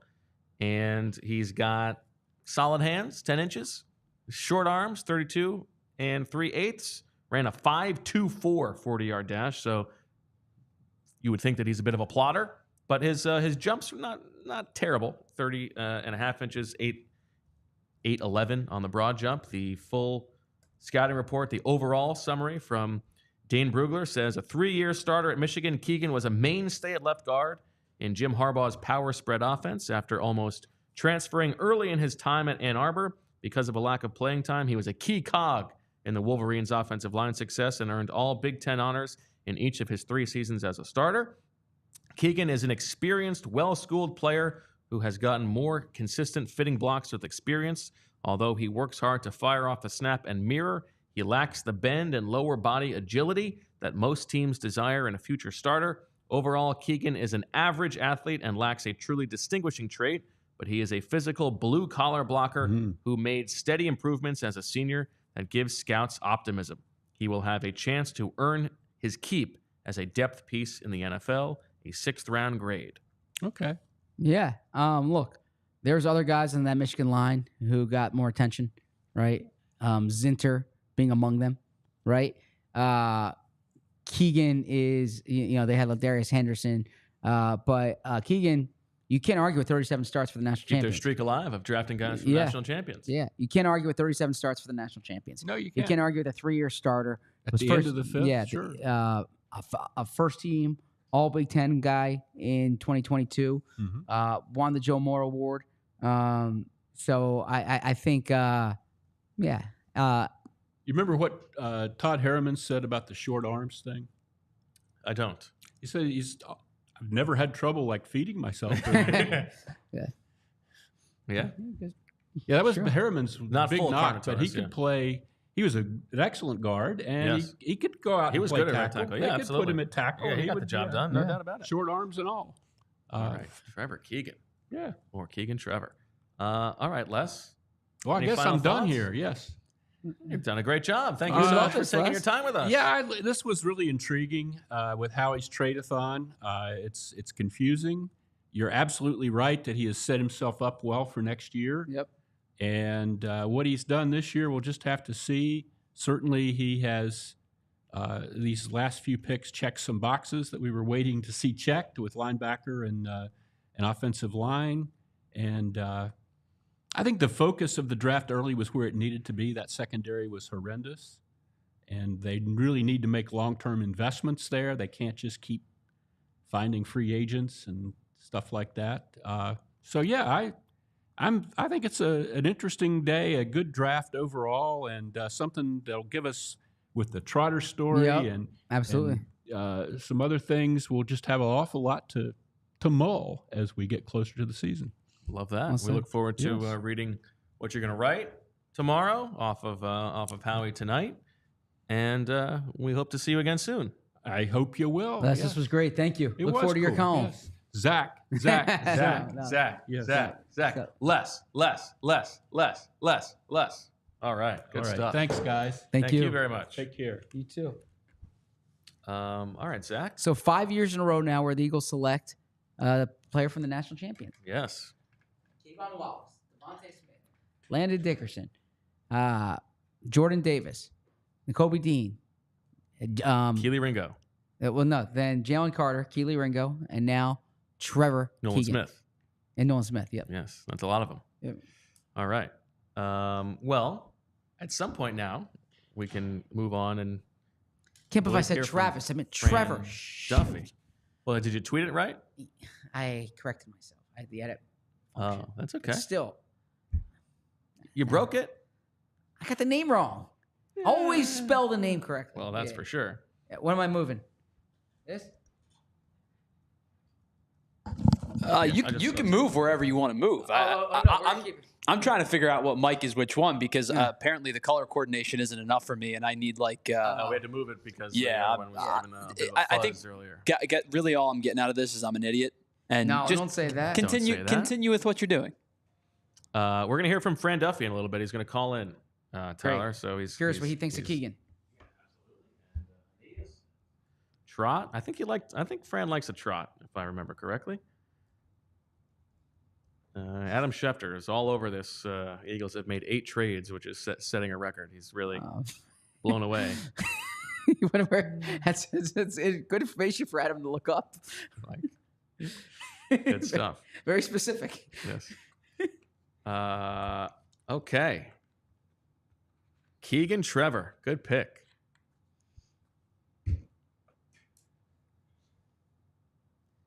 Yeah. You gonna let me get away with that? What? Yeah. Keegan Trevor?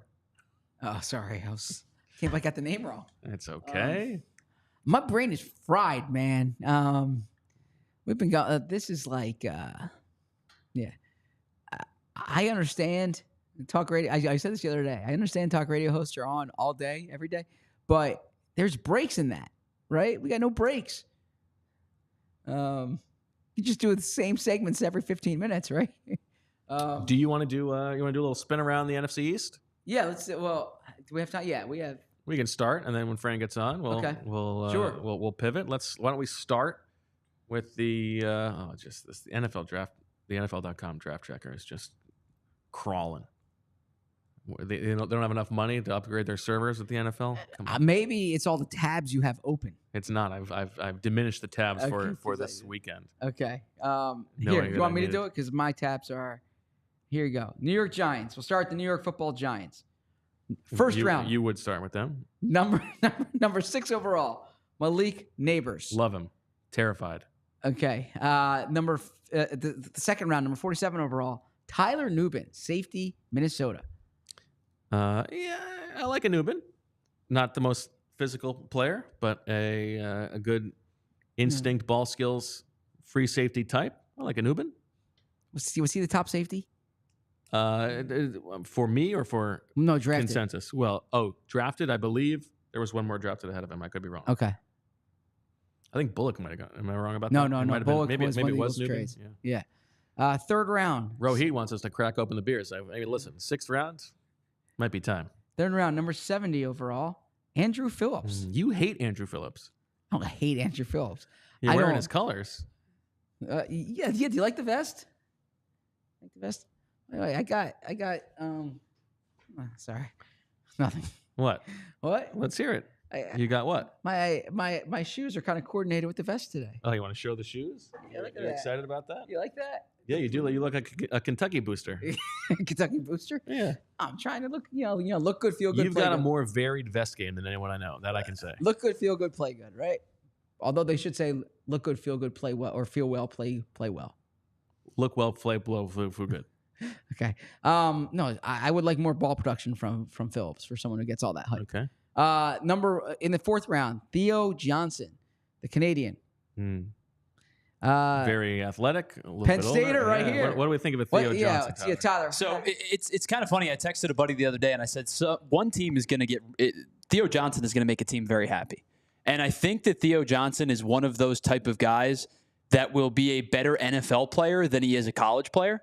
Why? Because I think he was used as more of like at times as an H-back type James of. Franklin messed up again. Well, I mean, there's nothing new there, but I think he was used as kind of an H-back, a super utility guy, and I think he's not a traditional hand in the turf type of tight end, but he is to me more of like a flex out wide, play in the slot type of tight end, and I think his really strong athletic ability is going to carry over into the NFL where he's going to be allowed to be out in space and to make plays. Now, obviously, of course, everybody's faster in the NFL than they are in college, but I think he is a really good athlete who will transition well to becoming an NFL kind of jackknife type of guy.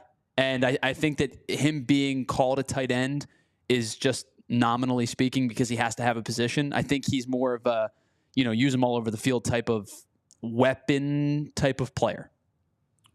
That's good analysis. I like that. We should put you in this seat here. Yeah, there we go. Uh, Very athletic. yeah. Loves maple syrup. Is it a generalization about Canada? Okay. Super nice guy. And then the 5th round, 166 overall, they took Tyrone Tracy, running back out of Purdue, who was probably born when the team was founded, right? Older guy. Yeah, he's an older guy, but he's an interest. I'm more interested in him than I am in Ray Davis as the older guys because he's the wide receiver convert. Gotcha. Who has only spent 1 year at running back and offers a little bit something different. Honestly, like a Raheem Mostert profile. So interesting guy. As a generalization of that class, I mean that's a lot of weapons. It's like trying to do a lot of work to help out Daniel Jones. I don't know that they're going to be happy with the results there, but they're adding the best player in the division, I would say. Interesting. Yeah, I would agree with that. Yeah, I would agree with that. By the way, someone says Zach's missing Cooper's press conference. Yes, I know. Cooper DeJean has a press conference right now. I am not there. Can't do everything. Can't be everywhere.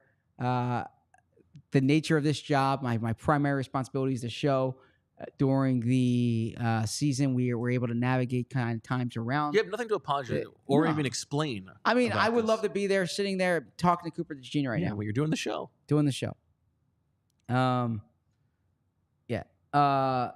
So then, okay. So Washington Commanders, we're going to go geographically, okay? First round, number 2 overall, Jaden Daniels, okay?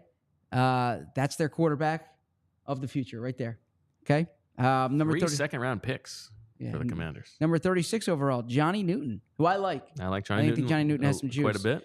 Number 18, or I'm sorry, number 50 overall. Of course, they have the 50-53. They made the trade with the Eagles, the Cooper DeJean pick. Yep. So they have these 2 picks. Good point. Mikey Sanderstill, my favorite player in the draft. Yeah. He's going to be, good luck to Paris Campbell. Good luck to Ania Smith. Good luck to Britton Covey. Good luck, because Mikey Sanderstill was going to make your day a living hell. Okay. Good luck to Mikey Sanderstill against Devontae Smith. I mean, Sanderstill, he plays his butt off. At number 53, your boy Ben Sinnott. Yeah, Ben Sinnott. Love Ben Sinnott, but I mean that's a little rich at 53. 3rd round, 67, Brandon Coleman. Guy Eagles like. They brought him in here, guard tackle, big versatility. long arms. Yep. 100 overall, Luke McCaffrey, not Christian, Luke McCaffrey. Yeah, reach. Number 139, the 4th round. Oh, I'm sorry, in the 5th round, Jordan McGee, Temple linebacker, local guy. I like a Jordan McGee. Yeah, in that group, he's fine. In the 5th round, also Dominique Hampton, the safety from Washington. I think they added a lot to make their team better. I mean, it's a bad roster, but I would also say if you told me you had the 2nd overall pick and 3 second-round picks, I'm a little bit underwhelmed with what they came away with. I mean, this is a nice deep class that I would feel good about, but I'm not so sure it's like totally overhauling the roster. Yeah, with top-end talent. I mean, look, if Daniels is a stud, yeah, that's what matters. That's what matters. I think they could have gone. I don't like, as much as I like Mikey Sanders still, I think 50 and 53, they could have navigated that a little different. I don't love spending 50 and 53 on a slot corner and then a tight end who is like, to me, is like a rotational tight end, not a top of the lineup tight end. Top of the league fired. Now the Cowboys have taken Keelan Carson, my guy. Okay. Go Deeks. So you want to do it? Sure. Okay. Tyler Guyton in the 1st round. At 29, Marshawn Nealand in the 2nd round. Who you and I are both kind of sour on Nealand. Yes. Cooper Beebe in the 3rd round. Marist Liufau from Notre Dame, the linebacker, in round 3. And then Keelan Carson just now. Not a ton of picks for the Cowboys. Nothing super high. I think they'll be happy with Guyton. I like Guyton, but I also think that hey Tyler, is the line open for Fran to call in? I think he's trying to get on. But I feel like this is an underwhelming class as a whole. Yeah, I would agree with that there. Excuse me.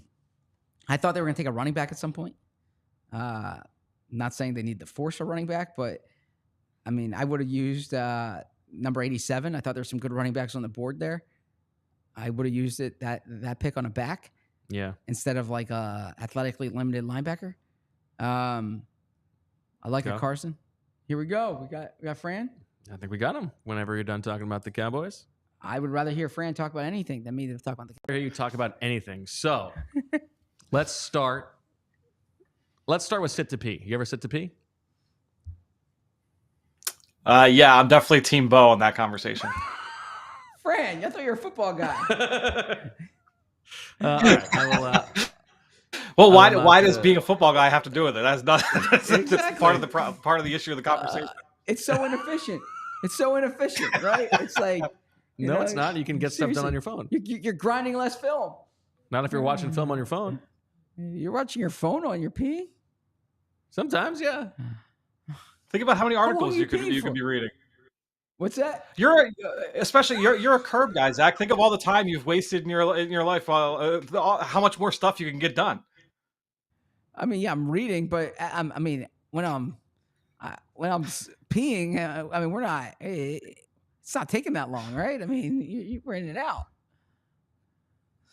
I don't know. We're spending too much time in this conversation.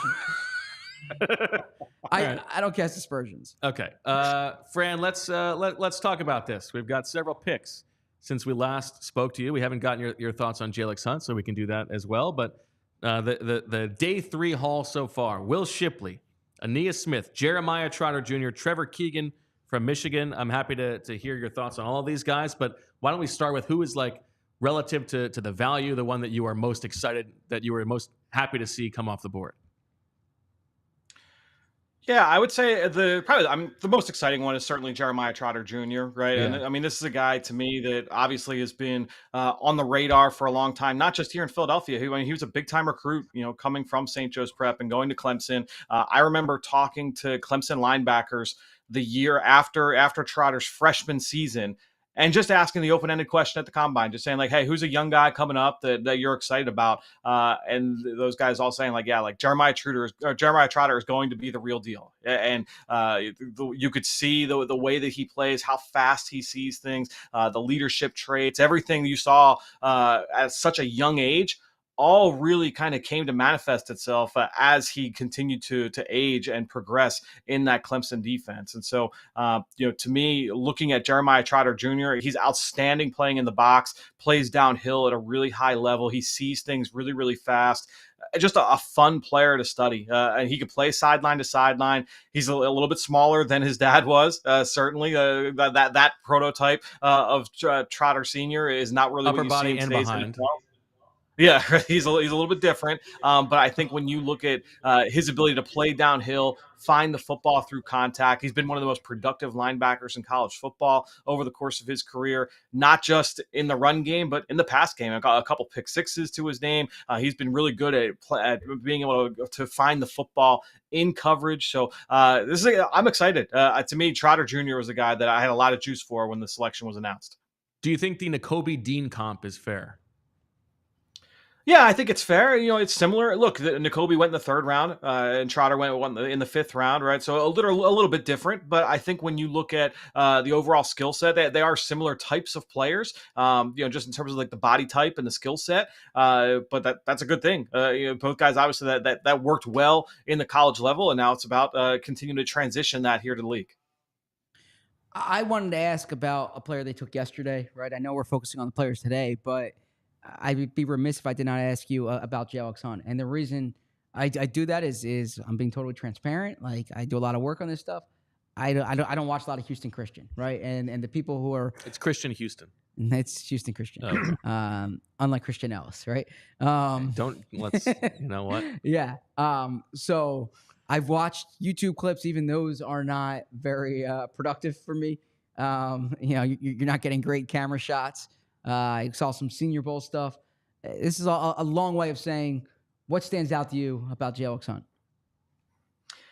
Well, the big thing, right off the bat, you see the athleticism. And I didn't know a ton about the backstory when I first went in. He got announced initially for the Shrine Bowl. He was the first announcement for the Shrine Bowl back in, I want to say it was early November, late October, something around that range. And I didn't know much about him. And so I all right, let's plug in the Houston Christian film, and watched a couple games. And I said, oh, he's a Cornell transfer. And I know some people over on the Cornell staff, and reached out to a couple of them and said, all right, like, what can you tell me about Jalyx Hunt? And he said, oh, well, when he was here, he was actually a safety. And I was like, well, I had no idea. I just, because in the bio, it just said, oh, he transferred from Cornell. And I said, okay, like, this is starting to add up now. You could see the movement skills. And I didn't have exact measurements on him at this point, but you go down to the Senior Bowl and you say, okay, he's just under 6'4". He's 252 pounds.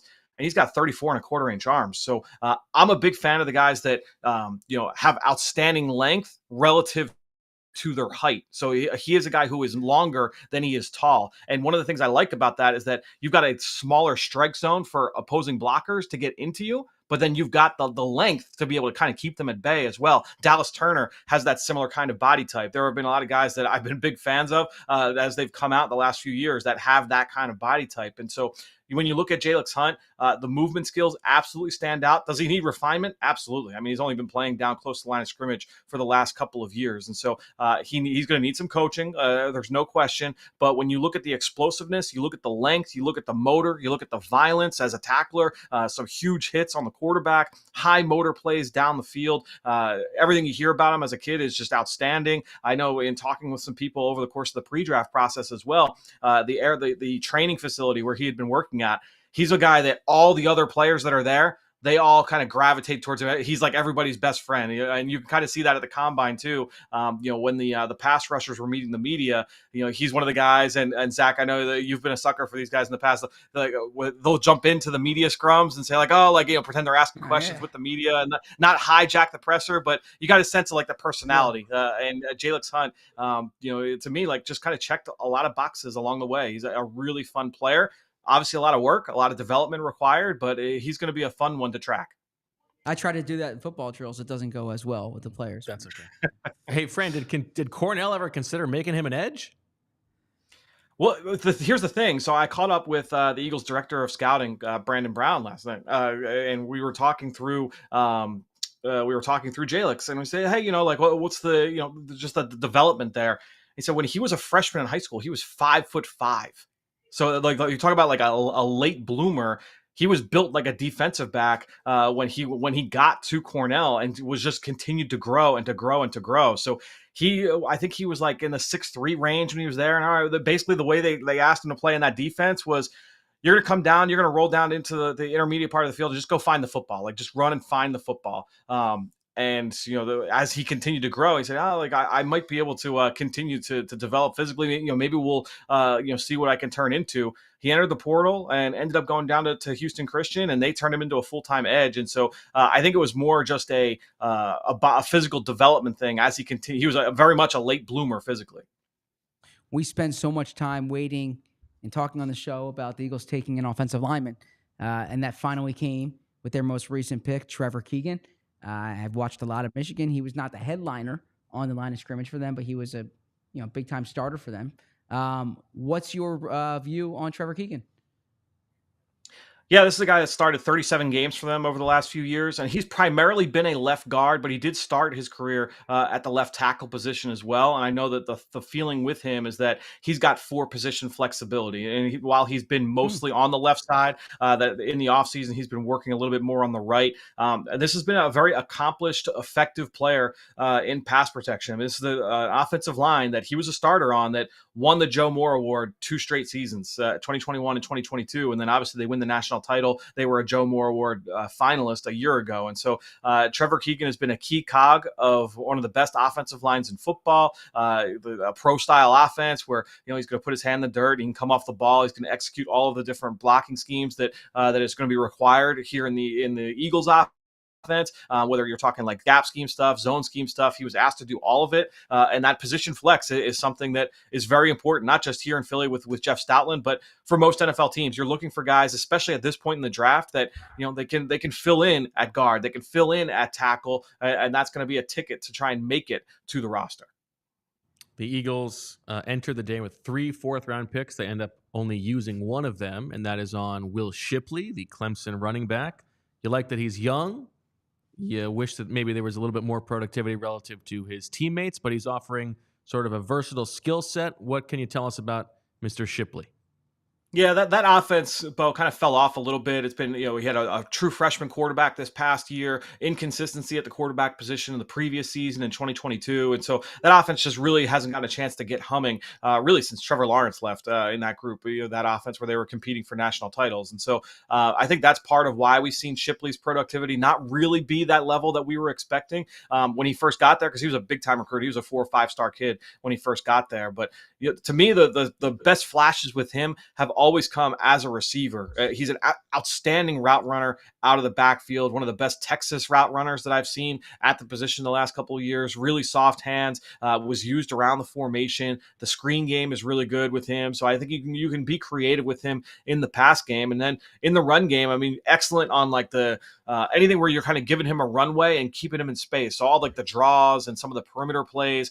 He's quicker than fast. He's not like an explosive guy that's always going to get to the corner as fast as possible. But I think when you get him in space, he's got excellent vision. And that was one thing I noted numerous times while watching him, is that he's a guy that when you get into the open field, some guys are looking for, all right, where's the next defender who I have to make miss? Other guys are looking for green grass. And he's a guy who has a really good sense of kind of seeing the forest through the trees, looking for green grass, as opposed to looking for that first defender. It's how do I get into the open field and try and create an explosive play? So he also has return chops as well. So that's obviously going to be very important for him moving forward, and trying to stick to an NFL roster is just having that skill set in his back. In a loaded wide receiver draft class, the wide receiver that the Eagles take is Ania Smith from Texas A&M. You spoke about Shipley and his ability to, be a pass catcher. I know Smith isn't kind of like your traditional X receiver. What stands out about Smith when you watch him? Yeah, I think if you're looking like body type wise, he's built like OZ. He's built like Olamide Zaccheaus when Zaccheaus was coming out of Virginia. Remember, Zaccheaus, he dabbled as a running back receiver there at UVA, and Anias did the same thing at A&M. He played some running back in the 2020 season. I remember some of the sets that they had with him and Devon Achane, who obviously was outstanding for Miami a year ago as a rookie. When you look at Ania Smith, he has been one of the most versatile players in college football over the last few years, both as a runner, as a pass catcher, and then also as a return man. He's got a couple punt return touchdowns on his resume. Has also been a starter on kick return, so he offers both of some value in both of those special teams units. But with the ball in his hands, that's where things are really exciting. He transitions to a runner really quickly. He's extremely competitive, a tough player to get down to the ground. I thought he showed some excellent flashes as a route runner, especially this past season. I thought he really took a jump there. And it's funny, I heard Jim Nagy do an interview this offseason just talking about receivers. And he said, if you want to see a guy that's kind of viewed as a route runner, and you say, all right, well, what can his upside be? One thing you could do is look at him with the ball in his hands. And guys that typically are good yards after catch players have upside as a returner, because you can see them make those same kind of lateral cuts, that ability to make you miss. That can transition to, kind of routing a guy up, routing a defender up one-on-one. And I think you see that with Ania Smith. And so you're talking about a guy that's got quickness in and out of breaks. He offers yak ability, upside as a route runner. He didn't put the ball on the ground often at all this past season. He was really, really reliable at the catch point, was used at all three levels of the field. It wasn't just the underneath stuff. He also had the ability to make an impact down the field. And so, yes, he's a little bit on the smaller side. And I think when he ran 4.55 in Indianapolis at the combine, it's all right. That's going to kind of cement him in that day 3 range. But in terms of being like a slot receiver, he's got a skill set you're looking for because of that toughness, because of that quickness, the reliability at the catch point, and the yak stuff, the special teams. Like you just feel okay. You feel good about wide receiver 4, in an offense with the ability to turn into a wide receiver 3. That's kind of how I viewed Ania Smith. Let me ask you something, Fran, since we've been talking about the offensive line. It feels like Tyler Steen has been like the guy that we've been focused on.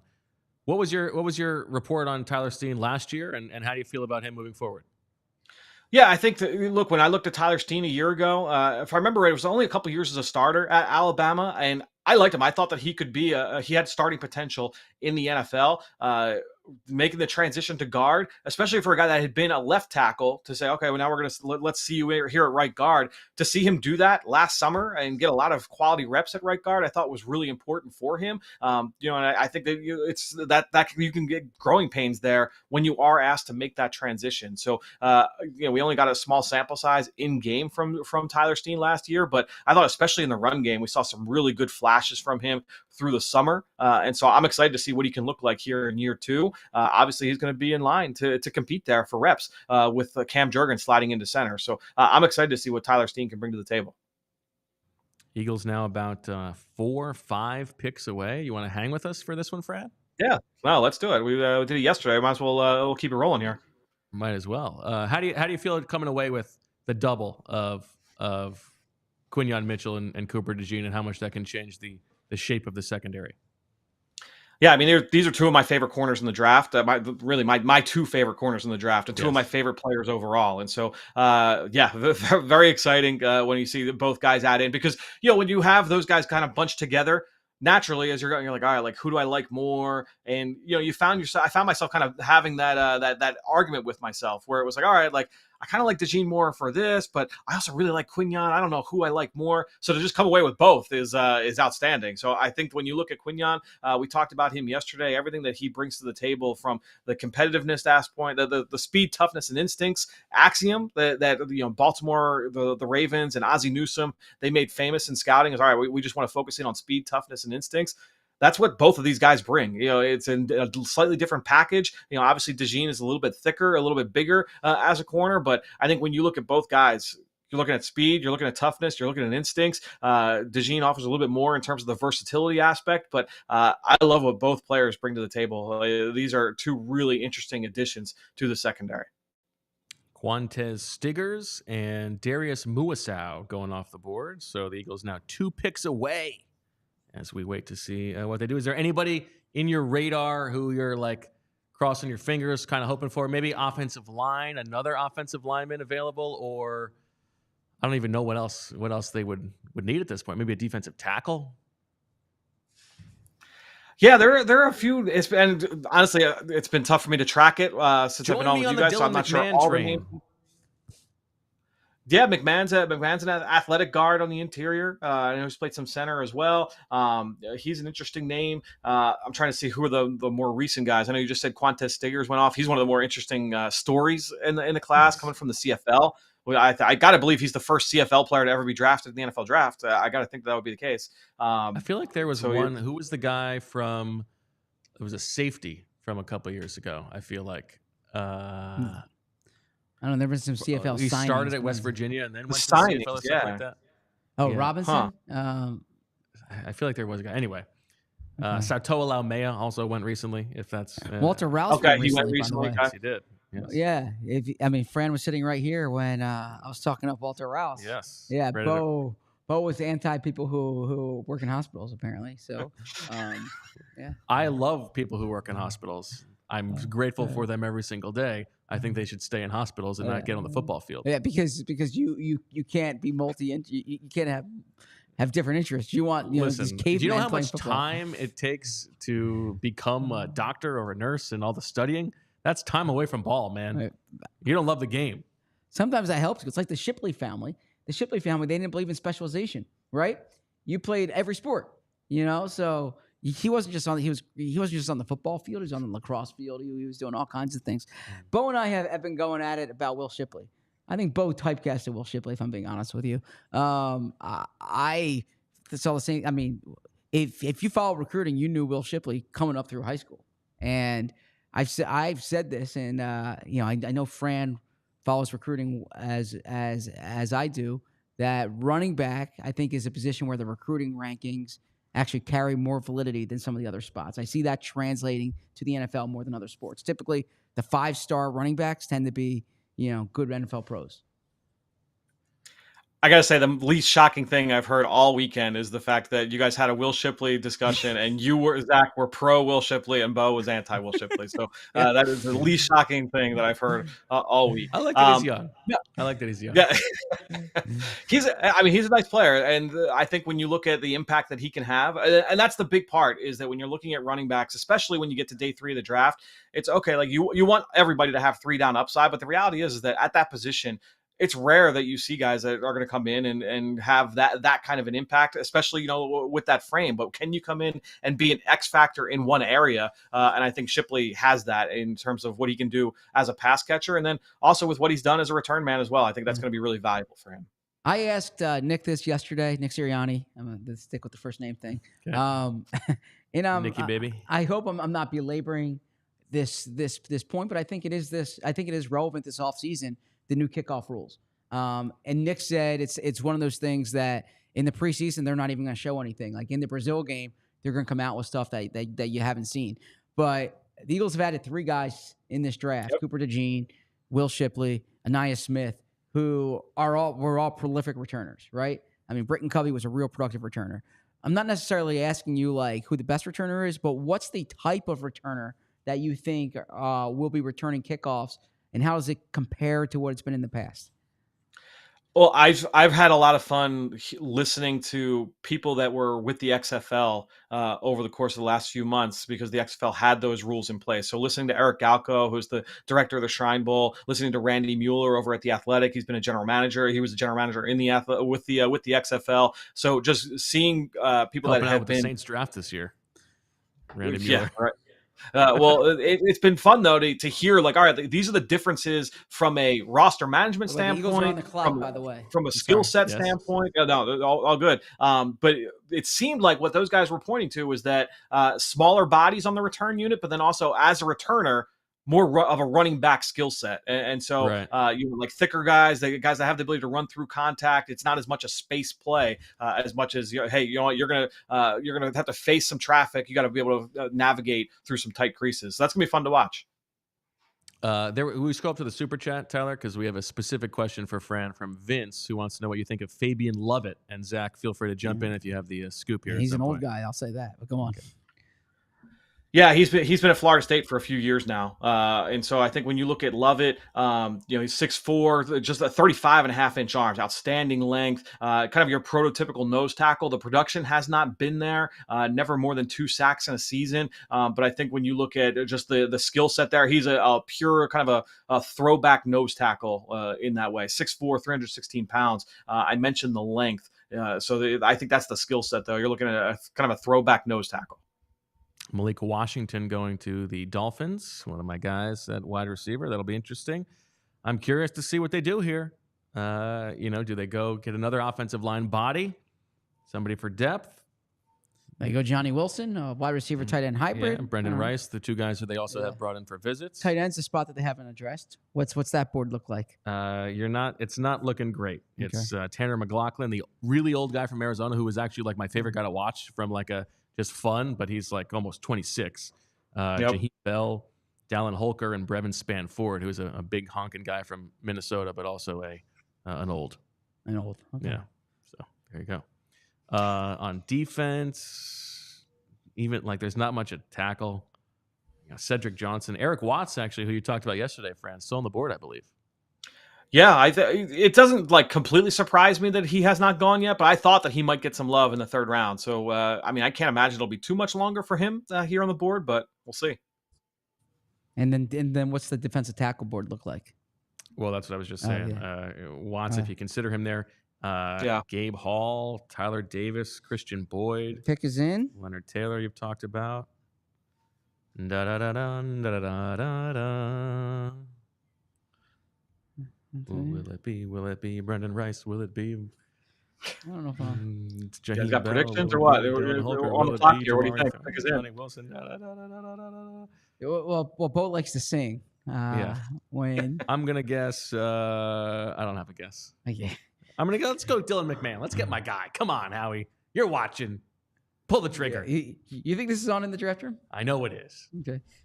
That's why he kept trading down yesterday while I was fighting for my life. Oh, that is true. You have not missed a pick yet. Yeah. I've missed a few press conferences, but I've not missed a pick. Bo, what has been the final count so far for 2025 picks? Is it an extra 3 and an A extra 3, 4? a 4, and a 5. Yes. Yeah, I like that, by the way. Next year's no question. next year's draft's been better than this year. Who's your favorite guy in the draft next year, Fran? I can Who tell do you. you like in the third? Who do you like in the third that offers some, running back tackle versatility? Get back to me in a couple guy in the weeks. draft. You know who my favorite guy in the draft is next year, who is severely underutilized by LSU, is Harold Perkins. Harold Perkins is going to be awesome. And for some reason, they keep playing him at Mike linebacker. Harold Perkins is going to be like Micah Parsons. I was sure you were going to say the tight end from LSU when you said that. No, Harold Perkins is awesome. Yeah. Funny name. I like that. Harold Perkins.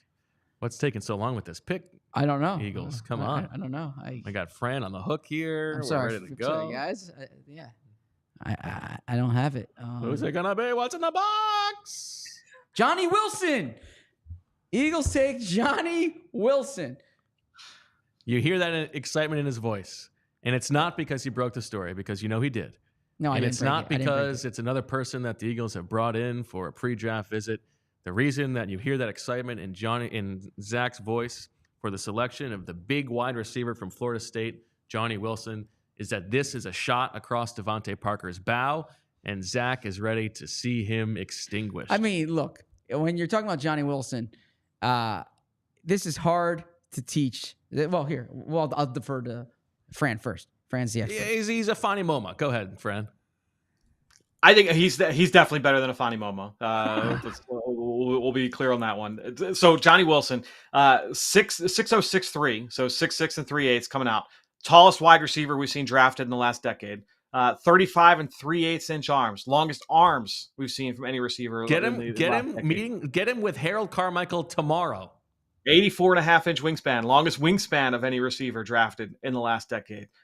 So this is a big body receiver, and that's why he had gotten a lot of, he's probably going to have to move to tight end. Well, then he goes to the combine in Indianapolis, and he runs 4.52 at 230 pounds, which is an outstanding number for 230. He jumps 128 inches at 37 in the vert. And you say, okay, like this is a guy that has explosive traits that can move. He goes into the position workout. And Bo, you know me, like when it comes to the combine, yeah, the athletic testing is good. I'm there to watch the position drills. That to me, like I want to see who are the guys that test really well. And then in that same environment, same turf, same shorts and a t-shirt, the whole deal. Does that speed carry over into the drills? I thought he was one of the best receivers to go through the position workout. No drops in any of the gauntlet drills. I think he put one ball on the ground the entire afternoon there in Indianapolis. I thought he was outstanding. He did have to leave towards the end. I think it was there was an injury like late in the workout, nothing big, but like tweaked something, and so he had to leave. But up until that point, I thought he was one of the best receivers on the field in his group. So you're talking about a player with unique size. I thought he graded out well as a blocker as well. The ability to play through contact, faced a ton of press coverage. Because remember, Keon Coleman was the other receiver there. Coleman was the guy that they kind of moved around. We're going to try and get him some plays in like the screen game and do some stuff. Wilson was consistently, he's the X-ISO receiver. They would move him into the slot at times. But this is a guy that has experience working at all three levels of the field. Was really good at the catch point as well. So a lot to like to get him at this point in the draft. I think it's a really interesting dart throw for sure. Yeah, I mean, you're looking at 17 yards a catch, right? He's been a big play guy. Like they've been able to get the ball to him downfield. 33 catches of 20 plus yards. That's according to Dane Brugler. So yeah, I mean that's one thing that jumps out. And when you watch it, you see him winning in these jump ball situations. Do you see him, Fran, as a like an outside guy, or are we talking like a big slot, like a Devin Funchess type? I thought that when I watched him on film, one guy I wrote down, honestly, the first name I wrote down was a Marcus Colston type. Like that's what you're banking on. That's what you're hoping he would turn into, right? And Colston was, I believe, a 7th round pick, right, out of Hofstra, Zach. Yep. Going to the same program. And I think when you're looking at Colston or when you're looking at Wilson, this is a player that you're hoping kind of turns into that. But again, with that workout in Indianapolis, and not just the testing, but the position drills and the way that he kind of went through routes, and watching him at the Senior Bowl as well, because I thought he had some good flashes down there in Mobile. Another Senior Bowl player as well here added to this group. But when you look at Wilson go through drills in the Senior Bowl, I thought that he showed, this is a guy that has the ability to line up both inside and outside in the NFL. Let me ask you, because that is, when I've asked about him and you've done a lot more work on him than I have, you keep hearing the tight end possibility. Would you keep him at wide receiver, or do you think this is someone who turns into a tight end, similar to the Eagles have like that type of player? They moved Hakeem Butler, the tight end, for instance, right? They've tried wide receivers at tight end. They moved MoMA from wide receiver to tight end. Do you think he stays at wide receiver, or do you think tight end is in his future? In talking with him a couple times throughout the process, talking with him at the Senior Bowl, and then as well in Indianapolis, he had said everybody's talking to him about receiver, and there were a couple teams that had mentioned tight end, but that receiver was what he thought he was, and that what most teams felt he was. Honestly, a lot of the tight end chatter stopped after the combine. I feel like then everyone was like, all right, we're going to keep him in the wide receiver bucket at this point.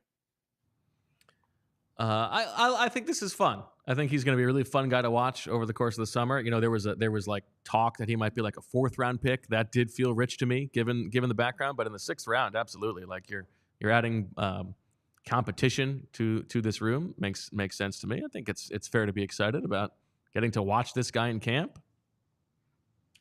17 yards a catch over the course of his career is a really good number for us, especially for a guy who's 230. That you usually don't see that for guys that are that big. And again, the 4.52 at 230 pounds, that's a unique number. I'll have to go and look and see, like, all right, how many guys at 230 have broken that? But there's not many that I would think guys that are that big that run as well and jumped as well as Johnny Wilson.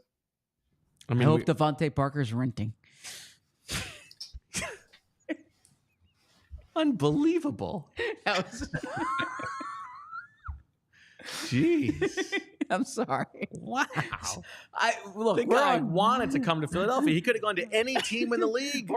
This is how you know it's hour 14. He chose the Eagles. 4 hours, 33 minutes. All I had to eat today was scrambled eggs this morning. I've had the same bottle of honey girl water. We haven't taken a break. I'm sorry, Devontae. I'm sorry. Fran, I would like to offer you the chance to leave, but there were 2 picks away from what could be the last pick of the draft for the Eagles. So I feel like we have to hold you hostage here just to see if they make this pick. And if they trade back, then we'll let you leave. How about that? All right. That sounds like a good plan. Do you have any thoughts on like teams around the league, or your favorite pick that you saw elsewhere? I've been trying to keep up, just kind of looking around at what other teams are doing. I think that I'm a little surprised. Were you guys talking about Dallas just before I came on? Zach, is that the team you mentioned that you were surprised hadn't addressed the running back position? I would agree with you. I'm surprised that they had not addressed running back yet. That'll be. It sounds like there were reports. I think Adam Schefter had put out this morning that they're getting close with Ezekiel Elliott to try and finalize a deal there. I guess that would be their plan, kind of going in. I know they've done a good job with the offensive line. They trade back. They took Tyler Guyton in night 1. They got Cooper Beebe as a part of that trade back. So it sounds like they're going to play him at center, and that's a position I don't believe he's ever played, at Kansas State. But I know he'd been working on snapping throughout the course of the offseason. And so, I think when you look at the Cowboys, they're trying to rejuvenate that offensive front that lost pieces this offseason. Those would be the two ones that stand out. I think looking at the Giants as well, their first couple picks. I mean, you add Malik Neighbors on offense, and then Tyler Nubin, the player I wrote down while watching Tyler Nubin, he was one of my favorite safeties to watch. I wrote down Xavier McKinney, and so him going to the Giants, that meshes well. Zach, I know that you want to do the Jeremiah Trotter. Zoom I have my Zoom on my computer. Go ahead. No. I'll stay here, because you never know what soon is, right? Okay. When they say soon. So that's the good thing about a virtual call as opposed to the Cooper DeJean press conference, which I wasn't able to get to. Oh, and here comes Jeremiah Trotter Jr. Can you guys stay on? Go ahead. You go ahead. Do Jeremiah Trotter Jr. Go see your guy. Ask to see what his behind looks like, how prodigious it is. Zach says he promises to ask that. Now I see a report that the Eagles have maybe traded, but it hasn't come across yet. So if it does come across that they've moved down, Fran, I will. Well, I won't will leave. I won't leave you stranded. We'll at least wait till ZB gets back. Oh, what a guy! What a friend. What non-football stuff can we talk about? Oh, that's a good question. You ever heard of this? Here, while Zach is talking to Jeremiah Trotter Jr., can I share a couple quotes from some of his former teammates? Please.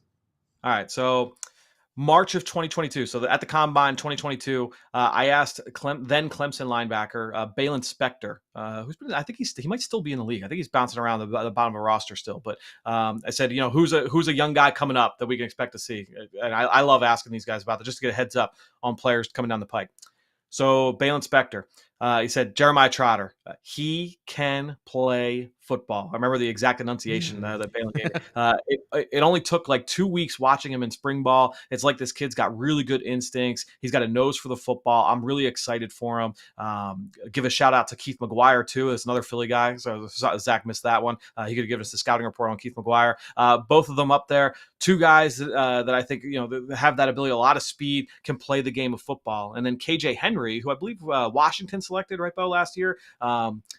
So this was last spring. KJ Henry told me Jeremiah Trotter, really quiet, doesn't say a ton, but he's gonna be a leader with his actions. That that he's gonna get to the football. He's gonna set the defense up. You could tell that he's his father's son. You could tell that he was a linebacker coming out of the womb for sure. So that was from KJ Henry. So a couple of his teammates have been loving up Jeremiah Trotter Jr. For the last couple of years. You were playing the long game on all those questions. It's a fantastic job. The chat wants to know if you've seen Barbie. Yes. Meg and I watched it. We did not do the full Barbenheimer experience. But actually, I have not seen Oppenheimer yet because I was waiting to watch that. Yeah, I haven't seen Oppenheimer yet, but I said we did watch Barbie. Well, because I keep wanting it to be the right thing. Like I want to have the time to sit down, watch it on a nice screen and have the experience. But who's got 3 hours?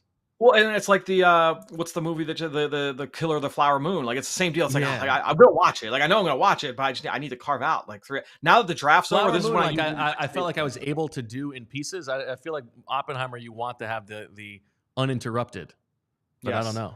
Yeah. Usually, when the season ends, getting up till the draft, that's when I binge a show because I can watch something in 30-minute or 60-minute chunks. Yeah. And it's like, all right, I can do that. The movies I usually save until after the draft. So now I get to May, June, July. And then I feel like I can start, banging some of those out. And then the other question, we've been talking a little female erotica on the show today. What do you know about Ania's Nin? I have nothing there. Nothing. No interest in the erotica. Okay. I have nothing there. Eagles are on the clock. Let's see if they make a pick here. Just throw out some names that could be of interest at different positions. Like running back, not a lot there. Dylan Johnson, if you wanted to get nasty. Offensive line, there is still Travis Glover, who they brought in. If they're going to just do this entire draft of only guys they did the pre-draft visits for, Travis Glover would be a possibility. I thought Josiah Ezerim was an interesting stout, developmental guy. I already talked about Dylan McMahon. Why are you so big on Dylan McMahon? Really? They took Dylan McMahon. They did look at you. Got my guy. Let's go. All right, Dylan McMahon. This is the Bo. Wow. And I think this might mean that I'm gonna win the Owl draft. I got a late one. Wow. Look at that. This is fantastic. D-Mac. Now listen, you want to talk about following the Jason Kelsey lineage, the guy who has fought and played, started as a walk-on, earns himself all this playing time. Great short shuttle, which is the nice indicator for interior offensive linemen. What do you like about Dylan McMahon, Fran? Certainly the athleticism, that stood out. And he was a guy that I think when you mentioned the testing aspect of things, but, watching him in that offense and that offense, they ask you to do a lot from a schematic standpoint. And he played center, started his career at guard, like you mentioned. But this is a guy that has the ability to get out in space. He can make any block in the playbook that way. He's played a ton of football. I want to say it was 40 plus starts in the interior there for the Wolfpack. And I'm a fan of what they do structurally, offensively. And so, the way that he was used in that offense, I think it's going to be really fun to kind of project that forward here to Philadelphia. Obviously, he's going to have to compete, for a spot, being a late round pick. But to me, this is a guy, especially like you mentioned, because that short shuttle test has always been a really good predictor of future NFL success. Those are the kind of guys you take a gamble on. And Tanner Bortolini went off the board just before the Eagles' first pick today, right? That would be a player that kind of fit that mold as well. McMahon kind of fits that same kind of template. 22 starts at right guard, 14 at center, 8 at left guard, and 6'3", 299. So it's actually kind of fun because it's just like wide receiver, where they took two guys but two completely different body types of opposite 10 poles, the huge Johnny Wilson, the little Ania Smith. They've taken two offensive linemen here on day 3 of much different body types in Dylan McMahon and Michigan's Keegan Trevor Key. Going through my notes just from the combine, and again, not just the testing, but the positional work. I thought he had one of the best position workouts of the offensive line. And just going through my notes here, didn't have any bad reps. He aced the mirror drill. That's a big one for me. Though he was good in the wave drill. He did a nice job on the pass rush, the pass set drills as well. And those are the ones that Jeff Stoutland runs in Indianapolis at the combine. One thing, just kind of looking at some numbers too. One thing I like that PFF does is that they separate pass rush sets into two different categories, right? So not all pass block snaps are created equal, because you have some play action stuff. You can get a little bit messy there, especially with the RPO game and things like that. So okay, let's take all of your pass blocking reps, anything that doesn't have like play action or anything that would kind of basically just say this is a true pass drop. Let's put all of those to the side and see how you did. When you look at McMahon, he did it a ton over the course of his career. They put him in a lot of tough situations, and you saw him get better year after year after year in those situations. So, one thing it's interesting, just kind of looking at these numbers more the last couple of years, the guys that have played a lot, they're usually the number profile is usually pretty bad, because when you play early on, you're going to kind of take your licks there. So you saw that with McMahon early on at NC State, but again, he was a player that every single year the numbers got better and better and better and better. And so, he's a really interesting project from look at the athleticism. You have the traits there. I believe he played behind Garrett Bradbury when he first got there. So I'm excited to see what this kid can do this spring and summer. Let me ask you about this line in his scouting report from Dan Brugler. Tell me what you think of this. Okay. He started dating his fiancée, Emma, as a high school freshman in December 2015, and they became engaged on their college graduation day. Wow. It's you talk about the loyalty and the commitment that Quinyon Mitchell showed at the University of Toledo. It's a resounding theme here in this draft class. Yeah, this is a guy who knows what he sees. You talk about diagnosing the defense and reading the field. Yeah, guy, he made the right read apparently. Also, it's a really good move to propose on a graduation day, like around a big event, because she's not expecting it. You got your mind elsewhere. That's a savvy move on his part. And she's not going to say no in front of that many people, right? That's right. You're upping your chances. You think he did it on stage? It's a good question. Yeah, that's maybe ask Zach if he can get that question at the presser. Yeah, after we ask him how big his behind is. All right, I'm excited. You know what? They could have drafted like 6 85-year-olds, and I'd still be happy with Dylan McMahon. My guess is Zach will know this when he walks into the room that you that he already texted. He already texted Dylan McMahon exclamation point. Yes. There we go. All right, I'm excited. Well, that's so. Is that it? Are there any other picks? They're done. They have no more picks. So at this point, they could trade a future pick to get in if there's a guy that they really, really love. But I'm guessing they have sort of filled all of the depth things that they needed to hit, I think. And they'll attack undrafted free agency, as Zach would say, with an enthusiasm unknown to mankind, and like I don't know, defensive tackle would be nice to have a guy. It seems like really the only body, maybe another linebacker, but I think they're okay to sort of sit back at this point. Yeah, I think that look, this is an organization that puts a huge priority on undrafted free agency. I know it's something that they take very seriously, and they've had a lot of success plucking players after the draft to come in and compete for starting roles. I know, obviously Reed Blankenship, the most recent example, but you go back over the course of the last 5, 6, 7, 10, 11, 12 years, whether it's Corey Clement in the Super Bowl, Trey Burton in the Super Bowl, a bunch of those guys have come in, found roles, and played pivotal roles for the TJ Edwards, a former undrafted free agent. And so that is a list that typically will be filled with a handful of guys that have a chance to make the 53-man roster. Can you give us a sense from your understanding of exactly how the mechanics of undrafted free agency work? Yeah, so right now, because where are we at in the draft pick-wise? By the way, Zach, I am not going to win the LA draft, although it is very impressive that between the three of us, Zach, Sheil, and I have nailed 3 of these picks. I've got McMahon, Sheil had Johnny Wilson, and Zach got Ania Smith in addition to his Cooper DeJean, Jalyx Hunt. Wow. Although I would say mine was the most impressive because those guys were pre-draft visits. We all saw the answers to the test there. This one's a little bit more creative. Nice job, Bo. But go ahead, give us the undrafted free agency spiel. So basically what happens when you get to like the 6th round, 7th round, teams typically will start calling players and saying, hey, if you don't get drafted, we really want to talk to you about coming in and, and signing a deal. And you're making a lot of those calls. Now, what's crazy about it is that it's a very fast process, and so because after the draft it's open season, and so all 32 teams are trying to sign their required allotment of players. But you have to keep in mind too that not every team can sign the same amount, and it depends on how big your draft class is, and players are all weighing that as well. So let's say you're a running back and you're looking at one team that they didn't draft anybody at the position, and they've got guys in a contract year, they've got some aging vets. This is a place where I feel like I can go in and compete.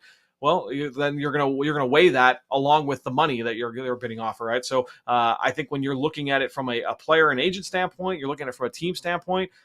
It is the wild, wild west. It is crazy up there during undrafted free agency, and that is that window. Again, it'll start getting really nuts towards the end of the 7th round, and then it's about, I want to say, like an hour-ish, like immediately after the draft. I know you guys know. It's just like everybody's got a phone. It's like the area scout's on. He's like hands it to the position coach, like talk to this guy, tell him, and it's like they're just passing everything around. Yeah, and it's tough because if you're a scout and you're talking to a player, you say, look, like, we only have X amount of these spots available. So I'm making you this offer, but I'm also making this offer to, however many other players, 2 or 3 or 4 other players at the same position. And so, like, we would really like for you to be able to accept it so we can cross this off the board and keep going. But if you don't and somebody else does, like, our hands are kind of tied. And so it can be difficult from that standpoint. I know that there have been some teams that have put some pieces out, when it comes to like the behind the scenes of the undrafted process.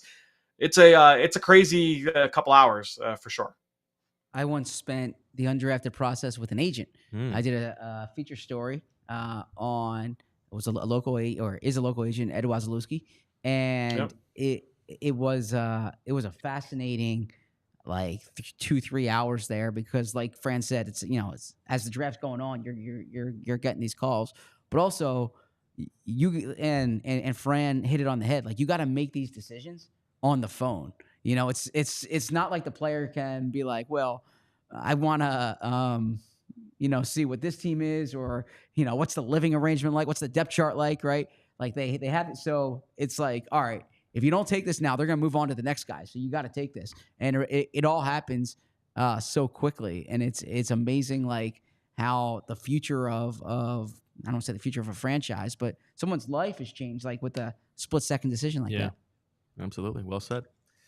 All right, Fran, that's why, honestly, a lot of those calls, sorry, Bo, a lot of those calls have now started like earlier, where I know, like, earlier this week, or at the end of last week, some of those like scouts and coaches are reaching out to players saying, look, keep us in mind for towards the end if you haven't been drafted. Like, you're kind of laying that groundwork early, and obviously you don't have anything concrete in terms of, this is how many spots we have available, because you don't know how many players you're going to end up with in a draft. But those things are going to be split-second decisions here coming up. And there is also sort of the repeated game of you can sell, like, we're a team where check our history, like undrafted guys make our roster almost every year. That's a thing that you can sell. And I would also say the Eagles have, as Nick Field puts it in the chat, the Eagles have 7 draft picks, and they've got 77 or 9 draft picks, 77 on the roster. So there's not a lot of spots right now. You'll probably see them probably releasing a couple guys, unfortunately, over the next 24 hours, because I think that it works that the draft picks are unsigned, so they don't count against the roster or do they, Zach? Do you know how that works? What's that? Do the draft picks count on the 90-man roster? Not until they're Right. Yeah, I don't think until they're signed, right? Okay. Yeah. Because otherwise they have to cut guys now Yeah. before offering Yeah, whatever it is. But anyway. All right. Fran, you have done the Lord's work, the Ellis's work. Thank you so much. We appreciate it. Make sure that you check out all of Fran's pieces on PhiladelphiaEagles.com. And read him on Twitter on EaglesXOs. What piece did you have up go today? So we had the Cooper DeJean pieces and the Cooper DeJean piece and the Jalyx Hunt piece. Both went live last night, and so I'll have pieces on all these players that were selected today come later tonight. Can't wait to read it. Thank you so much, Fran. Thank you. Thanks, guys. Yeah, you as well. Talk to you guys. All right. Zach, how you doing? Your boy, My Dylan man. McMahon, the draft of Bo. D-Mac. Yeah, look at that. This is still your week. No, but, we need to put Bo. We already did the chant. Oh, Yes, okay. yes. Gotcha. Sorry. I was talking to Trotter Jr. How'd it go?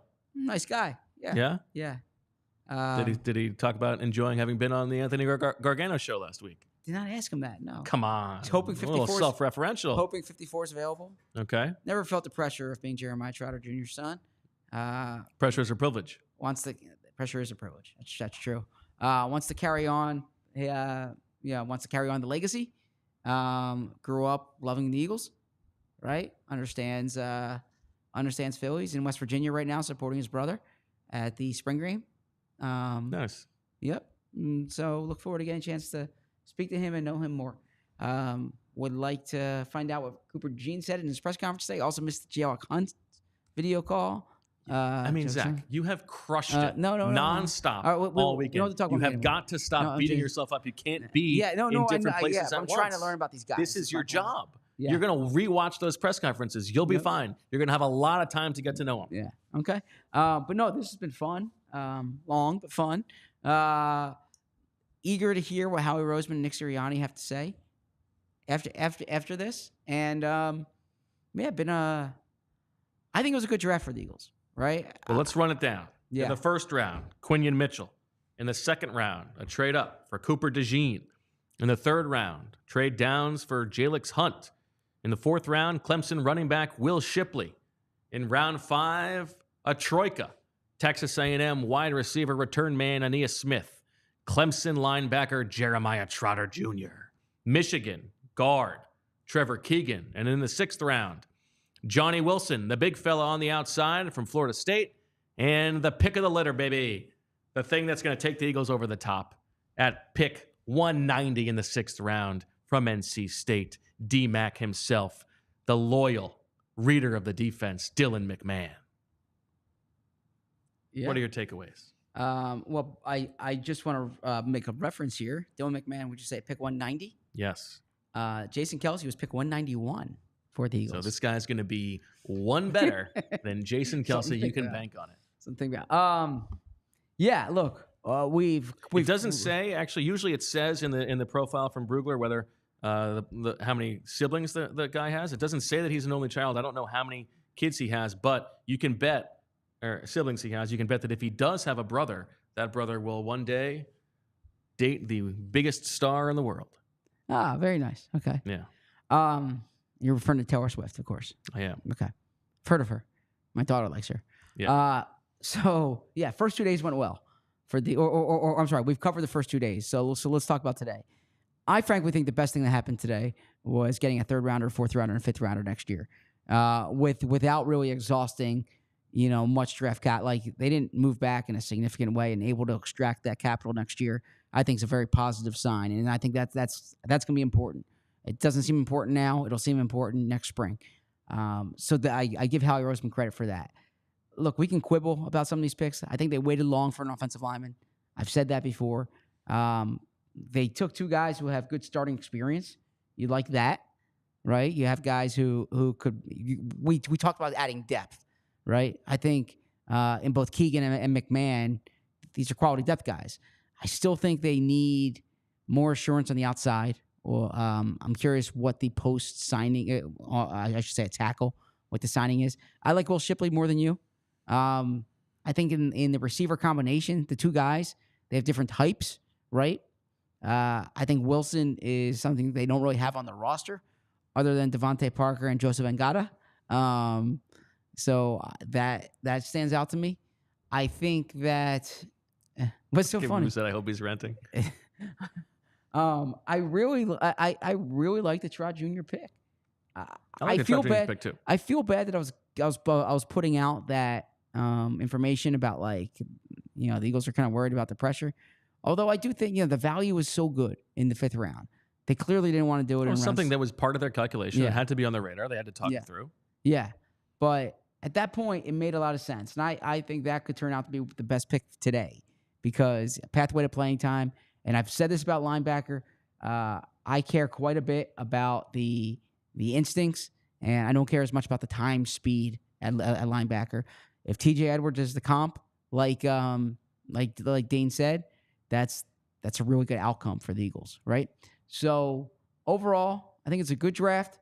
I think the top of it's a great draft. Those first 2 picks nailed it. Those are gonna be foundation pieces for the Eagles, in my opinion. You would hope that they would have addressed the offensive line a little bit more. We'll see what happens with JLX Hunt, but I like that they came out of it with a 3rd, a 4th, and a 5th next year. Yeah, I think if you were zooming out, evaluating the class as a whole, you're probably a little bit surprised that it took this long for them to address offensive line depth. I think that those guys and Trevor Keegan and Dylan McMahon can be functional Opeta Driscoll replacements right away, right? And so you didn't add the surefire right guard starter, but I think they've done a good job addressing the depth there. You trust Stoutland on that front. I think the Hunt Shipley back-to-back is going to be an interesting, see how that plays out, the 3rd and 4th round pick. But given the short and long-term needs of the roster, being able to come away with Mitchell and DeJean is a really nice top. And I also think we're a little bit surprised that they made all 9 picks. I'm guessing that whether he says it in the press conference or not, Howie would say that because they view this class as not as deep as some past ones, that it made more sense to get picks instead of relying on undrafted free agency because that pool will be a little bit shallower than maybe it would be in other years. I didn't think about that, but that's a great point. You're always thinking ahead. I like that. Yeah, you're probably right. You have 100 fewer people in this class, right? And so that means the strength of the undrafted market's not nearly as strong as it is in other years. What do you want to hear from Howie as we talk to him later today? Well, actually, I'm going to ask. Nick doesn't get a lot of these questions, but I am going to ask. But we get to talk to Nick all the time. Yeah, so I shouldn't ask Nick about right guard. I mean, you can if you want to, but aren't you going to talk to him next week? I feel bad about Nick sitting up there and not asking him a question. That's part of the game they're playing. Oh, okay. They know I got a soft spot for that. Yeah. Yeah. This is our only chance to talk to Howie. But I never want someone to feel unimportant, right? I don't think you have to worry about him feeling unimportant. It's like if you see someone sitting alone at the lunch table, I always went and sat with them, Well, yeah, but your responsibility is not to Nick Sirianni. It's to the good patrons of allphly.com and the viewers of this show. Yeah. Yeah, I'm curious. I'm curious about the Red Star thing. Actually going to ask that. That was a big end of press conference thing last year. Yeah. Red Star guys. Any of these guys are Red Star guys? So I will ask them that. The Trotter Jr. thing. I don't want to belabor it. Clearly they didn't have an issue with it. And there, on my drive over, I will ruminate a few questions. I'll listen to what he says. Might have some follow-ups there. But yeah, I'm curious what more work he has to do. Where he thinks that this is the end of. I know roster acquisition period's not over. No, but this is a big pressure point that passed. Kind of where are they now? All right. Well, Zach, it's been exactly 5 hours of this show on Saturday. I feel it, Good man. stuff. So what did we get? We got about 13 hours total, basically a little bit over that, I think, over the course of the last 3 days. Yeah, well, yesterday was 4. Day 1 was 4. Is that right? I think that's about right. I think those might have creeped a little bit longer than that. Okay, but so generally 13 speaking, plus yeah. hours. 13 plus hours. We have stories on allphly.com right now on the first 3 picks. I probably won't do one each on all these guys. Maybe I'll do a day 3 one all together, wrapped in. I'm looking forward to Les's column. Any time Bo writes, it's a joy to readers. It's a joy to everybody, honestly. The people who have no idea that it's happening.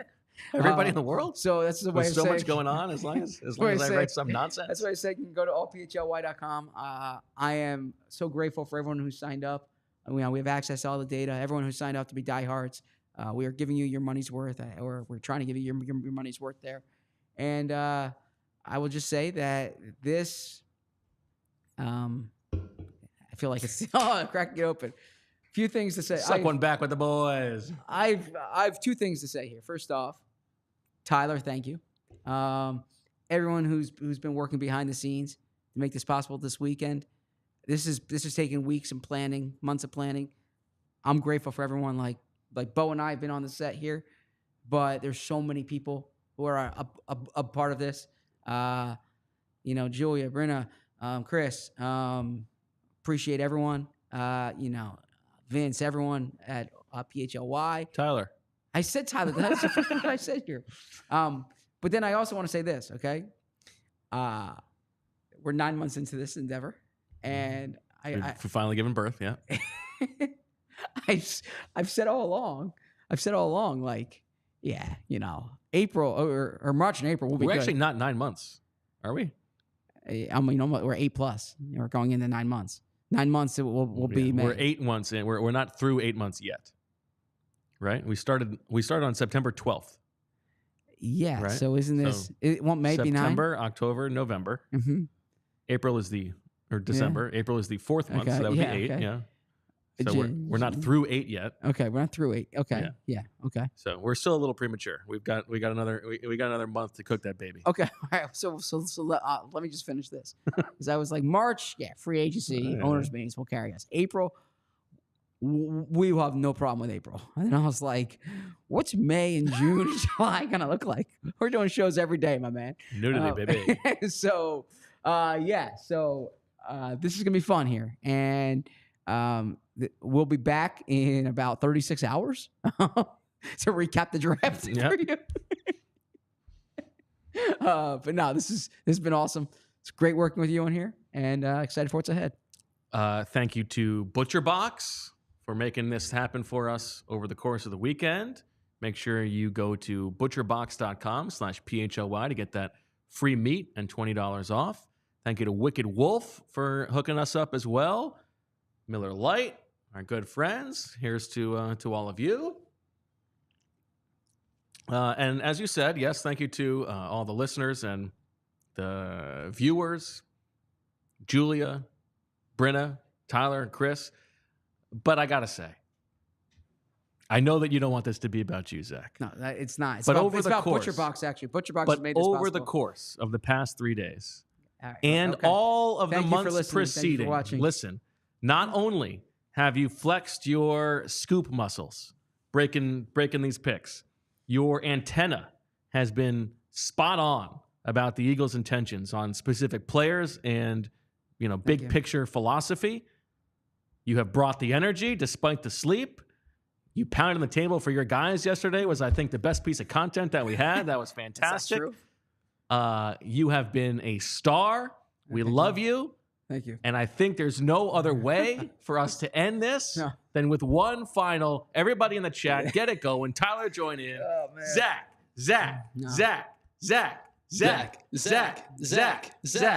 That will do it for the PHLY Eagles podcast. Draft Day Live, 13 plus hours in the books. The Eagles make 9 picks, address the secondary, add some other guys. We're going to talk all about it. We got a long time, as Zach said, to talk about it, but we thank you for joining us over the course of draft weekend. We will talk to you on Monday at noon. For all of us here at PHLY, thank you so much once again. And as always, We love you. We all city like the mayor.